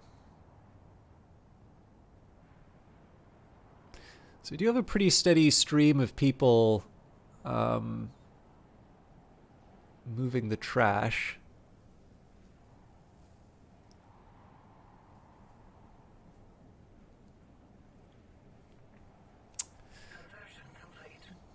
This is not something I would normally do, but in this particular case, I think I'm going to build...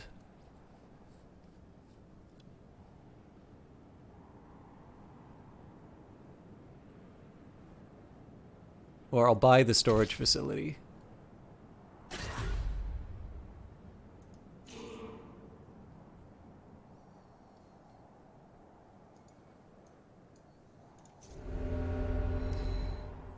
27. So what's the deal here? Why won't you cannot train an employee while the power is offline, but the power isn't offline?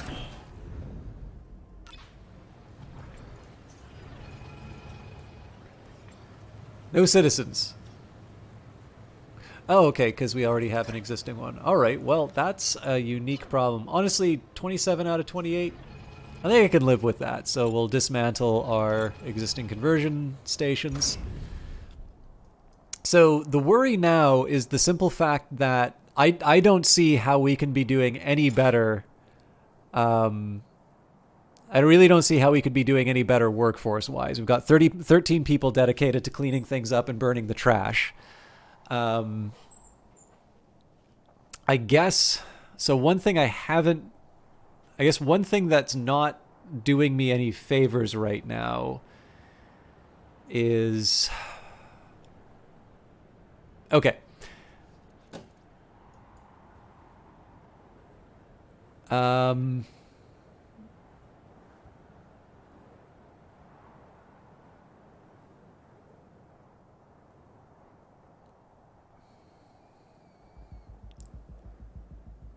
Just trying to think of the best way I can do this to minimize the impacts of pollution. So let's say I want to build a transport hub too.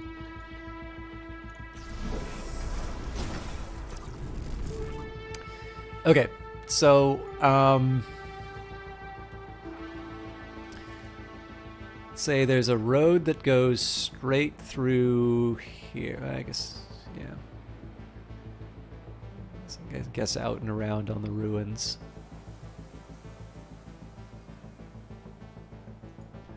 I have a fan that blasts it through. Well, see, the problem with the fan there is that it moves the Zethane away from Victory Plaza. So it'd be better if I could end it here.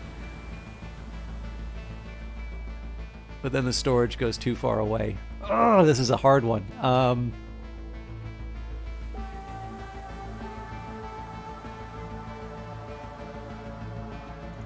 Okay, so I'm going to claim these. I'm going to mine them out. This is where my storage is going to go for trash.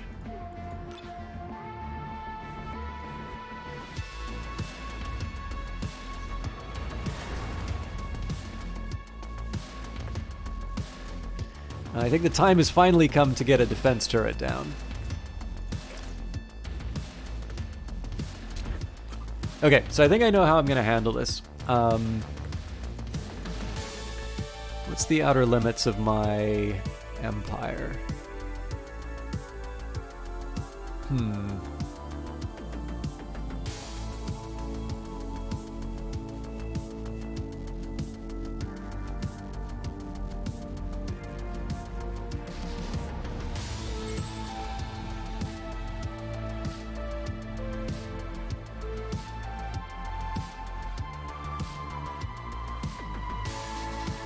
So the idea here is going to be, there's going to be a storage facility for trash, which hopefully is going to mean that people take that to the,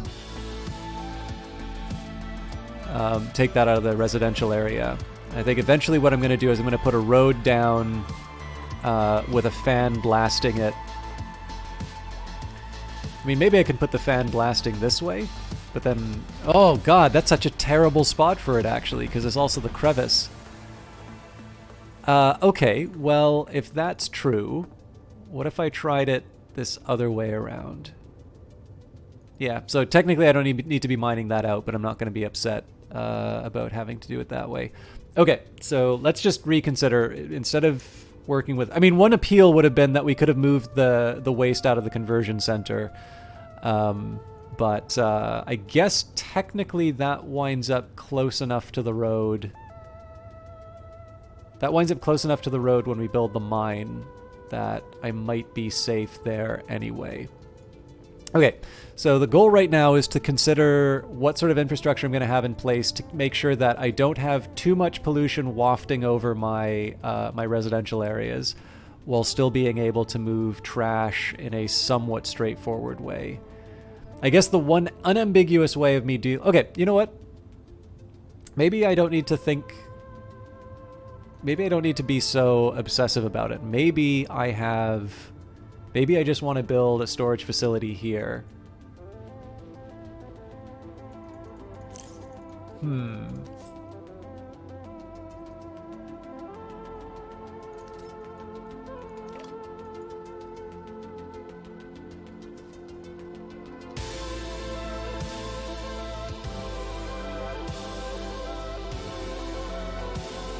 I'm just trying to think how the roads would work. I'll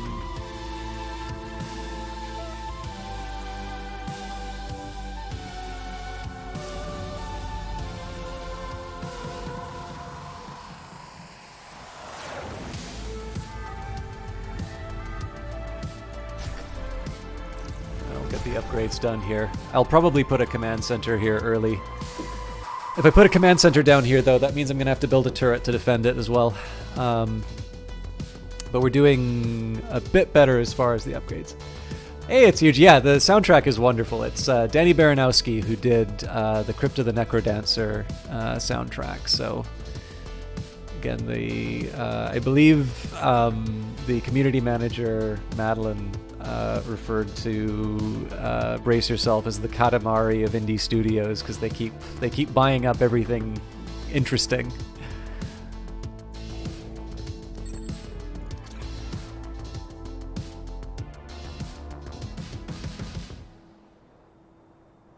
I'm really not sure about this choice about putting a command center here, though.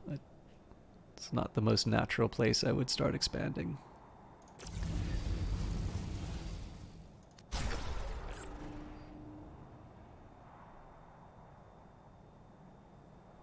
Honestly, though, I'm just trying to figure out, like, where do I want to put the road?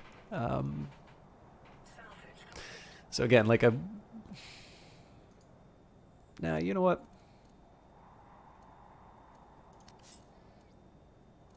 Okay, so let's say I put my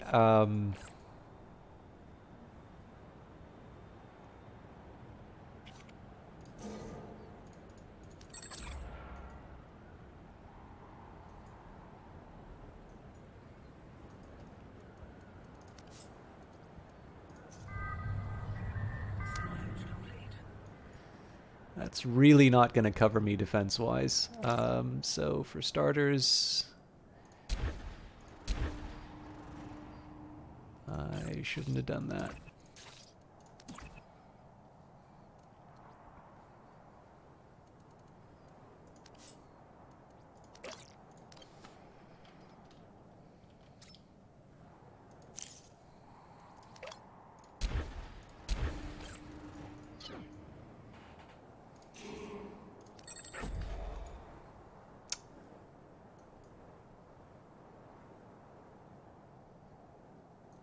Okay, so let's say the road runs along here, so you'd have a... Yeah, okay. I think I know what's going on. So I can't afford the command center over there. Once, of course, I do all of the sufficient upgrades for minerals.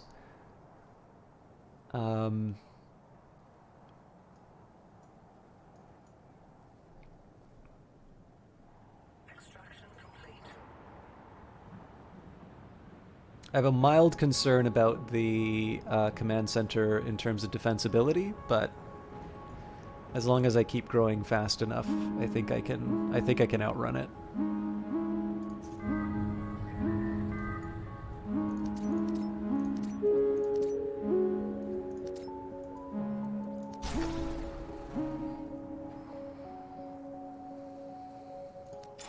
It is really concerning, though, that residential buildings apparently are this vulnerable to being buried under waste. I may have to come up with better logistics.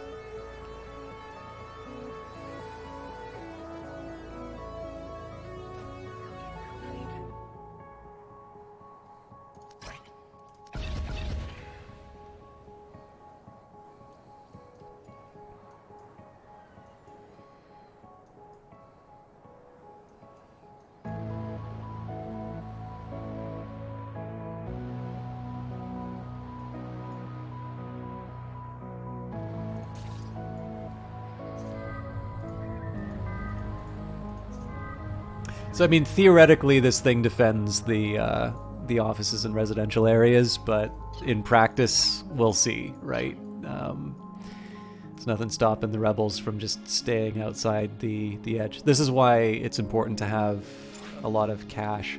All right, why are you all idle?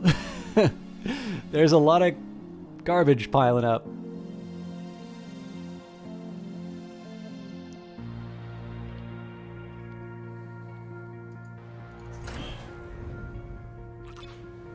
Holy smokes.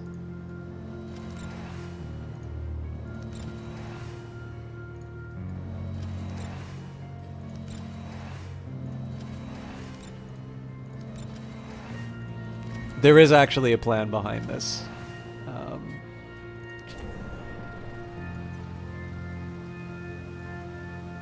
Okay, so I really can't put this off anymore. I need to start putting down proper storage.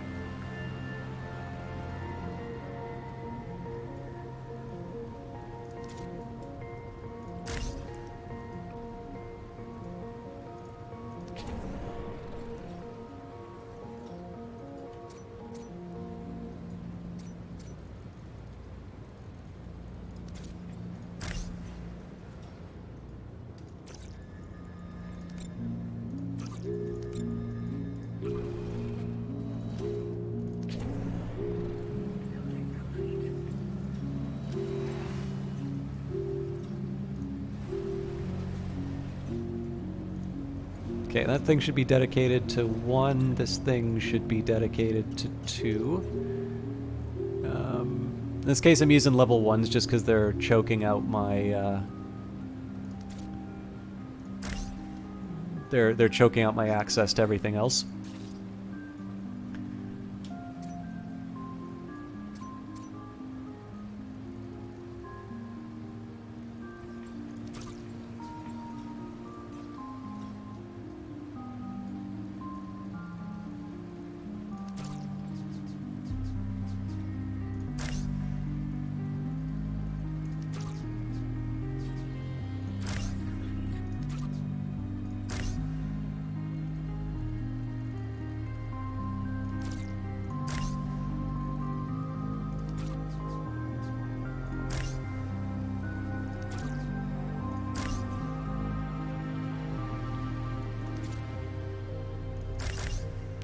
A little wasteful, but gets me where I want to go. And I'm going to do the same for isotopes, but I don't expect this thing to get built anytime soon. I messed this up.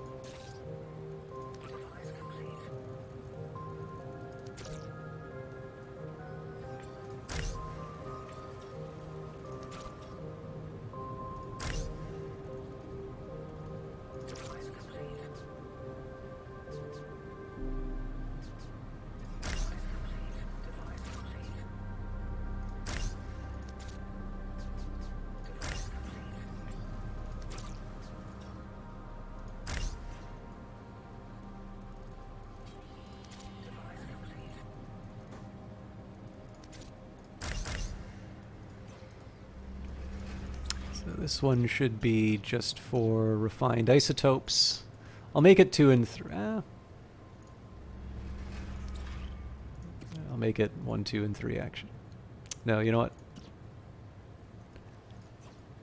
I'll choke out the level 1s.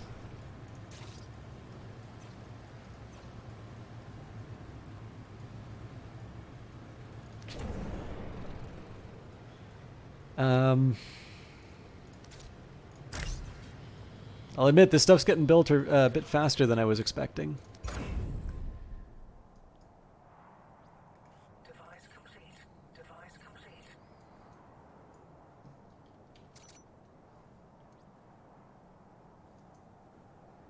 What I don't know, though, is why it's taking so long for me to get my refined level 3s.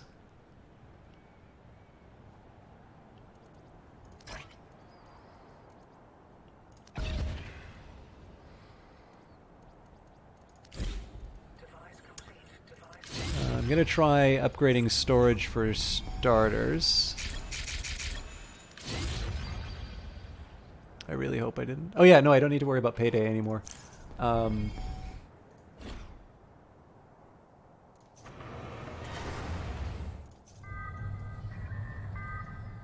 I guess the question is, how confident am I in my ability to defend myself from Victory Plaza? And honestly, the answer is not very.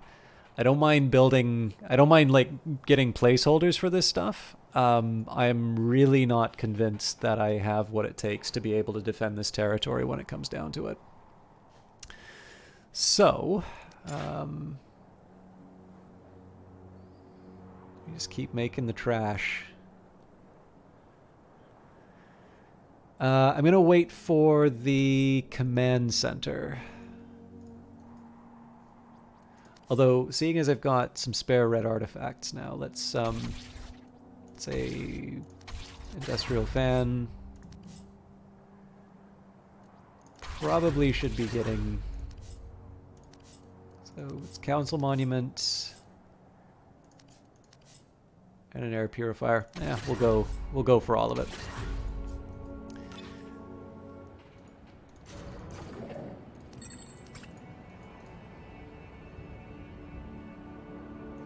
So yeah, my priority now is going to be to get this command center down. This is because it's going to give me some extra distance. I'll be able to upgrade the ruins. I wouldn't have expected this to be the first place that I upgrade, but it's... I want to see whether or not the presence of a storage facility for waste is going to help, or if I should do a dedicated storage facility that people...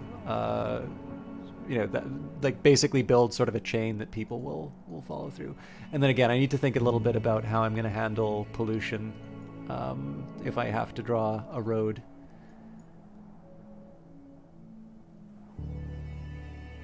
Actually, maybe it's not that hard. Like, maybe I just put the storage here.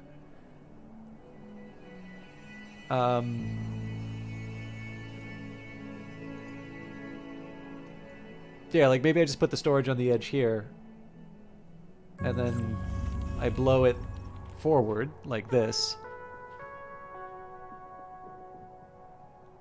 God, could it be that easy? Gotta remember what the range on the fan is. Because like what I want to do is I want to blow the pollution away, but I don't want to blow it away from the like I don't want to blow the zethane away from the fuel generators.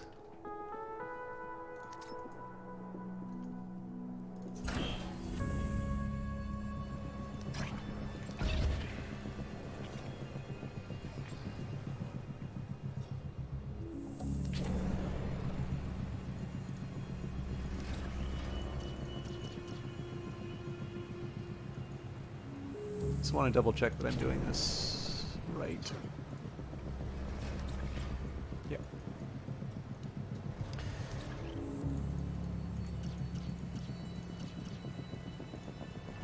Oh, that's right. I had an improvement on this pattern that I didn't implement. It was where I put the relays relative to others. Anyways, it's too late to fix now.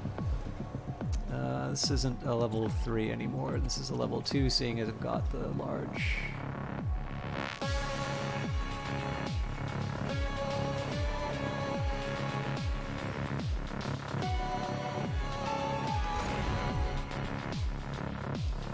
Apparently, we're not generating single isotopes anymore, so...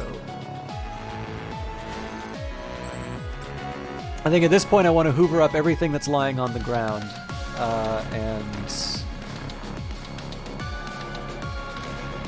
kind of just come what may.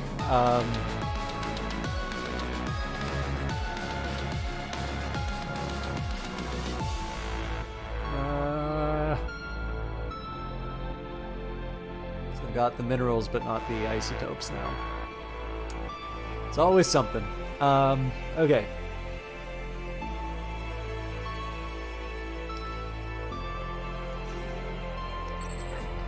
I think in this case I'm going to go artifact happy.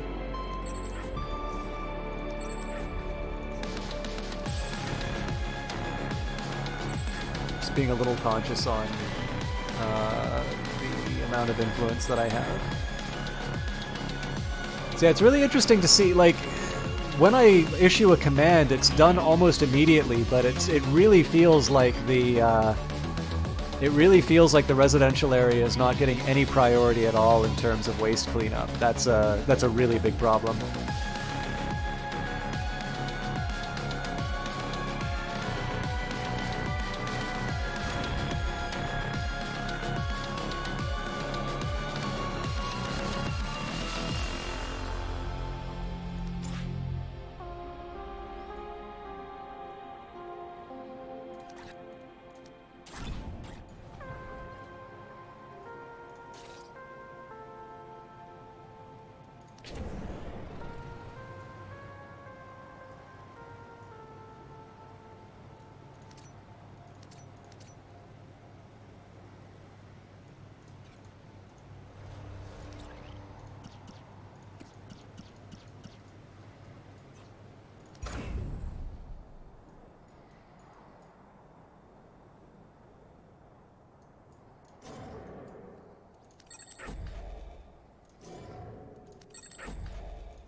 So one bit of good news is that when the command center gets built, there's going to be sort of a natural extension in terms of the Zethane, like the fuel turbines and such.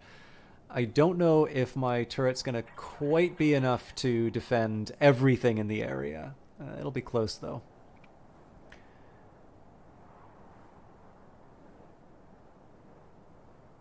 I think I might bite the bullet and sort of adjust. So originally I wasn't gonna have roads anywhere near, but I might actually just bite the bullet and have a road that goes straight down here to collect the waste. So I guess there'd be like a storage facility here, there'd be a road here. Wait, that doesn't work. So I guess a storage facility here, fan here, road. Okay, I can see how this would work.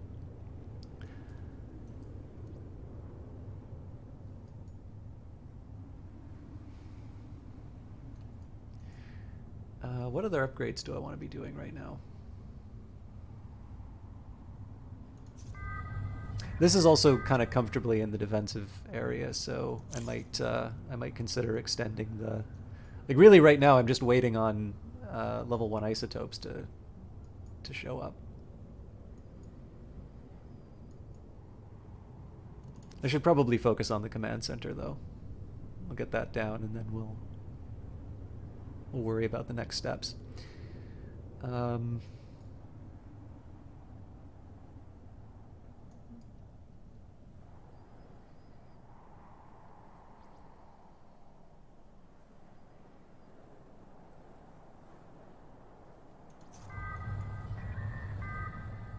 So I think if we have a turret here, that'd probably cover us.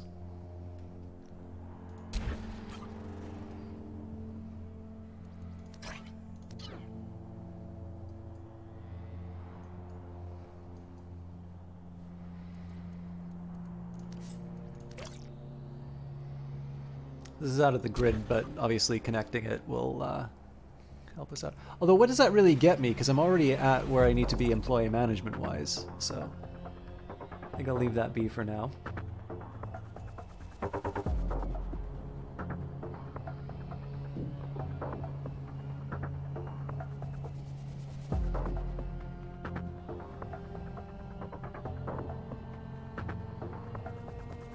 I believe if you have a command center nearby, you get a livability bonus. So what I might do is just kind of do these little satellite, like these combos of command center turrets, so that there's the offset.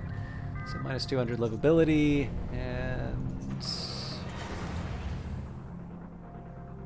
yeah, it does get affected. Wow, pollution's reaching all the way there, huh? Alright, that's definitely something to keep in mind.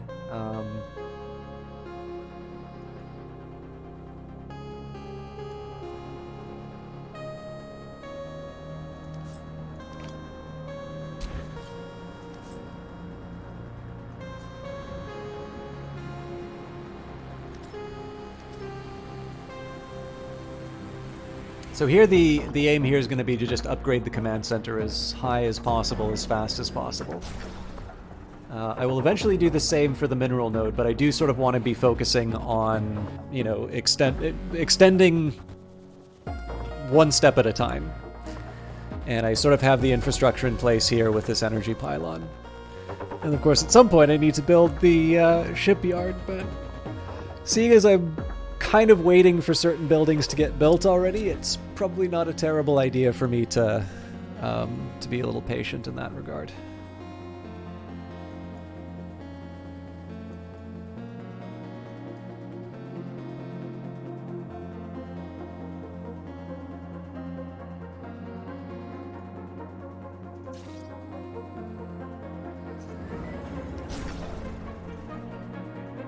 I should also be conscious about things like power, but I'll get the turret built first, and then I can put up some fuel turbines and energy plants and such. Speaking of, right, I don't have the minerals for the turret.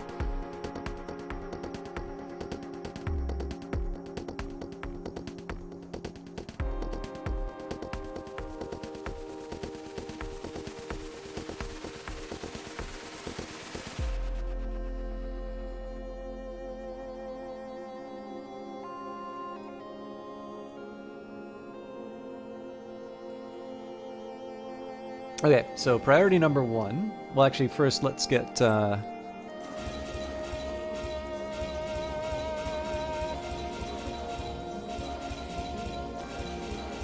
Again, we'll just get the investigations done. My prime targets, so ideally a mine here, although I do need to worry about where the road's going to go. Fuel turbines somewhere around here, probably. I want to extend out the smokestack, so we can do that right away.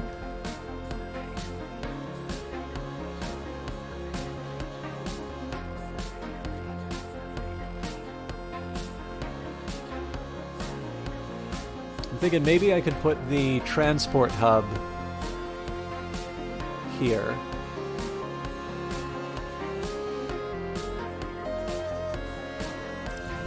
Yeah, because that has power, so destroy that, turn that into ruins. What does the reach look like? So it goes 2 out. So 2 out in every direction. I'm already kind of starving Victory Plaza of its Zethane already, so maybe I don't need to worry so much about where that gets placed. I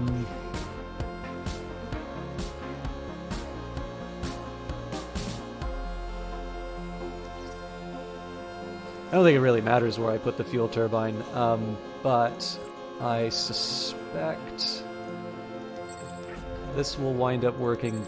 No! This will probably wind up working best. One, because it's closer to the sinkhole, but also because it's close to the command center, which is going to have the turret. Okay. I'm going to be patient and wait to build the turret before I extend the smokestack. Device complete.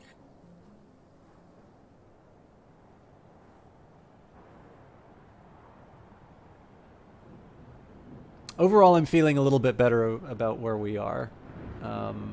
There's a couple of gaps that we can fall into, but I feel like we've built ourselves enough runway that we're going to be able to get over any major pitfalls, at least. So we're really just waiting on that last two minerals.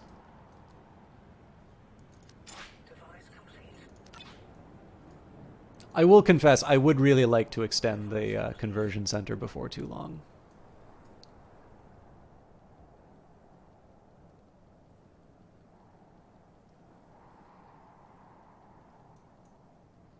Yeah, I'm thinking what I'll probably wind up doing here is we'll put down like an industrial fan facing here, storage.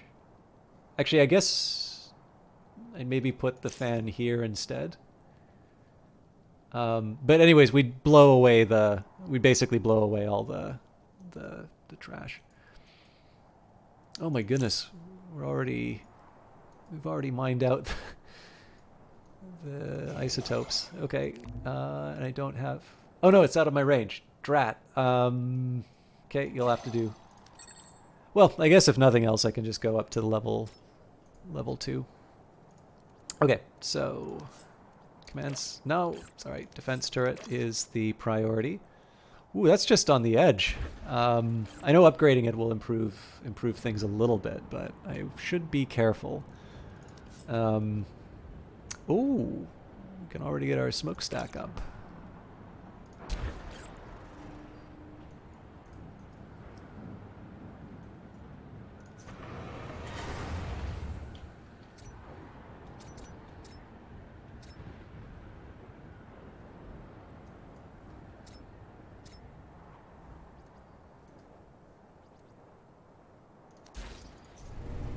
This is such a reckless choice, but...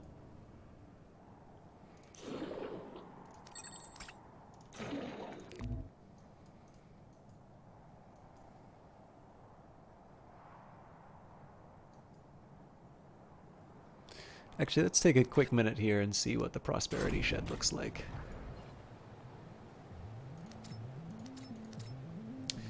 Okay, well, there's really no processing. We're at peak isotope processing, so we're just going to turn that all off. I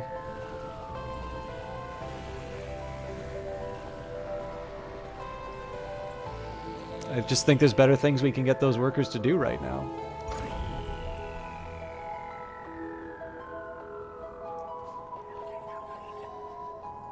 I mean, it's a nice problem to have. I probably should have taken a look at the no Sieverts floor, though. Nope, they're up and running. It's a little slow, but...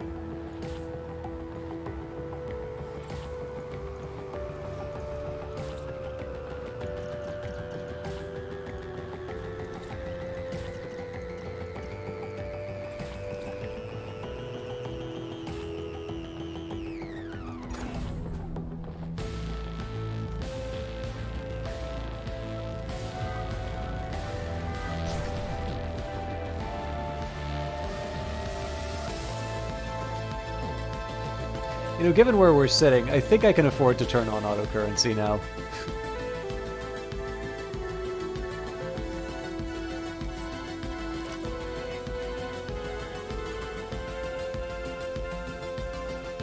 I'll maybe occasionally check in to make sure that my level 3s are where they need to be. How is that possible?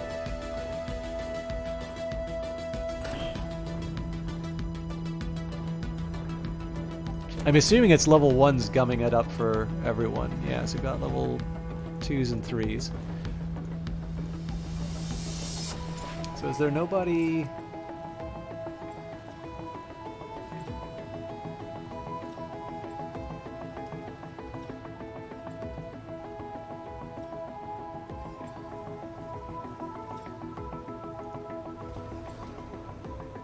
So what gives? Why aren't you giving level 1 minerals?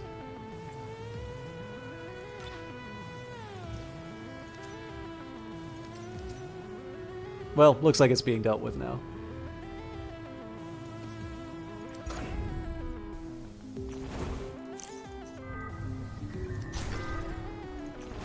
Okay, so connection going on here.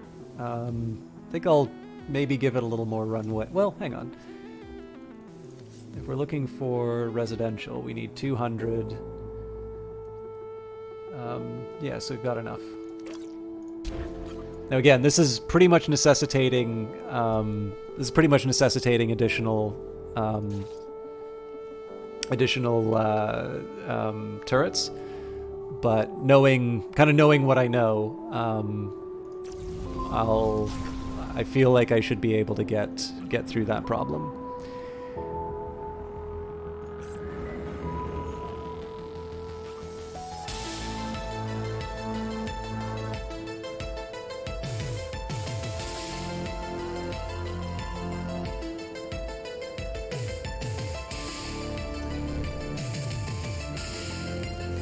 going to cost me for an industrial fan? 150, so...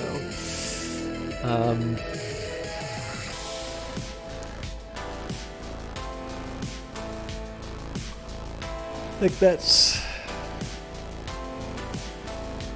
what, 6? I think that's 6 of the tier 3s.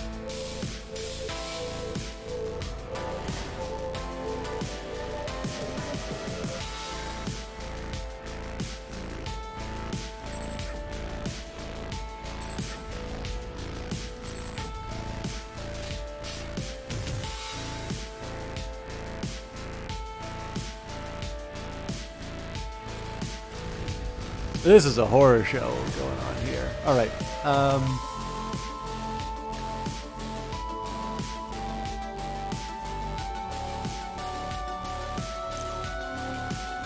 So here's how I think I'm going to do this. Oh, really? Ah! Off by 1.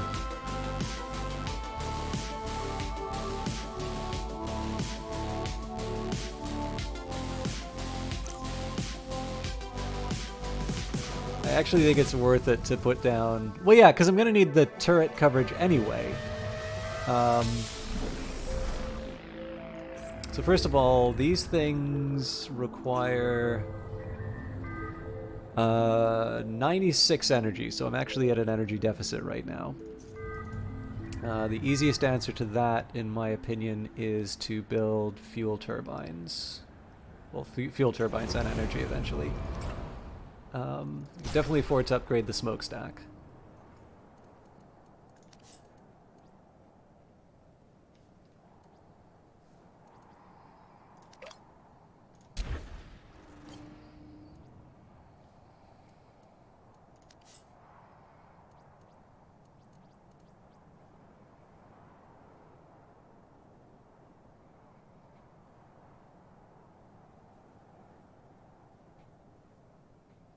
Something's killing my Zethane.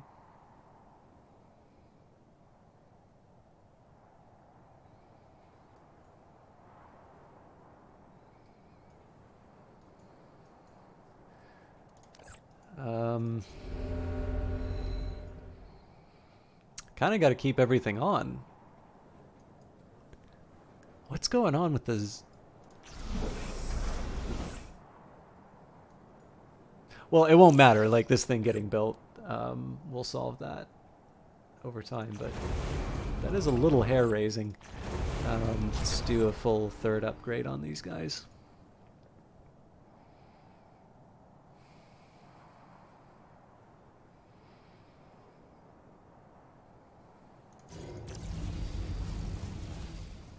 Okay, so I was thinking about how I was going to do the... Right, no, I remember now.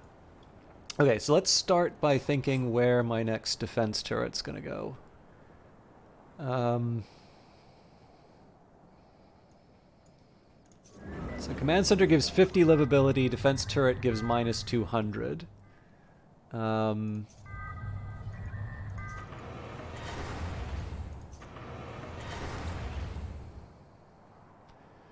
apparently it does not count...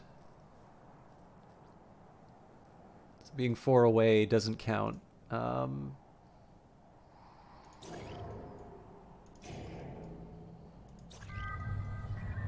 that's like right at the edge of its capabilities. Well, I think I can see how this can work. So we build a command center.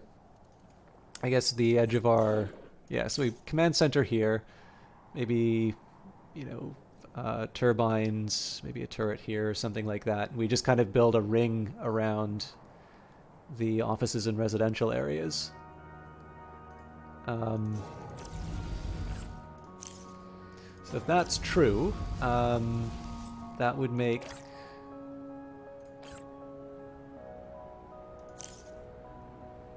I suppose this is the best spot for the pylon.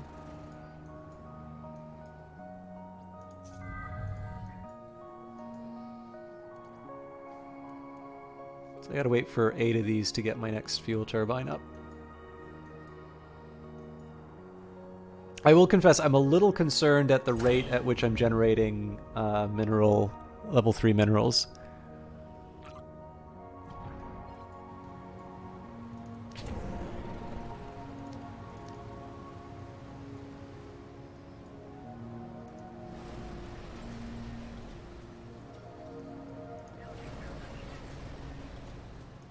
I'm actually gonna just in case something funny's happened. I'm gonna sort of kick these in the pants by turning them off and turning them on again.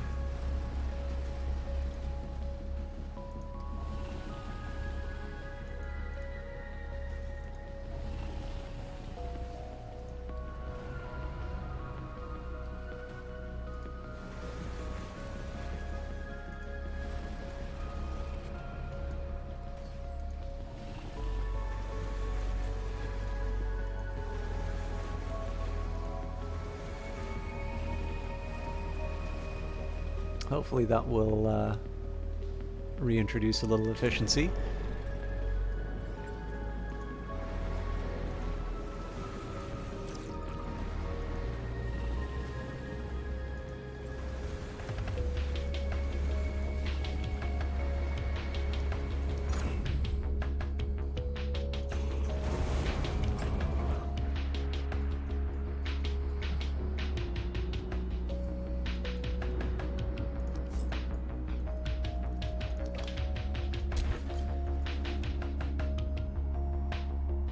So the next obvious candidate is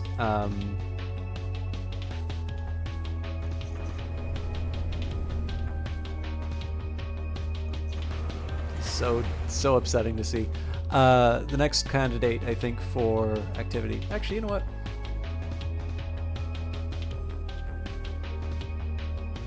If I just got rid of the prosperity shed and had a road that went like right up the middle, I'd have to get rid of the habitat and office in Victory Plaza.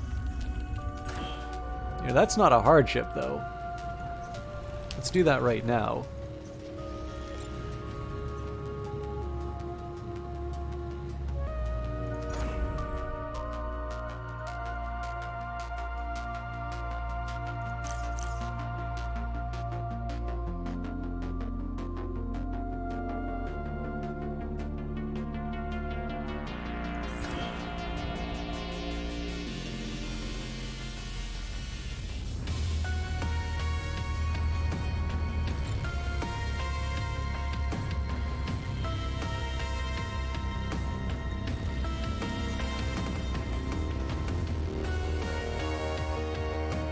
Okay.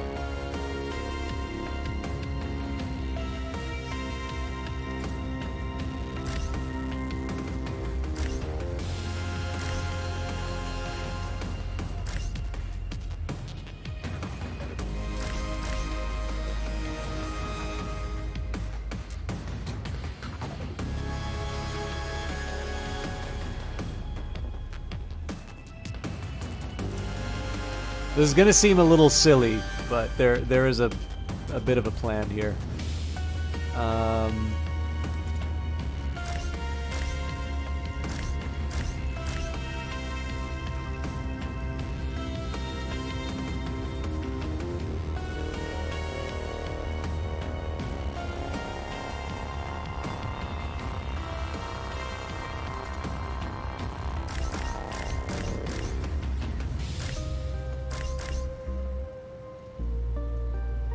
Oh, I messed up.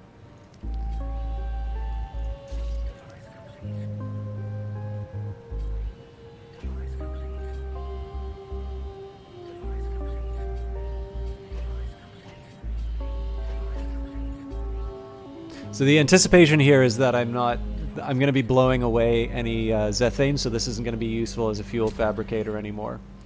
So instead, headquarters is now set up for storage.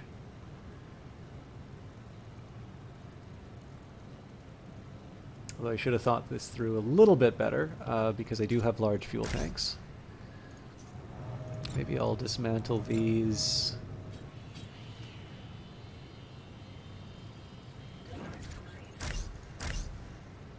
Actually, no. I want to get rid of the waste modules too, so...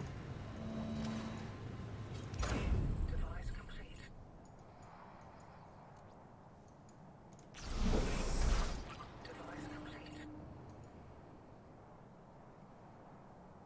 kind of knew this was going to happen. Hopefully they upgrade it quickly. This is kind of just a total reconstruction of my bases. Although I probably should have... So I've actually taken on quite a bit, and we do seem to be due for a rebel attack reasonably soon. So I might want to curb my enthusiasm for a little bit. Let's think about what I'm trying to accomplish right now. I do need some protection. So by virtue of the fact that I've combined these buildings, I have to have protection for them. So building a command center and a turret should be a very high priority. Up next. Following that, actually, no, one thing I can do, depending on how the whole turret situation works here, I might just make a big long column of offices and residential areas, and then just have this row of turrets that sort of protect them at a distance. Maybe that's how I'll handle my money. Oh, looks like we've found... Pretty sure that's rebel territory. Also probably means they expanded there, because we definitely didn't see that before.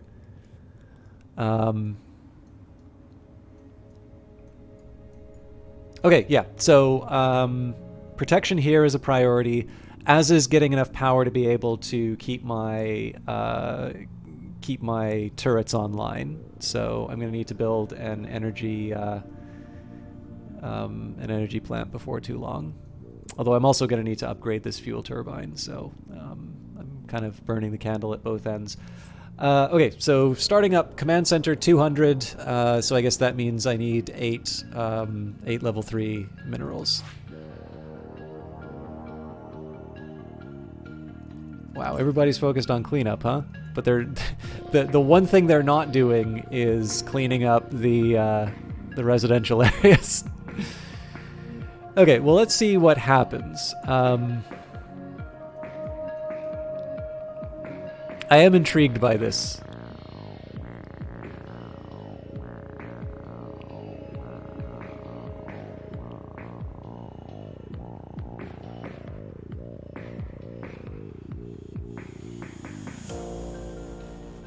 I mean, especially given the fact that it says that there's no... That doesn't make any sense. This is the wrong spot. Although there is something I can do.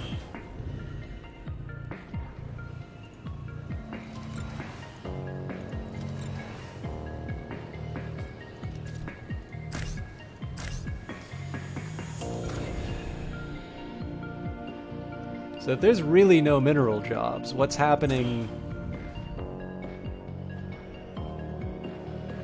Oh, okay.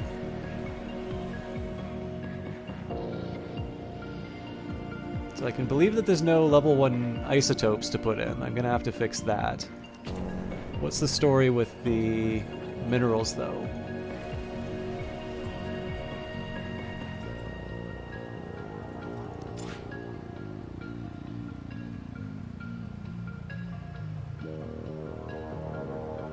So why don't you want to accept a mineral input?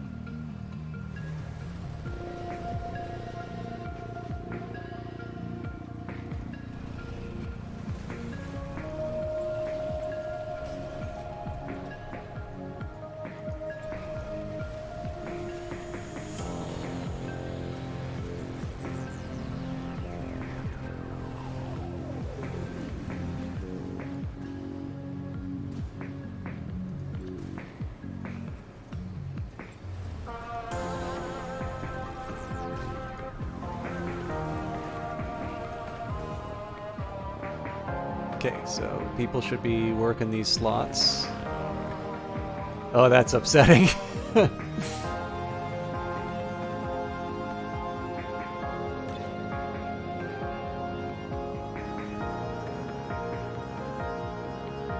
This is so weird.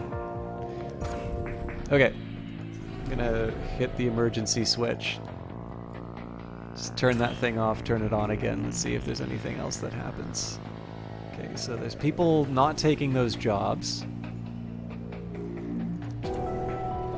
In fact, all of these are going unfilled. And this thing counts as not being on again.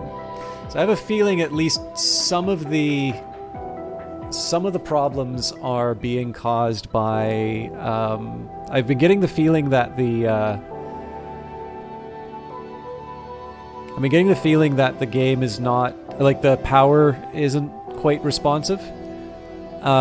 This is some really weird worker behavior, though. I've never really seen anything like this. Okay, here's what I'm going to do. I'm going to do a manual save here. I think they said that there was a...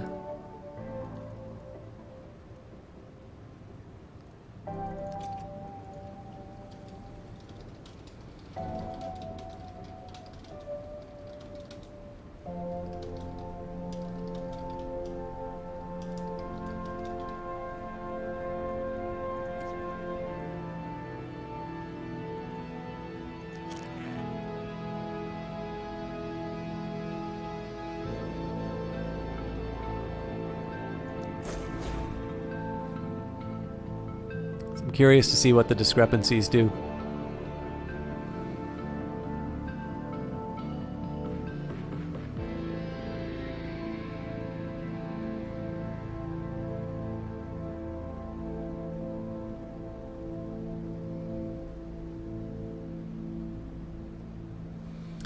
Okay.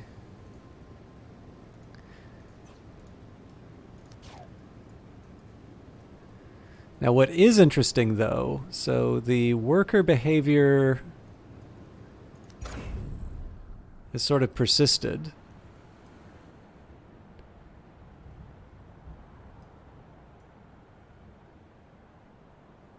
Huh. Well, this is quite the pickle. 'Cause the problem is that if this is going to be affecting my factories...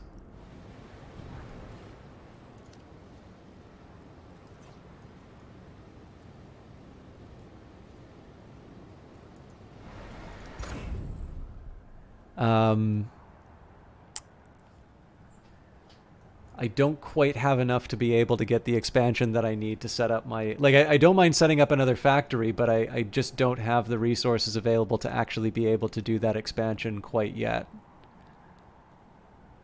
What an interesting problem.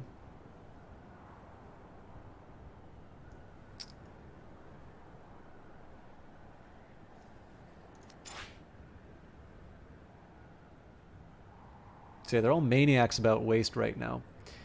Okay, I'm going to take a very risky step right now. I'm actually going to completely dismantle the factory.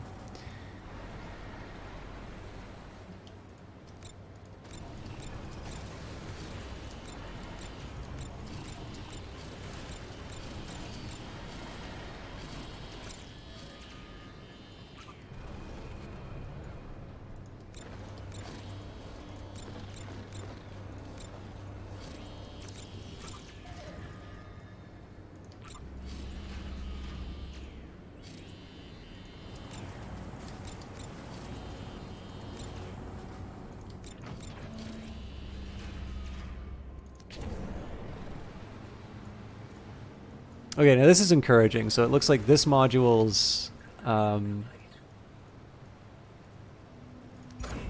something happening. We also just did a conversion.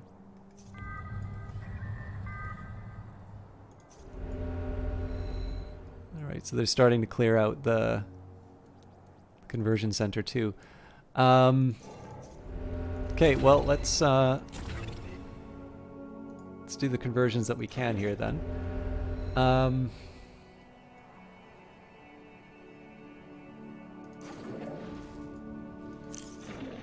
these guys are idle. Huh. Okay, so they say there isn't a discrepancy that they found. People are working on the mineral inputs. So that should be I should be cautiously optimistic about that.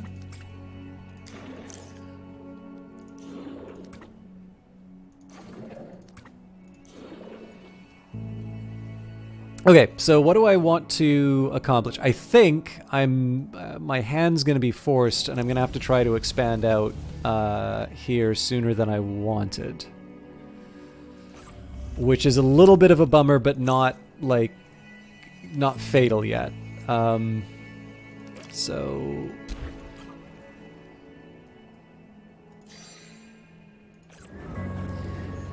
So, let's think a little bit about how I would design... okay, so if the turret coverage... So I guess mine here... Mine, factory, storage...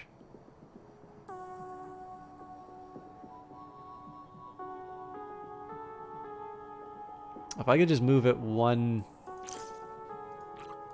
Oh wow, this is huge for Zethane. Okay, that changes quite a bit then. Okay, so...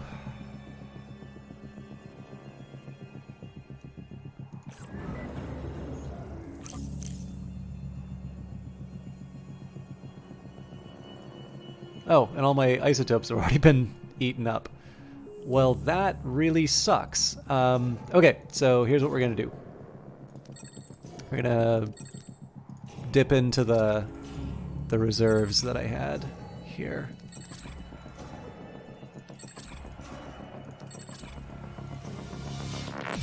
So obviously this generates waste, but waste is a little bit less of a worry than it was before.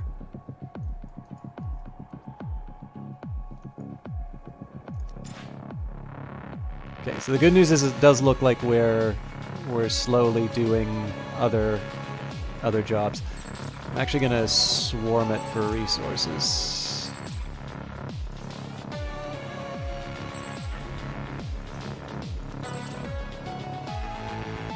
So high priority does need to be restoring isotope refining. But again, I got to think about how I'm going to handle this, because I've got some pretty narrow parameters in terms of where I can put my roads. So, okay. I could run a road like this. Now, that does put the pollution a little bit closer. Okay, so mine... Factory... Still room for a turbine. Storage... Oh...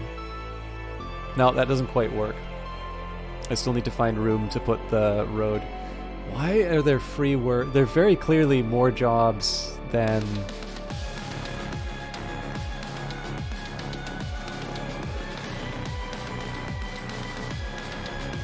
There's more jobs than the workers can handle right now. And I can see them standing there, but...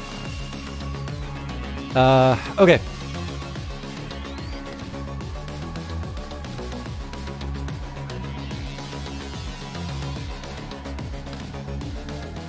So maybe I do a transport hub like this. So road down here.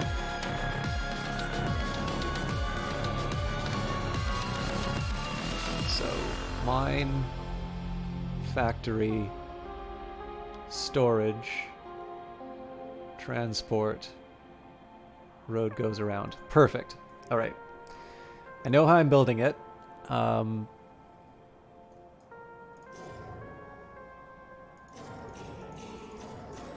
These should be the first priorities for extraction, though.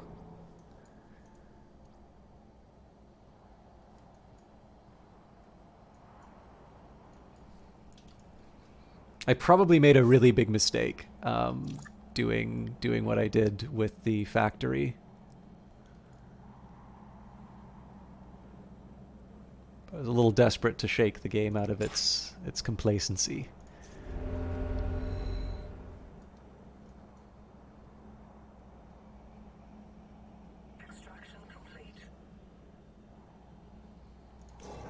Okay, so we just got to get you up to 20. I guess I can build the factory floor already. Oh wait, I can't, because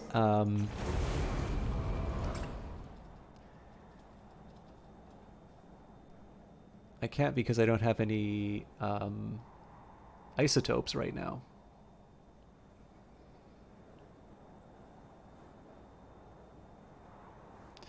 So in this case, let's say move resources is now a higher priority than cleanup.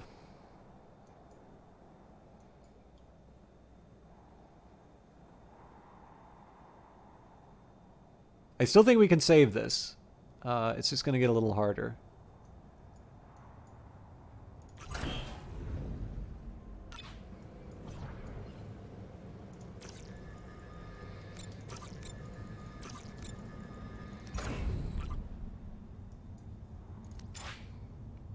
And I'm going to adjust move isotopes to a higher priority job.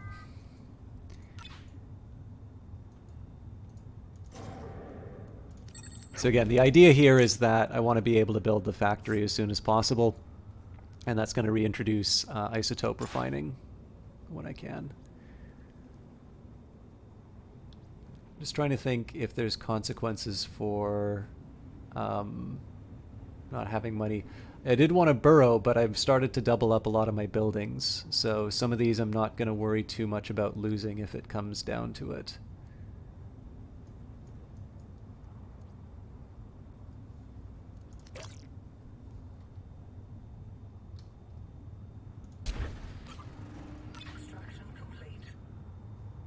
Okay, we're looking a little bit better as far as... oh, that's right, isotopes.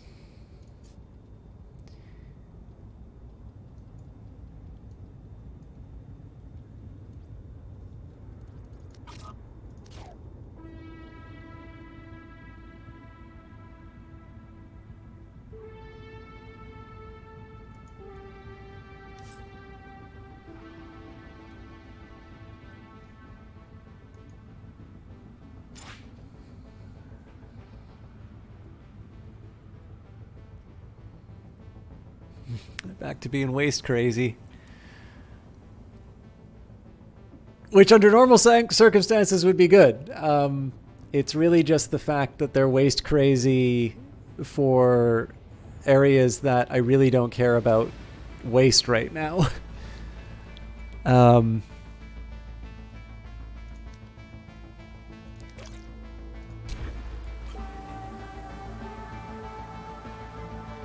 So this was kind of a must. I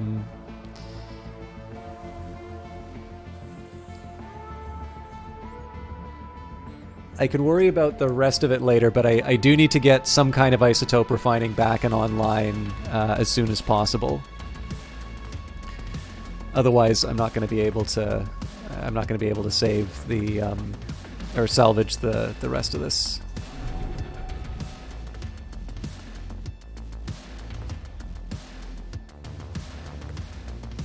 And of course, at some point, I need to make like an energy generator and such. But if we don't have isotopes, we're not gonna be able to produce what we want. So there's a connection happening there.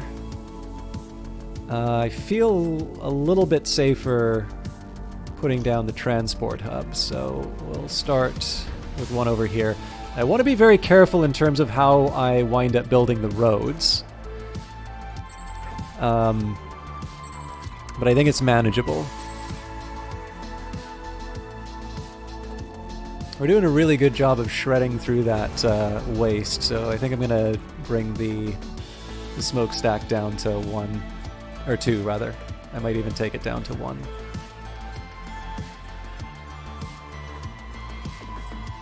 How are we on the fan? That's going to take 4.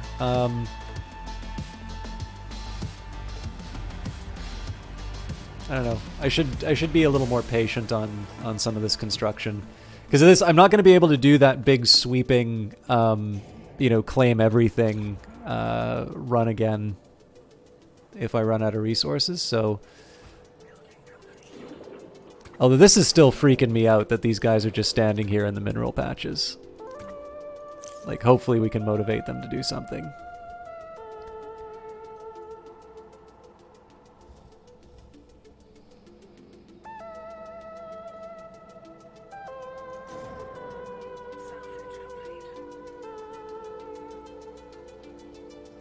Okay, so I'm not ready to put move resources above manufacturing yet.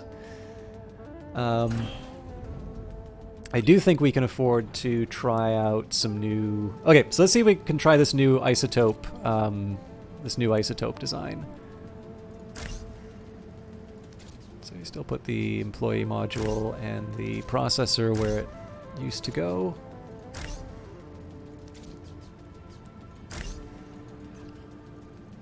Okay, so then the idea here is that I put a relay here, and I have to put a relay somewhere in here. I guess it doesn't really matter which side I put it on. Then I put the storage container here, and then I put the energy bridge here. And this will give me more ready access to the...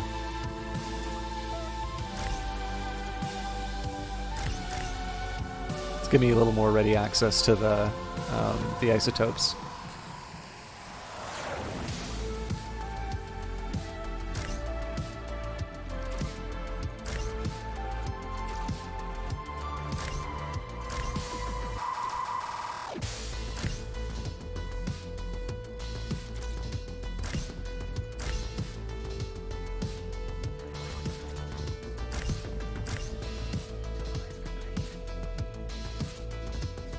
I can only put one just so I don't entomb it yet.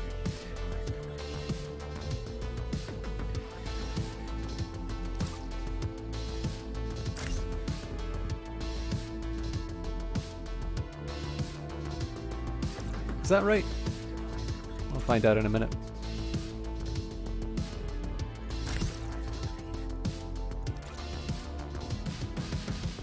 Yeah, that still works.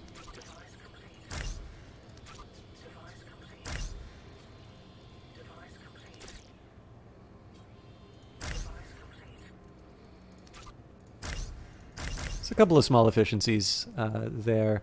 Oh, right, but I gotta put down a pylon. Okay. So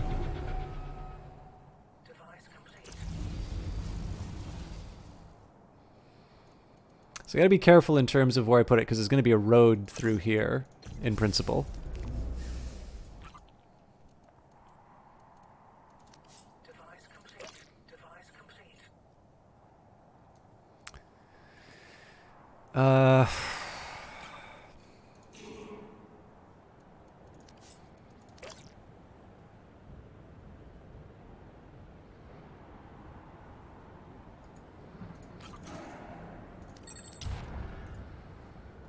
I'm not sure what I want to do with this area quite yet, so...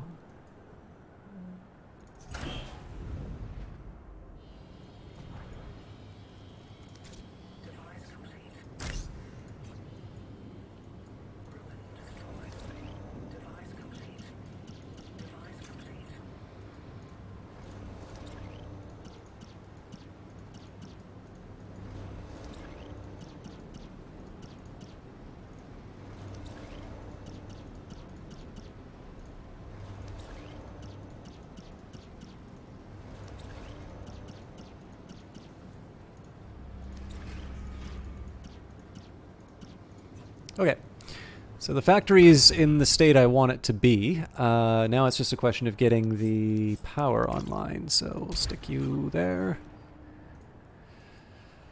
Alright, for the rest of you, 14 level 3 minerals, that's encouraging. Don't have a ton of hope in terms of what I'm going to get out of that command center, but I guess this would be the furthest distance I can get, so command center probably makes a little more sense to put up here, seeing as it does also give some livability bonuses.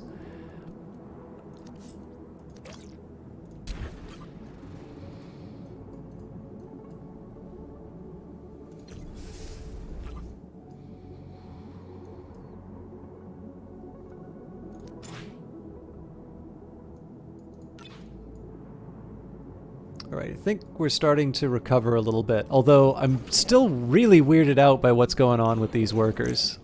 Like, there doesn't seem to be anything that will motivate them. So, I'm going to do something really reckless.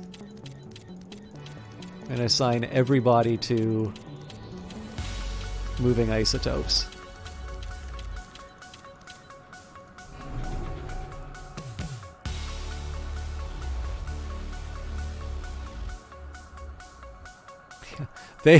They will absolutely not be moved. They were told to mine the minerals, and by God, that's what they're gonna do.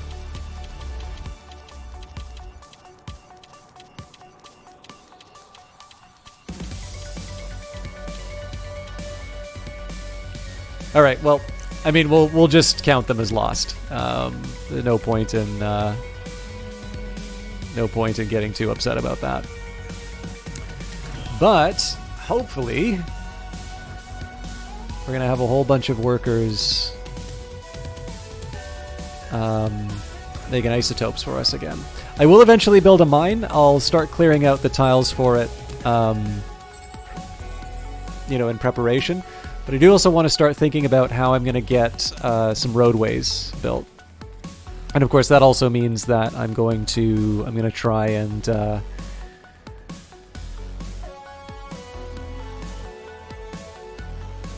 well,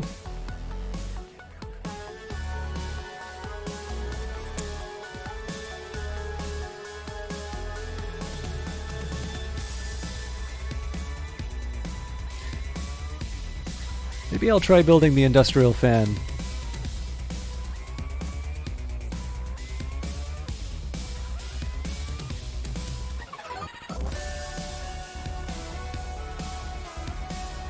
This is kind of the point of no return on building that fan, so I'm gonna stick it right here as soon as I get my 4th isotope.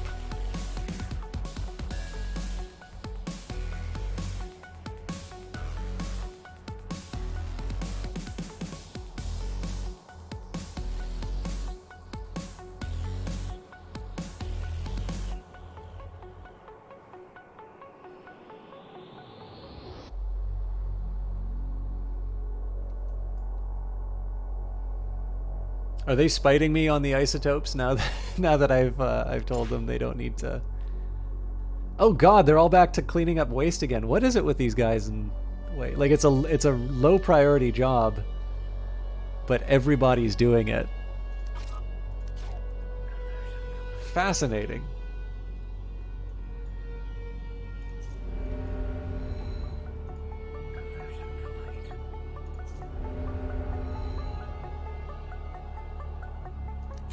I mean, I'm gonna keep hammering out the employees while I can.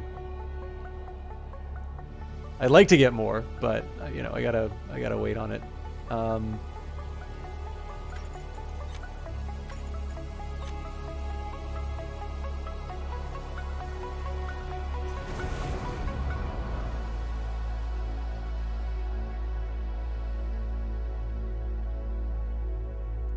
Wonder what it is about them converging on the cleanup all the time.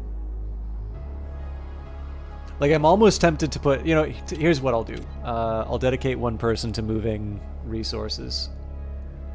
And actually, while I'm at it, it's not efficient, but I think at this point, one person dedicated to each of these tasks, even if it creates idle workers, is better than nothing.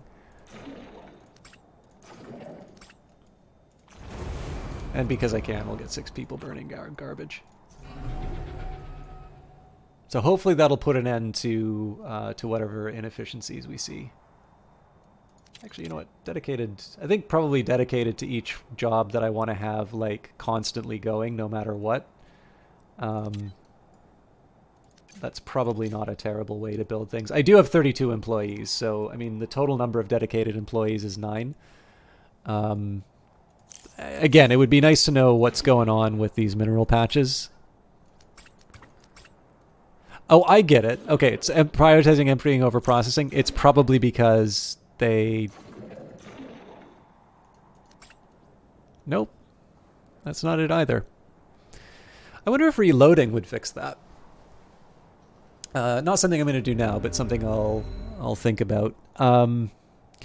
Okay, so... I'm going to have to give my factory some time to process its its materials. Let's go to the command area. So I'm gonna just see what other goodies we can find. And I guess the worry was... Okay, actually, worry number 1 is power. So let's solve that right away. So we are sitting on 9. And for an energy plant, we need 200s. Okay, so it's not perfect, but it'll give us a start. Survey complete.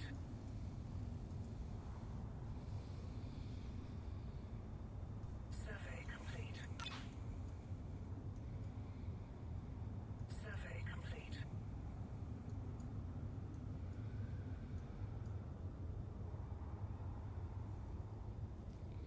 I do need to smarten up on the money situation, though.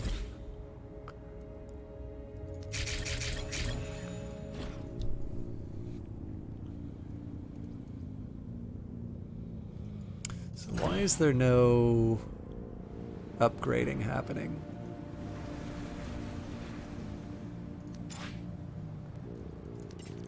So I got workers dedicated to inputting and emptying.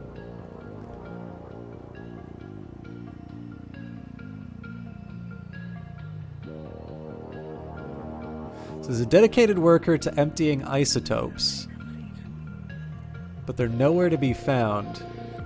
Ah.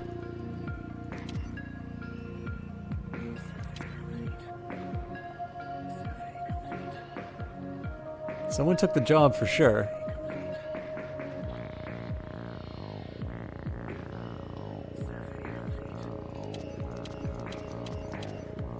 Okay, so if I release everyone, you all go to cleaning, don't you?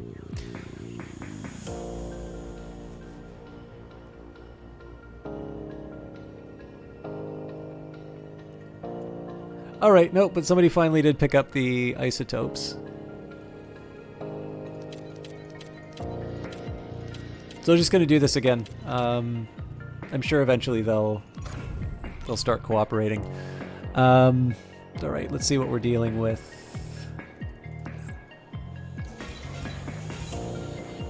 Our lifeblood is essentially getting enough high quality isotopes to carry us through. Eventually, it's also got to be high quality minerals so that we can build enough roads. But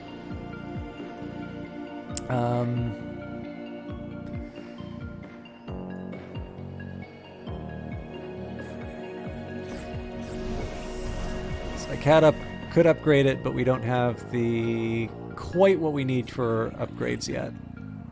It's actually probably better I get that done early. Oh god, it's generating 83 fuel. Yeah, we're gonna have a shortage. Although I can turn off this energy plant, so that's not gonna be as big of a problem. Although I am curious, so right now we have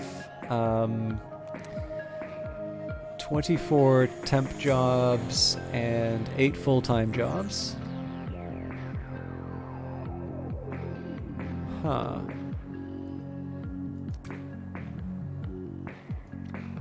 Alright. Something for me to think about. I want 24... Okay, you're good to go. We have fuel reserves this time, so I'm not as panicked. And we do have some low tier isotopes. So as long as I've got the minerals to back it up, I'm assuming we need 8. Yeah. So once we get to 8 minerals, I think I am gonna build another energy plant.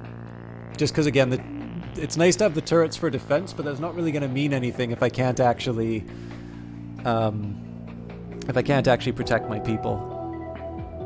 Looks like we also cleared out the garbage, so the workers are eventually clearing this stuff out, which is good to know, but I definitely think we have better ways of handling that.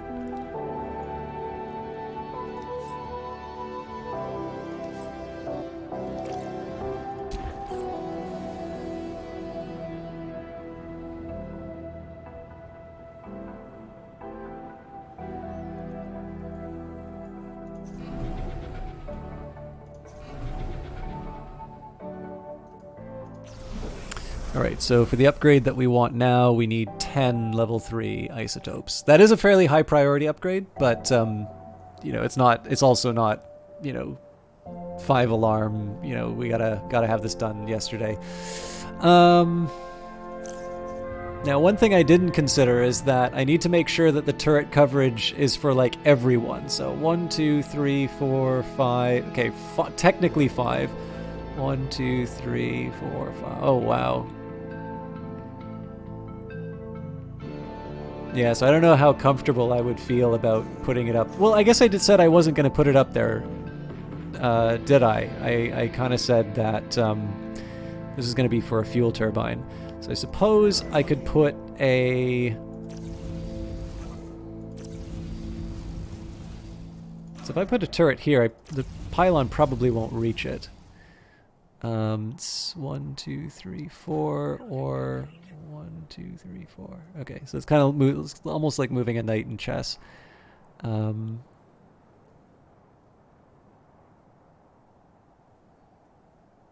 2, 3. So yeah, this is about as far as I can go if I do a fully upgraded energy pylon. Not the place I really would have wanted to put it, but I'll work with it. And yeah, we can cover it. I would have preferred to dedicate the isotopes towards the fuel turbine, but seeing as defensive structures are at play here, we kind of got to bite the bullet. Now, this pylon I might have to sacrifice in the event of a rebel attack. But the good news is that we are protecting our workspaces. Okay, so when we want to build a defensive turret... Oh, that's 400, I forgot. That's going to take some effort. 16 tier 3s. Alright, well...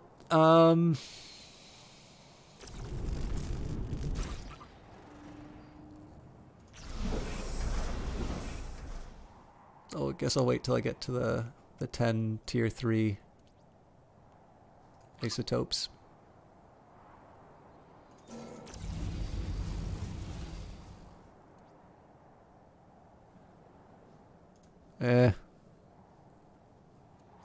I'll do the upgrade now.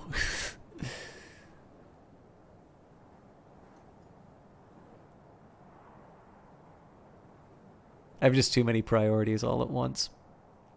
I am a little upset with myself as to how I've handled roads, but it's, you know, I kind of switched my opinions a few times over the course of the playthrough.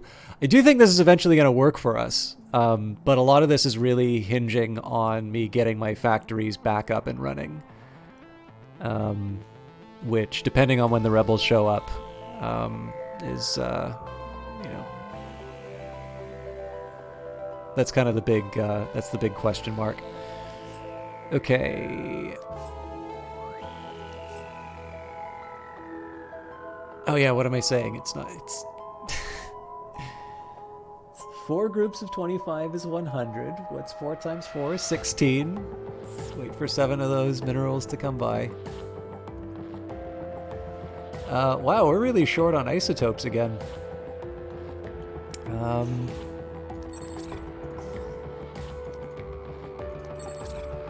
mean, I'd love to build the mine, but obviously I gotta pick my battles there. How many did I say I needed for this thing again? It was 90, so 10, right. I'm gonna be waiting a bit for that, I feel.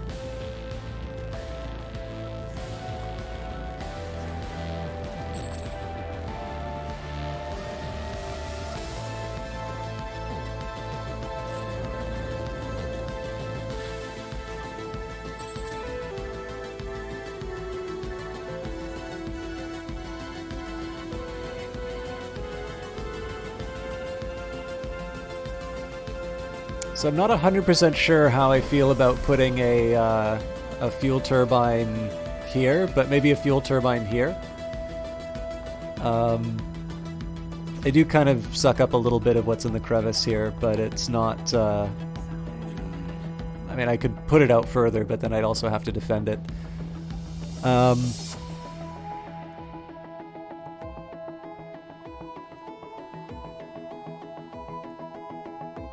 close.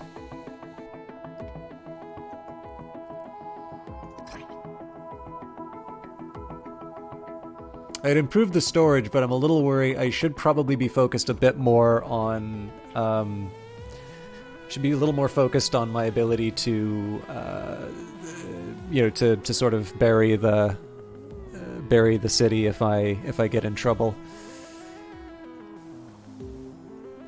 Okay, slouching towards. I realize I'm going over too, but I don't know. I'm really enjoying Industries of Titan. I hope this this lead-in isn't too tedious. I do think we're going to get to some interesting places as soon as I can get my last batch of turrets set up.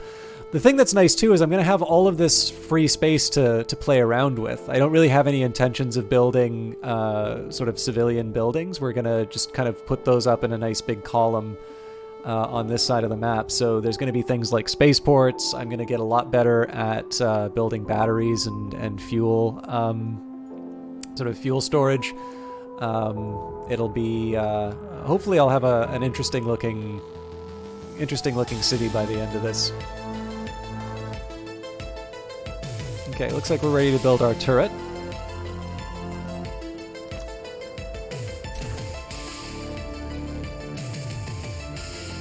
Getting close to upgrading our turbine as well, then I'll be able to turn on this energy plant. Oh, I think we just had a migration. Oh, no, it's probably the end of the work shift, maybe? That or they moved out of the residential area. Either way, that's pretty funny.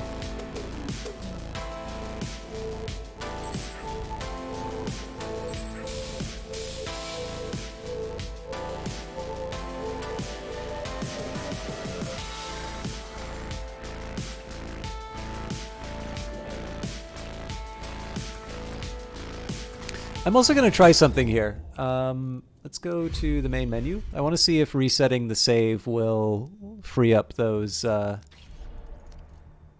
workers. Vessels are staffed by employees only. That's because ships are often destroyed in firefights, and so the crew needs to be highly expendable. Well, you look at that. Okay, that's good to know in future.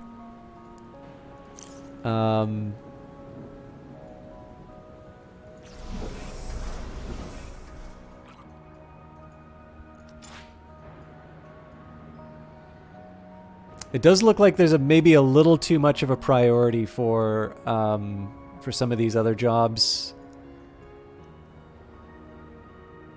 I don't think I'm quite ready to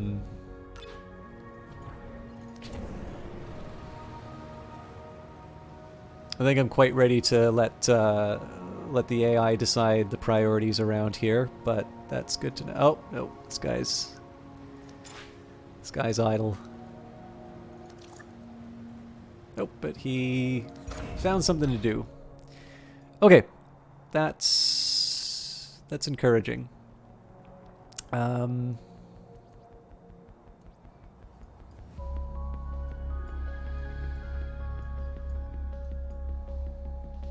fact, it's gonna raise a bit of a question for me in terms of how I want to spend the next batch of resources.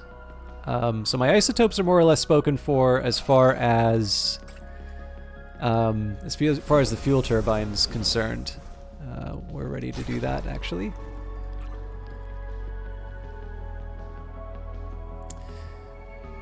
I really feel like I should try and get that last little outpost for the ruin, like basically get the mineral factory ready to go. I should also probably name the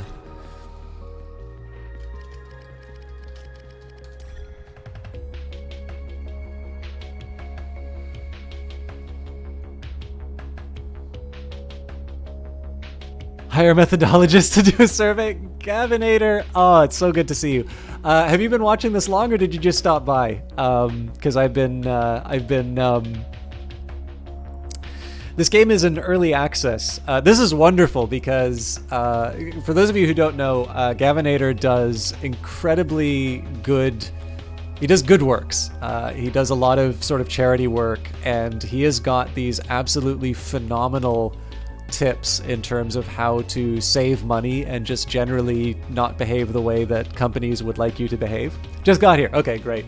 So the idea behind this game is, again, it's early access. It's by Brace Yourself Games, which is a developer based in Vancouver. And the idea is that you are the founder of a startup on Saturn's moon Titan, and you are basically you get to sort of be the like a cyberpunk villain. You get to be the ruthless corporate overlord. So I don't know if I'm going to get a chance to show you how we make workers, but there's this wonderful animation where basically you kind of put them into a pod and you just get rid of all the extraneous bits, namely their organs. And then they're allowed to work in poisonous environments, and they, don't, they don't get tired. They're able to work 24 hours. The work on Titan, if you want to earn credits, is you watch sort of high click-through rate advertising for your 8-hour shifts. I have been known to say, actually, what's wonderful is I think the designer of this game has actually given some wonderful clips on the channel where I wind up saying things like, breathing is a privilege, not a right. And this is kind of just a very natural response to me, being an awful person inside of this game. But yeah, no, I'm having a lot of fun with this. So the best thing I could say is this is sort of like a strategy. It's a strategy city builder. So it's like if you ever played SimCity, it's kind of like SimCity grew up and took a lot of got their MBA and decided to become a bad person. Is probably the elevator pitch.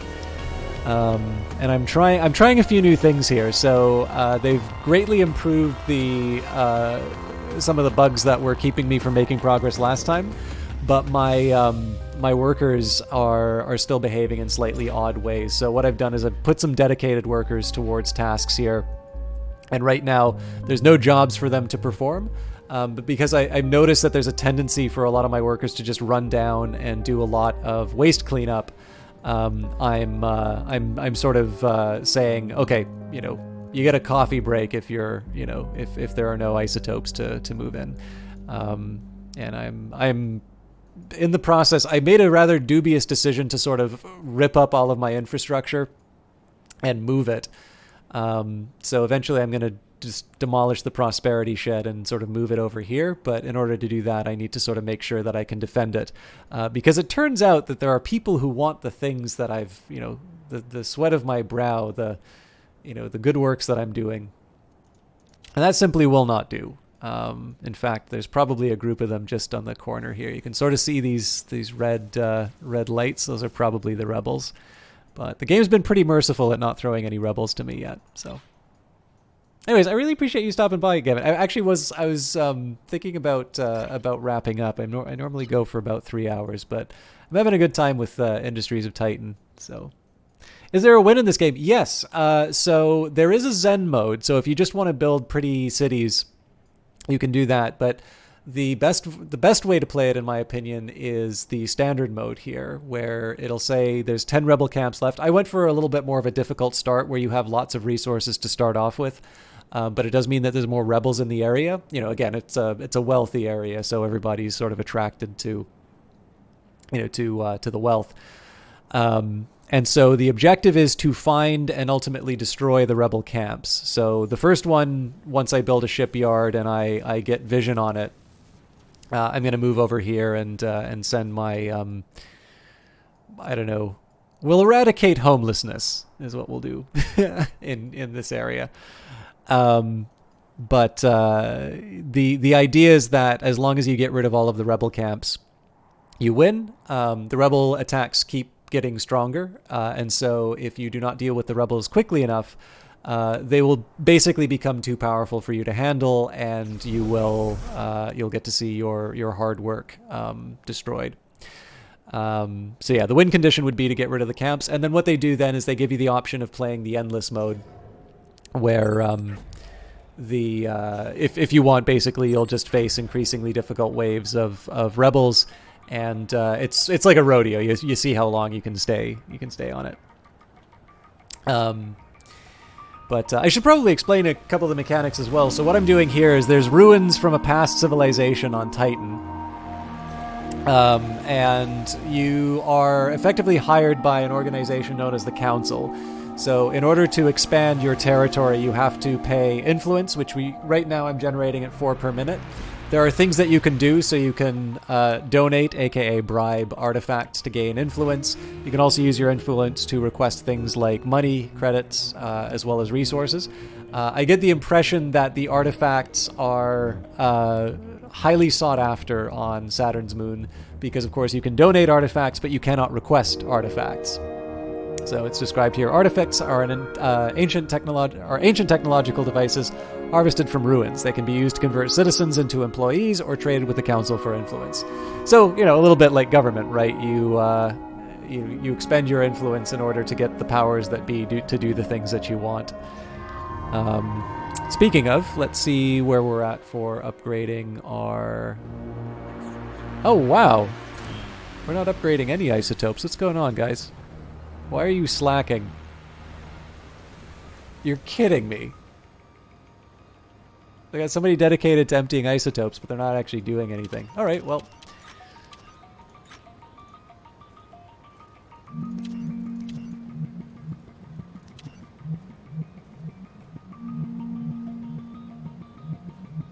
Yeah, they all became maniacs for clearing out waste again. This is why I want to build the roads.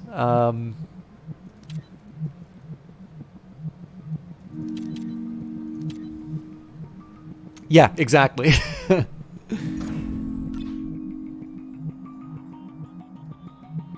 I've had this happen before. I was just kind of hoping that it would get resolved. So one of my hopes here is to upgrade the defensive turret. Again, the first wave of rebels is not going to be that hard, and they haven't announced that they're going to attack me yet. So I'm in pretty good shape there. Eventually, I do want to build this road to the. Actually, yeah, that's a question. So I've got an industrial fan, so that's going to cost me what? I guess that's 6 mineral. Yeah, we can afford that now.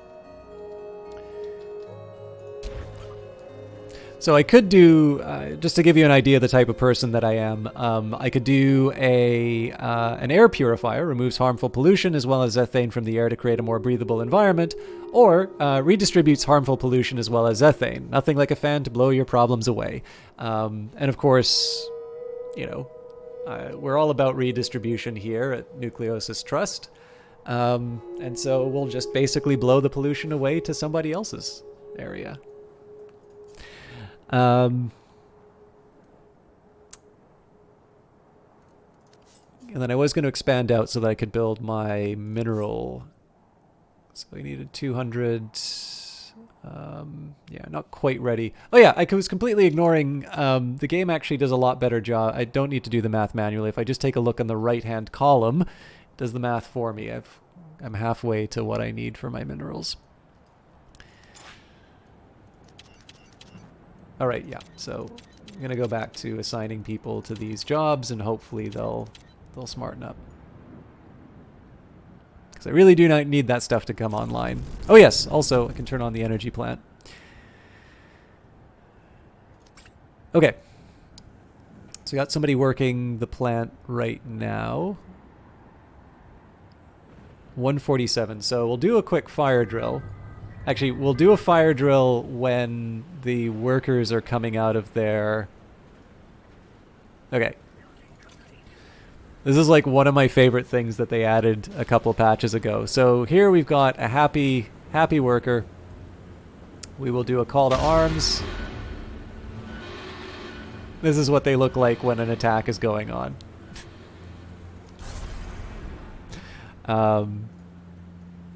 Actually, the artist for the game was in the channel a little while ago. I did not compliment them on that.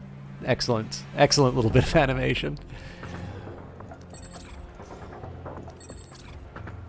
So I could be building a mine to extract these, but that is going to take up workers, and at the moment here, it probably would not be a bad idea for me to sort of just get all of this stuff cleared out before I dedicate any more bodies to that problem. Oh yes, but I do need to keep someone in the fan, so... Oh, but we're not going to generate pollution there yet. Well, I'll turn it on. I do want to... First of all, I want to make sure it's pointing in the right direction. I do see the beam coming out there, but it would be kind of nice to see what we're looking at. Yeah, we're hardly generating any pollution. Which means I'm going to free up some of my...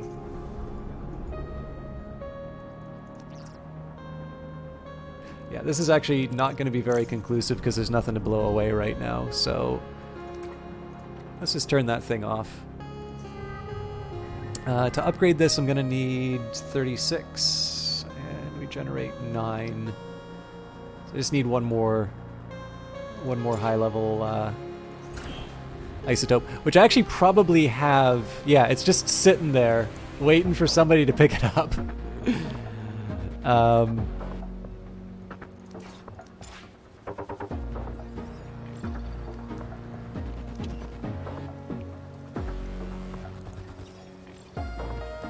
Really good at cleaning, I'll give him that.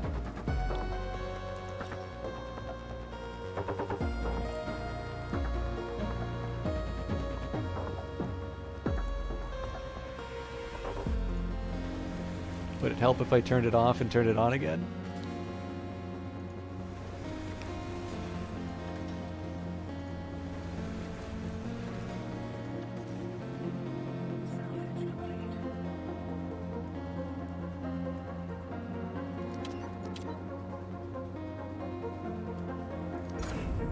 Sure, they'll figure it out. Okay.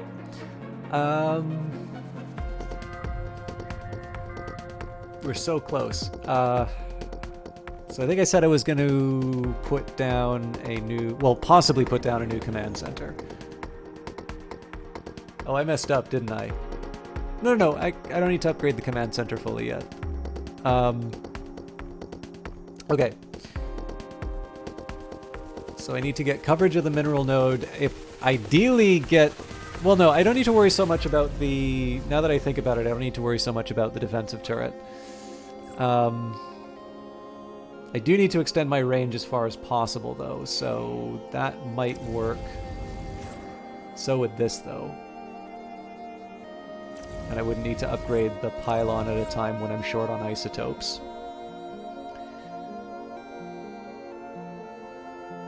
I gotta make a decision.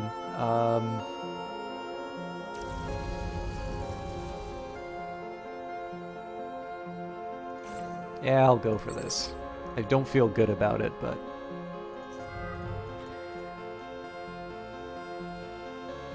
Actually, no, you know what? That's the coward's way. The problem I have with that is...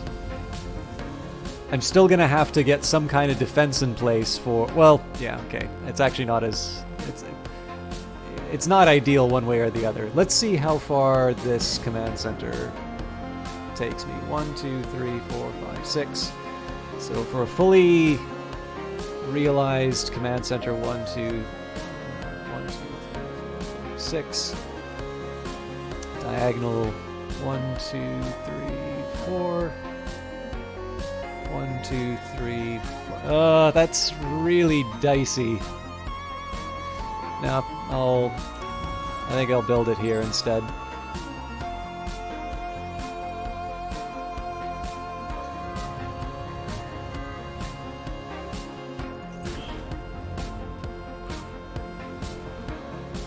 You really don't want to claim that isotope, do you? I'm not sure I'm gonna force it.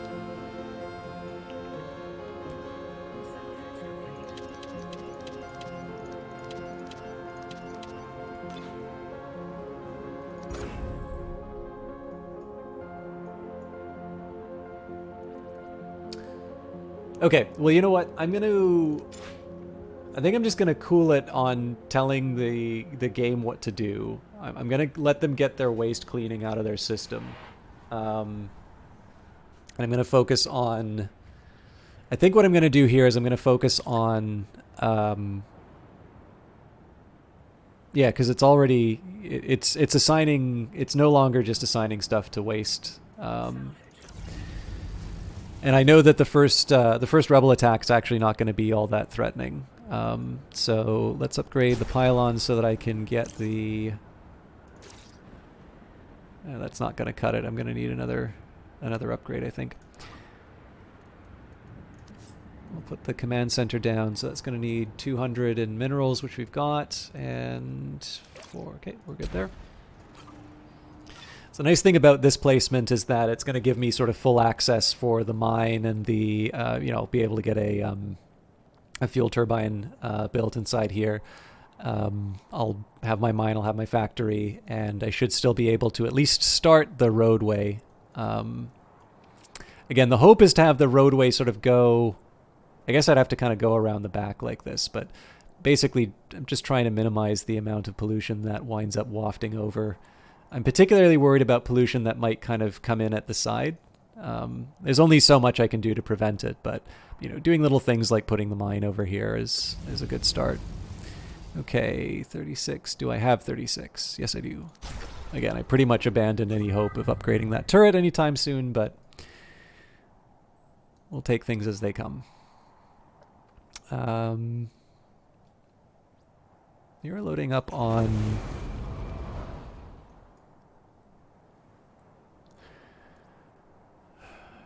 I'm trying to decide when the right moment is to start building this road.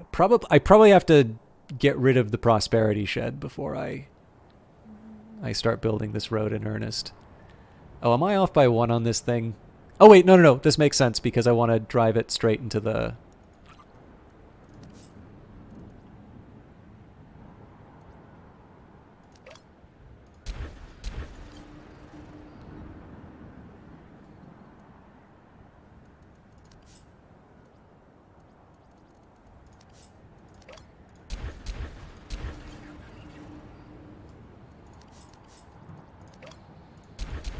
Getting closer.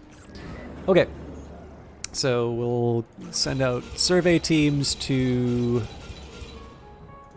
see what's inside these ruins. Again, I don't really care what's in them. I just care that I can exploit them at a later point. I am going to prioritize clearing these ones out, although there's a lot of crevices, so I may want to put some fuel turbines down.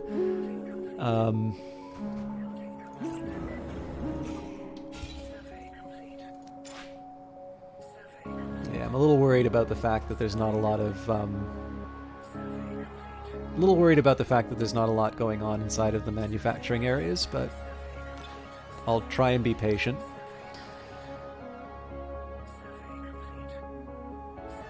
So let's think. We've got so I'd maybe build a road that sneaks around the side here.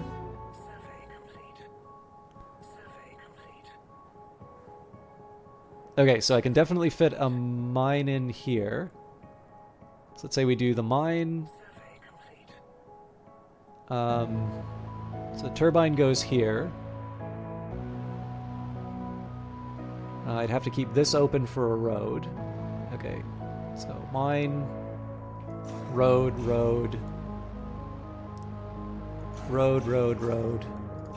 and then I don't actually have access to this. That factory is going to be a bit far away. But I guess there's nothing stopping me from putting the factory here. Okay. So many complicated surveys music to your ears. I do approve of the puns. By the way, I'm sorry. I'm very bad while I'm trying to think through some of this stuff. I can be really bad at sort of getting inside my own head. So if there's any questions about what's going on in the game, I'm happy to try and answer them a little more clearly. What I'm really up to right now is just trying to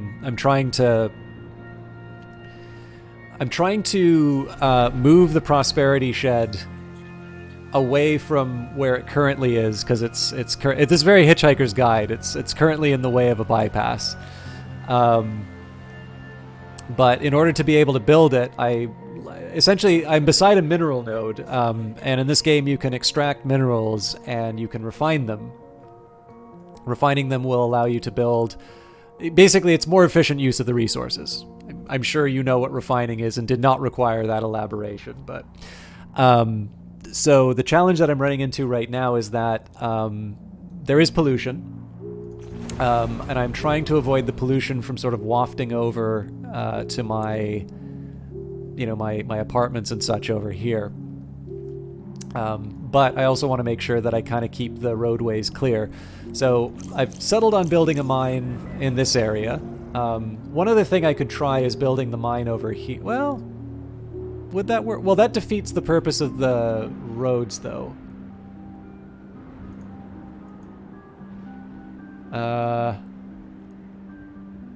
Okay. Let me just think about that again. Mine here. Road. Turbine here in the future.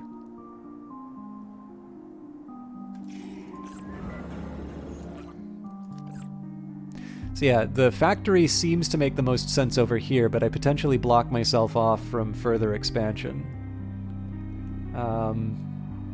So mines, roads... Roads... Well, no. What if I did... Okay, mine, road... Road. It still doesn't quite work. Okay, mine... factory doesn't work here, though, either, because I don't have the distance. Ugh! Mine... Road... Okay. I guess I have to build the factory here.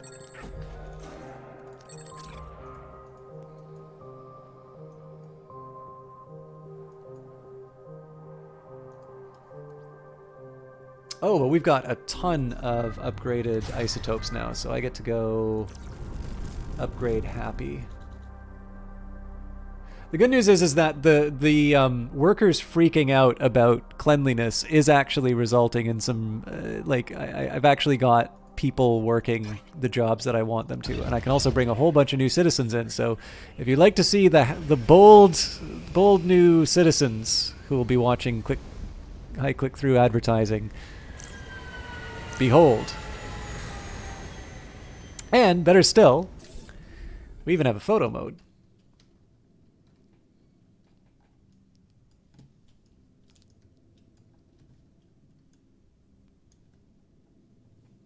See if we can get any fancy effects.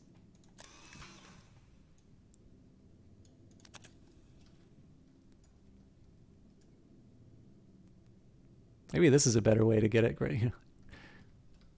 A new life on the colonies. I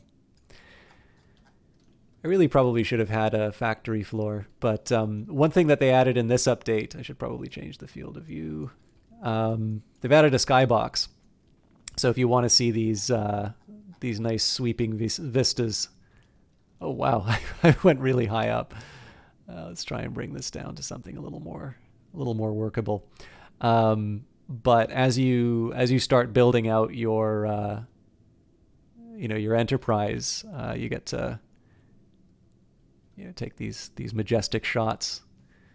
Maybe we can kill the filter. Let it show its natural beauty. I am a complete sucker for... I'll show my beloved smokestacks. Truly the eighth wonder of Titan. But yeah, I'm an absolute sucker for photo modes in games, particularly ones that look like this. So I have a feeling that I'm probably on YouTube. I'm probably just going to do a 20 minutes. Here's what you can do in photo mode, and you better do it. Video. Then I'll just get it out of my system. Okay, so we've got 117 for upgrades. We can afford that. Again, I don't want to go crazy on it because I'm going to learn very quickly how fast those resources get used up.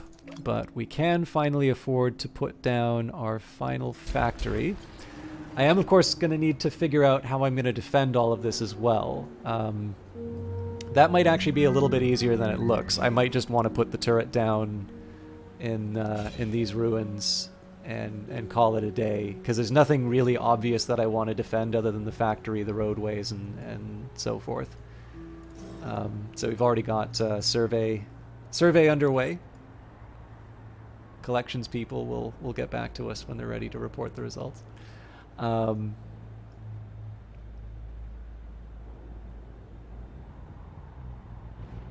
So yeah, I guess the next question is, what is the best use of my resources? We've got 108 available. That's 144, so that's going to take a bit for the upgrade. Yeah, sorry, before I do any of that, I should actually be building the new defense turret, so I need 400. We're going to be waiting for a while on that, I think. Okay, let's just cool it. I'll let the workers do their thing with construction. The factory's the big priority anyway.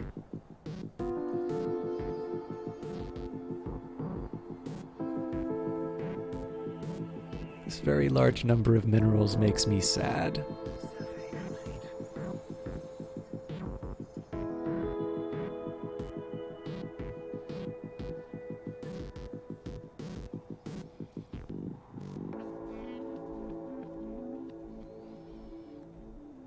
It's actually possible that this is going to get blocked from being made because I have this big surplus of minerals.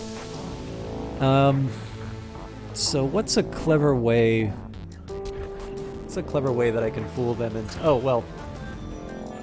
No, wait, that's not going to work. I remember what happened the last time that I had a pre-built. Yeah, I'm not touching that. I'm going to solve my problem by ignoring it and upgrading my energy plant for now. Okay, something cheap I can build with minerals. That lets me clear out. Oh no, looks like they're already underway. Okay, so the factory's doing its whole thing. The problem here is that I've got a lot of tier 1 minerals from all of the other extractions that I've done, and I'm not processing them fast enough in the prosperity shed to clear out the room. But I do want to blow up the prosperity shed at some point, so I don't exactly want to be building all that much more infrastructure inside of it. So I'll just try and be patient. I suppose the milestones I'm looking for here would be, 16 tier 3 minerals. At some point I will be able to upgrade the defensive turret. I have a feeling that's going to take a while. Oh, hang on.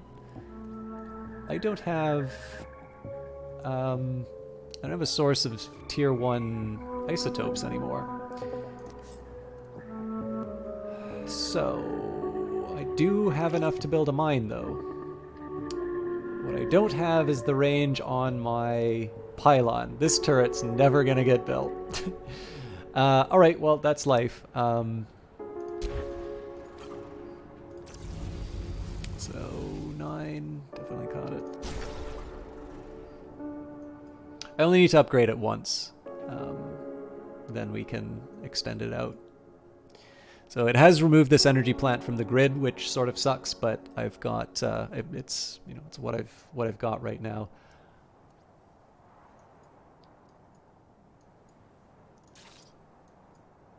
Looks like they haven't been clearing out the minerals for the factory yet, though.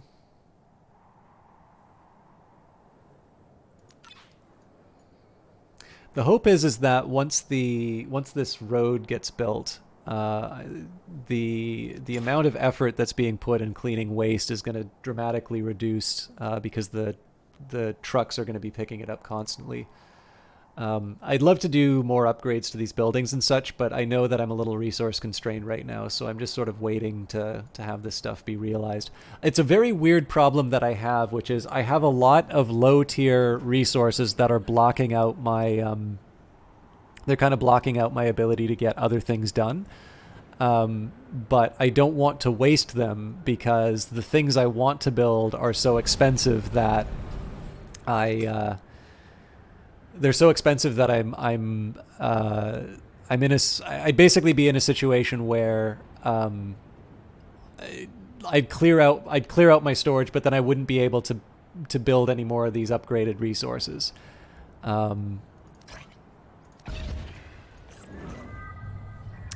Okay. There is a temptation to build the second step to this isotope mine.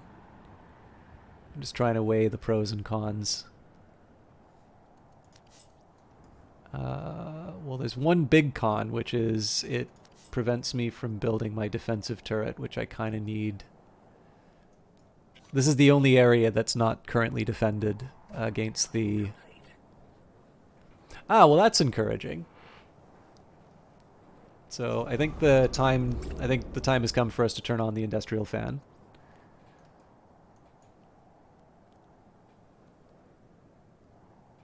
I mean, even as an intermediate run, the fact that there's a truck running to the Prosperity Shed here is encouraging.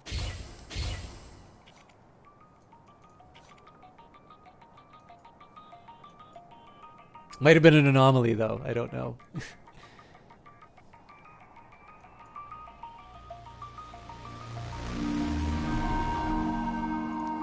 What can I do to make you clear out your tier 1s faster?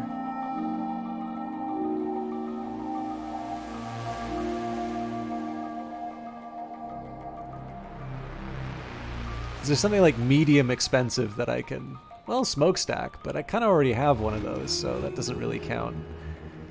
Storage facility. You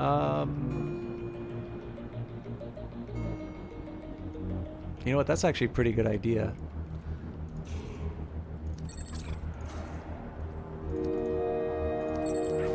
So I can build a storage facility with a relatively... I mean, it's going to clear out half of my minerals, which is not my favorite thing in the world. But the nice thing that's going to happen is I can build it with tier... So I'm going to get rid of the auto currency. I'm going to force this into a tier...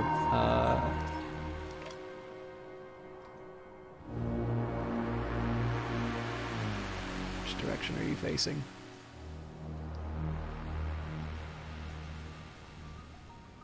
There we go. So eventually I'll build a second one. So this is going to be dedicated to the isotopes, either tier 1 or tier 2 that the radiation hut's producing. We will... Oh, sorry, Sonocron, I didn't see. And Galvanator, if you're still here, have a wonderful sleep. I should probably go myself.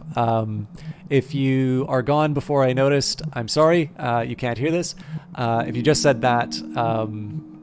sleep well. Thank you very much for stopping by. I will try and do something that's a little more engaging for you in future. And Son of Kron says, never heard of this game. Been watching for about 15 minutes. Obviously, I have no clue what's going on. What would you compare it to? It is a little bit unique. So I'd say if you wanted to slap a genre on it, you could probably say it is a strategy city builder. So in that sense, you have, SimCity, City Skylines, those types of games. What is also true of this game, though, is it bears some similarity to games like Factorio or Satisfactory, in that you are building these systems that will mine up a lot of individual resources, and you'll try and refine or otherwise improve. You'll either try to improve the resources that you're mining, or you'll try and improve the efficiency through which you're exploiting those resources. So, again, it's a little bit of everything. The strategic elements come in the sense that there are rebel camps that you need to... The victory condition for this game is to take out the rebel camps. So you do actually need to build both defensive structures as well as a navy to be able to take out the rebel camps. In the end, though, it does motivate the construction of your... yeah, a little bit. I mean, this game is still in early access, and so, one of the reasons why I've been sort of a little internally focused and ignoring chat a little bit more is that I've been trying to sort of learn some of the quirks about how the workers are operating right now. So if you play Satisfactory, you get to manually go in and set up your machines, whereas here what you're doing is you're sort of giving standing orders. So they're going to prioritize repair, then construct, then ruins, then dismantling, and then manufacturing, and so on. Manufacturing is something that I created for myself. But yeah, so acknowledging the fact that it's still a little simple. So it was actually the last update. The most recent update is update 10. The last update was update 9. And they actually just implemented the whole idea of refining your resources, which right now are minerals and isotopes for construction, red artifacts to buy buildings and expand your workforce, influence in order to be able to get additional tiles. But really what you're worried about are the minerals and isotopes, because they let you build things, and generally in these games building things is fun. So that whole refining idea has only just recently been implemented.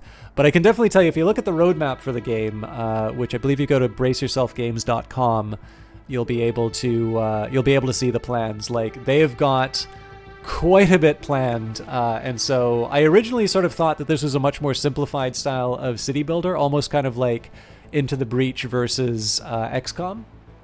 But as the game has gone on, I mean, again, after 10 updates, it's really clear they're planning on making a very complicated and... Sorry, I don't want to say complicated because that implies negative things, but a very, a complex and sort of a big simulation game. It's, each new update has been... Lately, they've been adding a lot of features. The next few updates are going to be more quality of life and trying to deal with some of the more vicious bugs that have emerged. But I definitely misunderstood what the game was originally. Although, there's nothing wrong with a big complex simulation. Yeah, no problem. I definitely recommend. So right now the game is it's at least having its early access period on the Epic Store. I don't know if they're going to go to Steam for part of it. It's like Hades, I think, was early access entirely in its Epic time. But if you use the Epic Store, you can get it there now, or you can wishlist it. If you prefer waiting for Steam, it is currently coming soon on the Steam page, so you can put a little wishlist on it, and then when you think the game is interesting enough for you to jump in, you'll be able to enjoy the fruits of the early access. Yep, that's correct. I didn't know that they put 21. But yeah, I mean, I will be honest with you. If you want an idea of the current state of the game, I will give you a small caution that the game is in development and thus buggy. But the developers are very active on their Discord, which I can probably get you a link for. Tell you what, I got Discord open in the other window, so sorry to pause the lovely music, but if reviews are what you're looking for,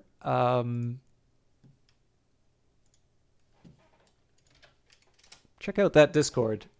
One, you can talk to the developers, so if you want to know what the developers think of their game, you can check out there. But you'll also be able to take a look at the bugs and feedback forum, or be able to look at the general chat. And these are all people who are currently playing the game in its early access form. So, as with anything, like, I want to sort of manage expectations. Like, it's pretty clear that I've been struggling with a few quirks over the course of this playthrough. I find the game very enjoyable, and of course this is the time where I should be disclosing I was given a copy of the game from the developer, so take that with as many grains of salt as you think is appropriate.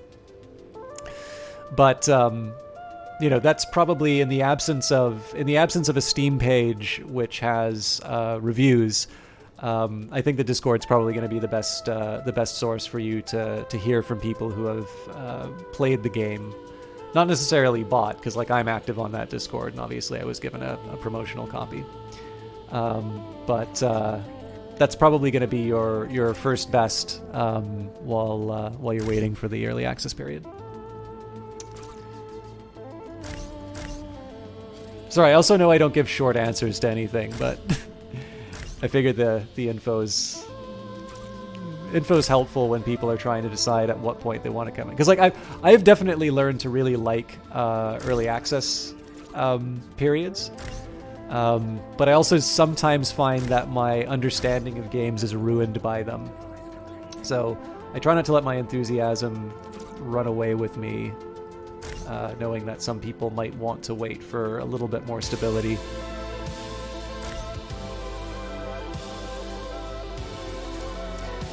So what I'm doing here, I probably should explain all of these buildings that I'm putting in here. So this is the refining component. I'm building these basically you get to do the design yourself. So you need to have at least one input, either minerals or isotopes. You can build a processing unit. Level 1 processor goes from 1 to 2. Level 2 goes from 2 to 3. They have increasing costs. So, for instance, a level 1 will cost 10 construction units. Level 2 will cost 50 construction units. You need an employee module. I do find that the higher tier ones take longer, so I build basically 2 level 1 processors. Then I build a level 2 with 2 employee modules. It does wind up taking up a lot of my workforce, but I tend to find that when everything's working properly, I get resources at a fairly good clip. There's a waste module because, of course, as with any production, there's going to be waste as a byproduct. And then I'm building some storage capacity just to be able to take the inputs. So I keep my level 1 minerals close to the level 1 resource refiner, and then I'll do the same for tier 2 and so on and so forth.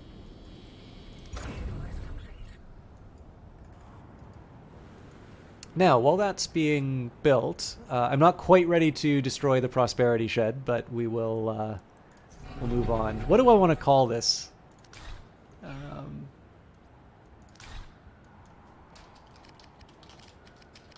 This is the rock hovel.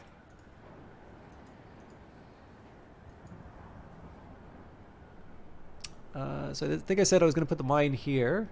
Then roads. I still need to find a place for the storage, but I'll leave that for another time. How far away am I from building my defensive structure? Probably nowhere close. I think it said I needed 400, right? So that's like 16. I think that's 16. 16 tier 3 minerals. So that's going to take me a while. That's also the reason why I'm waiting for...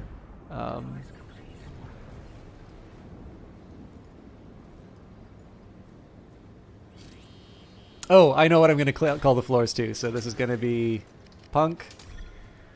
Floor 1 will be punk. Floor 2 will be rock. And floor 3 will be metal.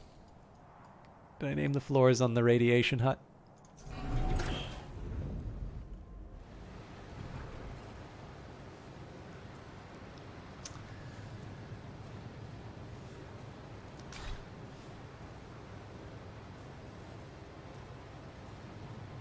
You know what? I'm going to wait till I get the 3rd story on this one before I give them the names. I have something in mind, but it's awful. Okay. I want to stop and smell the roses again. So I do eventually want to get this to level 3, but I need 144. We're really close on the isotopes. I don't think we're quite there yet.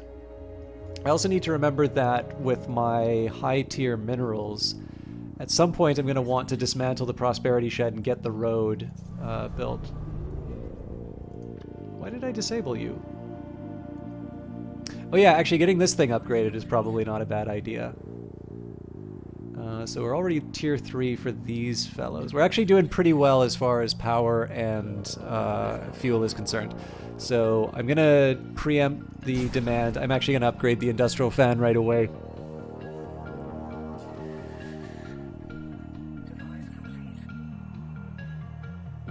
Alright, device completes, music to my ears. So the reason why I'm building this fan here is that pollution, they have rebalanced pollution, but you can see that all of my industrial activity is generating a lot of pollution. It will kill your citizens. Citizens are how you make money. And money is how you can bury your city if the rebels start getting a little bit too intense. One of the drawbacks, though, is that trucks are really great for moving things very quickly. That's going to help the efficiency of my city. Unfortunately, they also generate a lot of pollution. And so the plan here is that I am going to build sort of one steady path right to the residential areas. But I'm going to have sort of a storage area for all of the waste. And I'm going to have an industrial fan that's blowing the pollution back so that none of the regions have to worry about none of the residential areas have to worry about pollution killing the citizens. I should probably be a little bit worried about my staffing. So I probably got a lot of people working on working in manufacturing right now, but they're not necessarily. I don't necessarily have anybody in place to move the resources to where they need to be.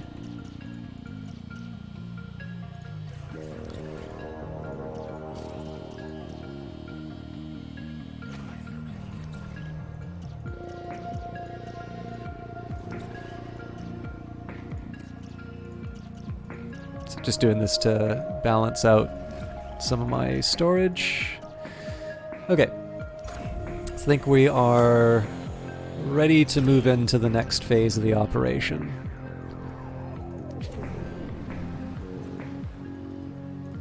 So we will get rid of the waste receptacles, storage container. Actually, just shut it all down. Don't need to worry about the order.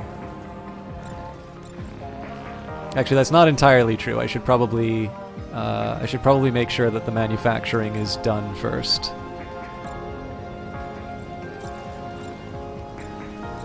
So this thing needs to have an output picked up before I can touch it.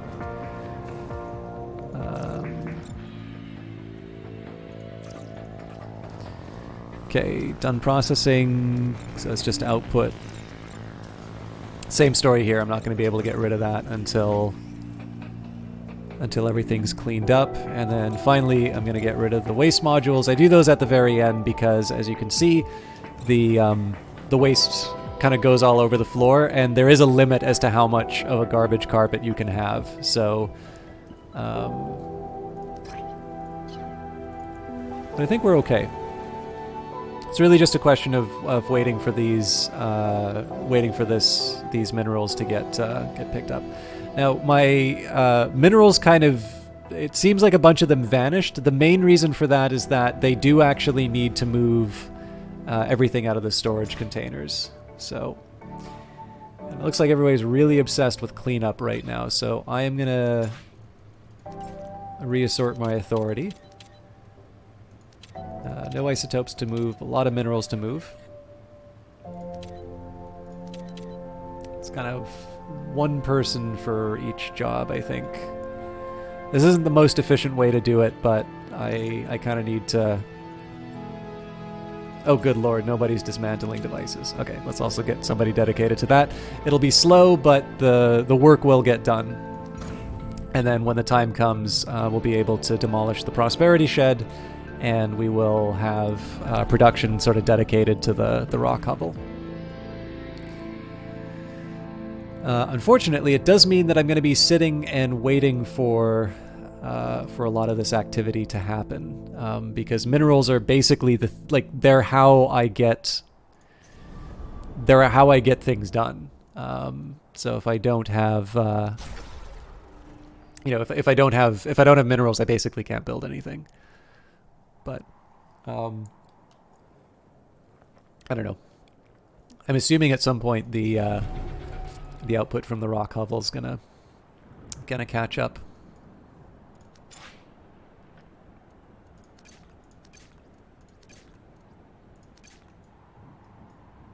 Still a lot of cleanup happening, but I'm assuming when we get rid of once we get the road in place,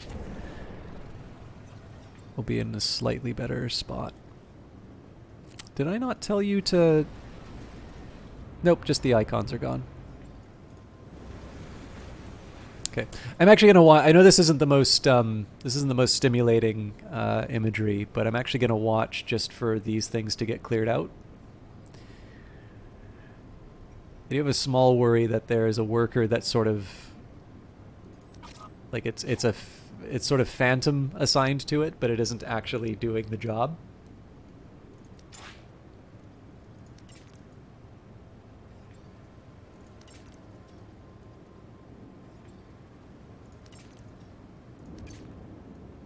Then again, it could also be that the one that's assigned to moving minerals is currently working in rock hovel, so maybe I'll just boost this up to 5 jobs so that everything gets cleared out. There we go.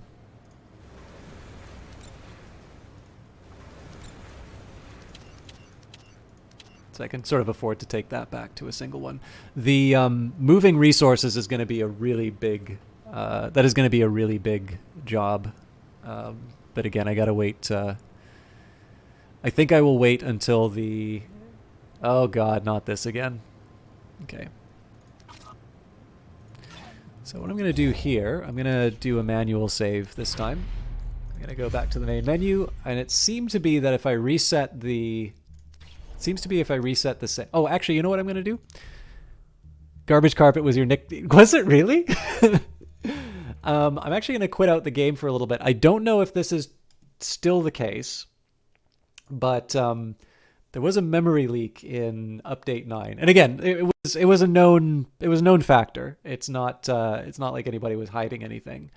But I do know when I go late on streams, I will be affected by that. I have a lot of I do my data analysis on this one, so I have a little bit more RAM than is really decent for pretty much most gaming applications, but that delays the inevitable. Like you cannot just keep adding RAM to get past a memory leak, so far as I can tell. So we'll do a precautionary reset. The real thing I'm looking for though is to help see whether or not we can clear out the worker behavior. Habitat pods are isolating, grim places to live, but on Titan, space is too valuable to waste on human comfort. The less room taken up by residential units, the more there is for factories. I like the way they think. Should have had Gavinator here to hear that. He would have loved it. All right.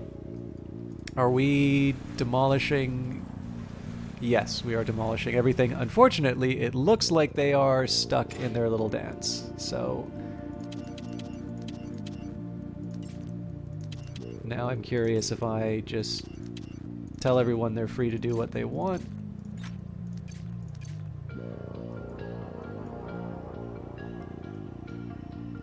All right.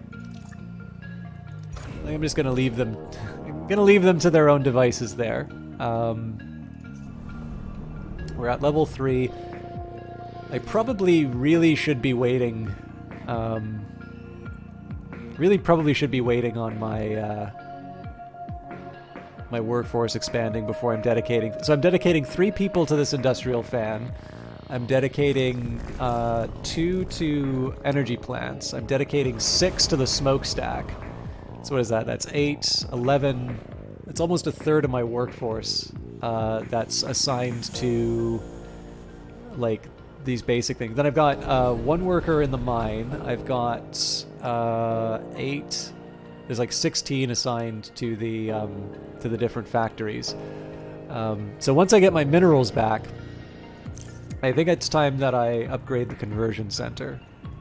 It's probably not a bad idea for us to start making more workers.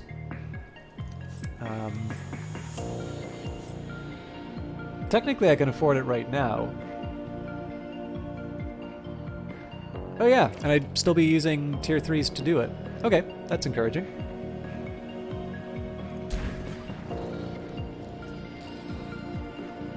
And I'm making money hand over fist, so there's really no worry.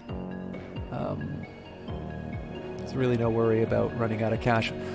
And, unfortunately, I was asleep at the switch on my influence. So, let's... how am I for basic resources?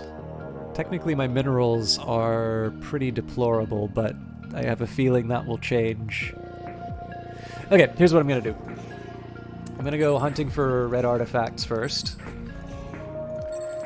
They're not quite as important, seeing as I've got all the buildings now. Do I have the council mod? Oh, good on me for thinking to do that. I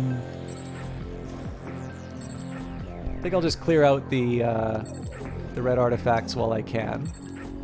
Because if nothing else, I can just convert them into influence later.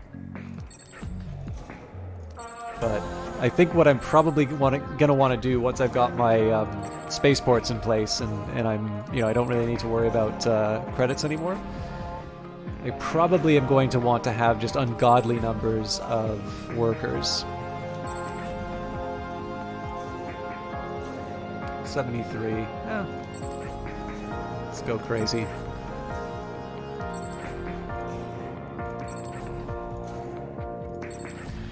the other appeal of this is that it doesn't generate waste.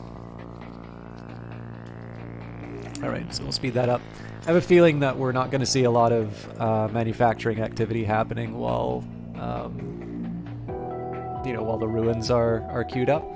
But the construction is a higher priority, so the conversion center is going to get built. We'll connect it. We do have level 1 isotope for that. I have a feeling we probably won't have enough to be able to fully upgrade the... we probably won't have enough to fully upgrade the conversion center, but even if we can get a little bit more, I should be able to do, I'll get the conversions done, and we'll sort of be able to replace the workforce that we spent on things like the industrial fan. I don't think the pollution's going to give us a really it's already starting to creep onto the area here, so it's not a bad example.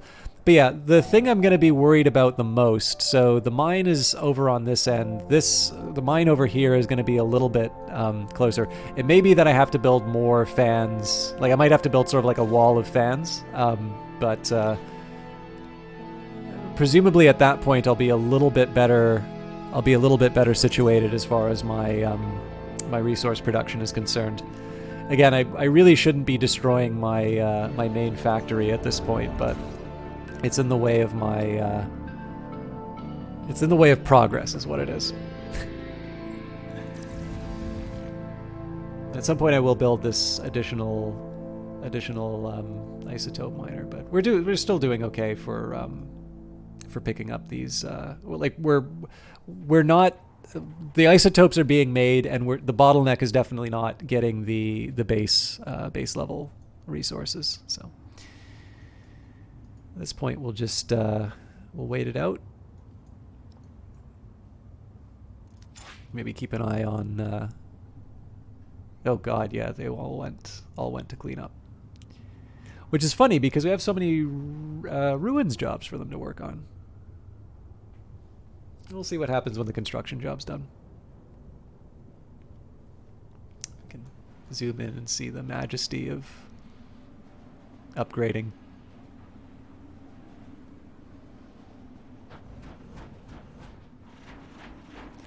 Hold the conversion center. Should have seen what it would cost to upgrade, actually. 24, and we do have that in tier 3. We do have that in tier 3 units, so I am going to upgrade that eventually. At the moment right now, I just want to convert as many people as I can into workers, because that just means more hands working on important stuff like cleaning up garbage and otherwise dismantling things. Although, it did just occur to me that I got rid of the dedicated person to dismantling, so let's at least get that out of the way. Actually, I'm going to do the same thing that I did last time. One in each role. And kind of hoping for the best.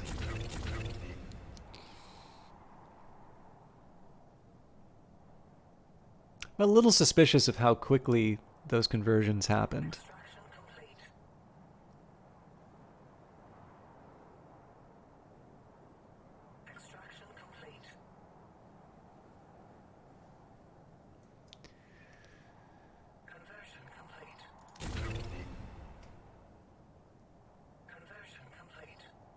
I think we're going to hit our cap once all the conversions are done.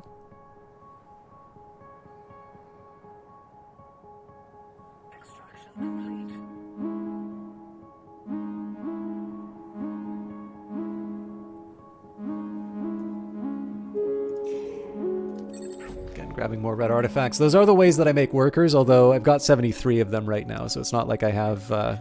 it's not a major worry at the moment.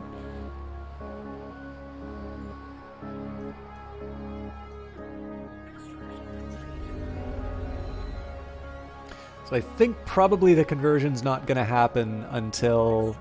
I suspect the conversion's not going to happen until this thing gets cleaned out. That's a little bit of a shame. I don't believe I have any way of actually canceling this conversion from occurring. And so I'm not actually able to upgrade and get the additional workers until later. I mean, it's a shame, but it's not fatal. So I think here I'm just going to wait on... Again, we've got some existing tasks that need to happen. Oh, did we already dismantle everything? I'm really not paying attention then. Alright, well. Fair enough. So... I am going to dedicate someone to that. Okay. So clearly there's a ton of stuff to be picked up here, but the good news is now that all of the stuff in the prosperity shed is gone. Oh wow. There's a lot of zethane here, so I actually could have had that fuel fabricator. Okay, well, that actually still gives me something I can work with, though. So let's, I'm gonna change the... Oh wow, we're really short. Okay, I'm actually gonna change around how I build Victory Plaza. But again, I should probably curb my enthusiasm for a little bit.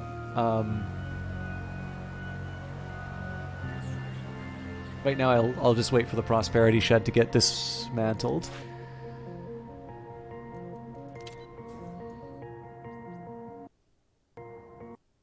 Oh, and we crashed. Hopefully that's not something that repeatedly happens. Otherwise, the night's been for naught. But we'll see.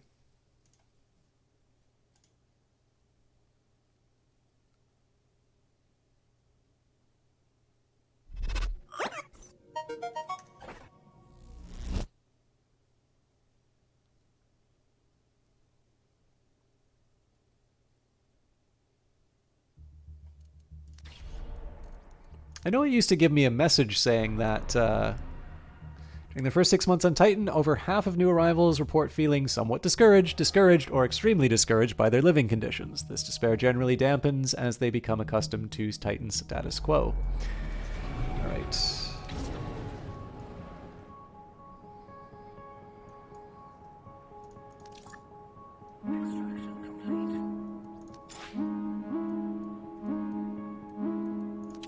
So again, priority to the... Wow! I'll bet you anything it's because of those workers that are stuck in a circle. I'm going to try one more time. This might be a good place for me to finish it. I'm almost certain it's because of those workers that that crash is happening. So if I can find a way to dislodge them from their pattern, I should be able to fix that. Titan's thick smog makes it difficult for Sol's rays to break through. The microsun gets the job done well enough. That's the name of it. Okay. So this one I'm going to dismantle it. I'm actually going to I'll hit it as a priority.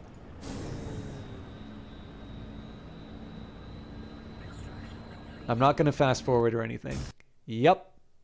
Cool. So it's specifically the destruction of that.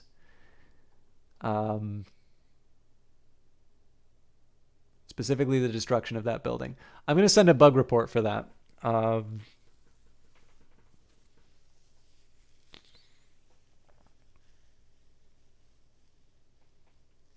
And the reason I'm going to do that on stream is because that means there's a video record of the bug. And so if anybody would like to, and the debugging team wants to see what it is, I'm going to be able to associate the codes. Okay. But while I'm waiting, I will, like all things on Titan, the amount of mechanical sunlight each part, the amount of mechanical sunlight each part of the moon receives is not equal. Only the rich can afford to live in the brightest areas. Fragile bones are often reinforced with body mods and Titan's poor. Hence the nickname bowlegs or dark side dwellers. Okay, so...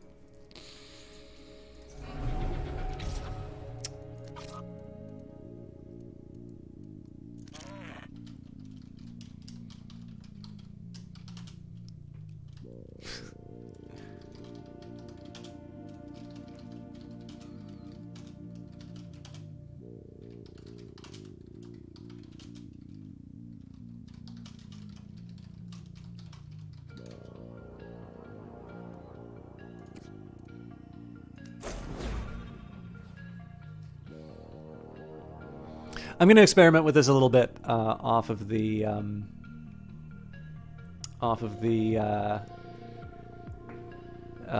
broadcast, but hopefully I will instill good habits. And YRPZAUOI. All right. I think I copied. No, should have pasted. All right. Anyways, I'm sorry to end sort of so abruptly on this, but I think this is not a bad time for me to pack it in. I've been almost doubled the length of the broadcast tonight, and I am feeling a little tired now. So for those of you still hanging out, thank you very much. I really like Industries of Titan. I'm sorry that the last few broadcasts have been, a little bit dodgy in terms of the either the crashes or the bugs that I run into. But I'm definitely committed. I'm definitely committed to this idea of moving forward with. So when I'm, if I run into these situations where I feel like the save may not necessarily be something I can continue, I'm going to play this game off cast a little bit more, and I'm going to have some saves in the background that I can reserve. Hey, Rouge Light Girl, I'm so sorry that I'm not able to stream a little bit longer. I've been almost was 5.5 hours, so it's longer than I was planning. So I do apologize though that I'm not able to entertain you longer. But yeah, I think what I'm going to do is I'm going to keep a couple of spare. Oh, you've been lurking. Excellent. Okay, good. You got to see a little bit of Industries of Titan, and especially the new day-night cycles, which are really good. So yeah, I think what I'm going to do here is I will keep a couple of reserved saves just so in the worst case scenario I can hop onto something where I'm ready to start attacking the rebels. I don't know, I'll carry on from there. Again, a quick warning for those of you that want to see some more Industries of Titan. I'm not going to be streaming next Wednesday rather. I'm going to be at the local game dev meetup, so I need to I'll probably be hosting that, so you'll be able to see what the local developers are up to. But the week following that, I will be doing more Industries of Titan. And then, as usual, Friday there will be a broadcast, almost certainly Hollow Knight. And before too long, I have a feeling that the usual Monday Phantom Brigade, Wednesday Industries of Titan, Friday Hollow Knight lineup is going to be shifting. There are a couple of keys that I've been offered that I would like to follow up on, and I want to be a little more diligent in getting them done right away. So my hope is to keep doing the Brace Yourself games consistently every week. It might be that I need to alternate between Phantom Brigade and Industries of Titan for a little while I just get the rest of the stuff off of my plate. But one way or the other, I'm really encouraged by how much people are sort of engaging with these games. And so as long as you keep wanting to see them, I will keep streaming them. And maybe it's best to say, if you prefer one or the other, or if you would like to keep seeing that stuff going, do speak up. It really helps me to know when people say, I like it when you play X, or I don't care for it so much when you play Y. But I assume people who don't like what I'm doing don't stick around, so I don't hear that one as often. Anyways, I'm going to raid Night Valiant tonight. I know I raid him a lot, but he is somebody who streams a bit later than me. So I will leave you all in his capable hands. He is a Brazilian streamer currently playing a game called Vigil, which I have not heard of or seen, but he is pretty good at finding interesting indies to follow. So I feel pretty safe sending you off to him. I hope you have a good time. Thank you very much for watching. I'll see some of you Friday. I will see some of you Monday. And for those of you who are just here for Titan, I will probably see you in a couple weeks. Until then, have a great night.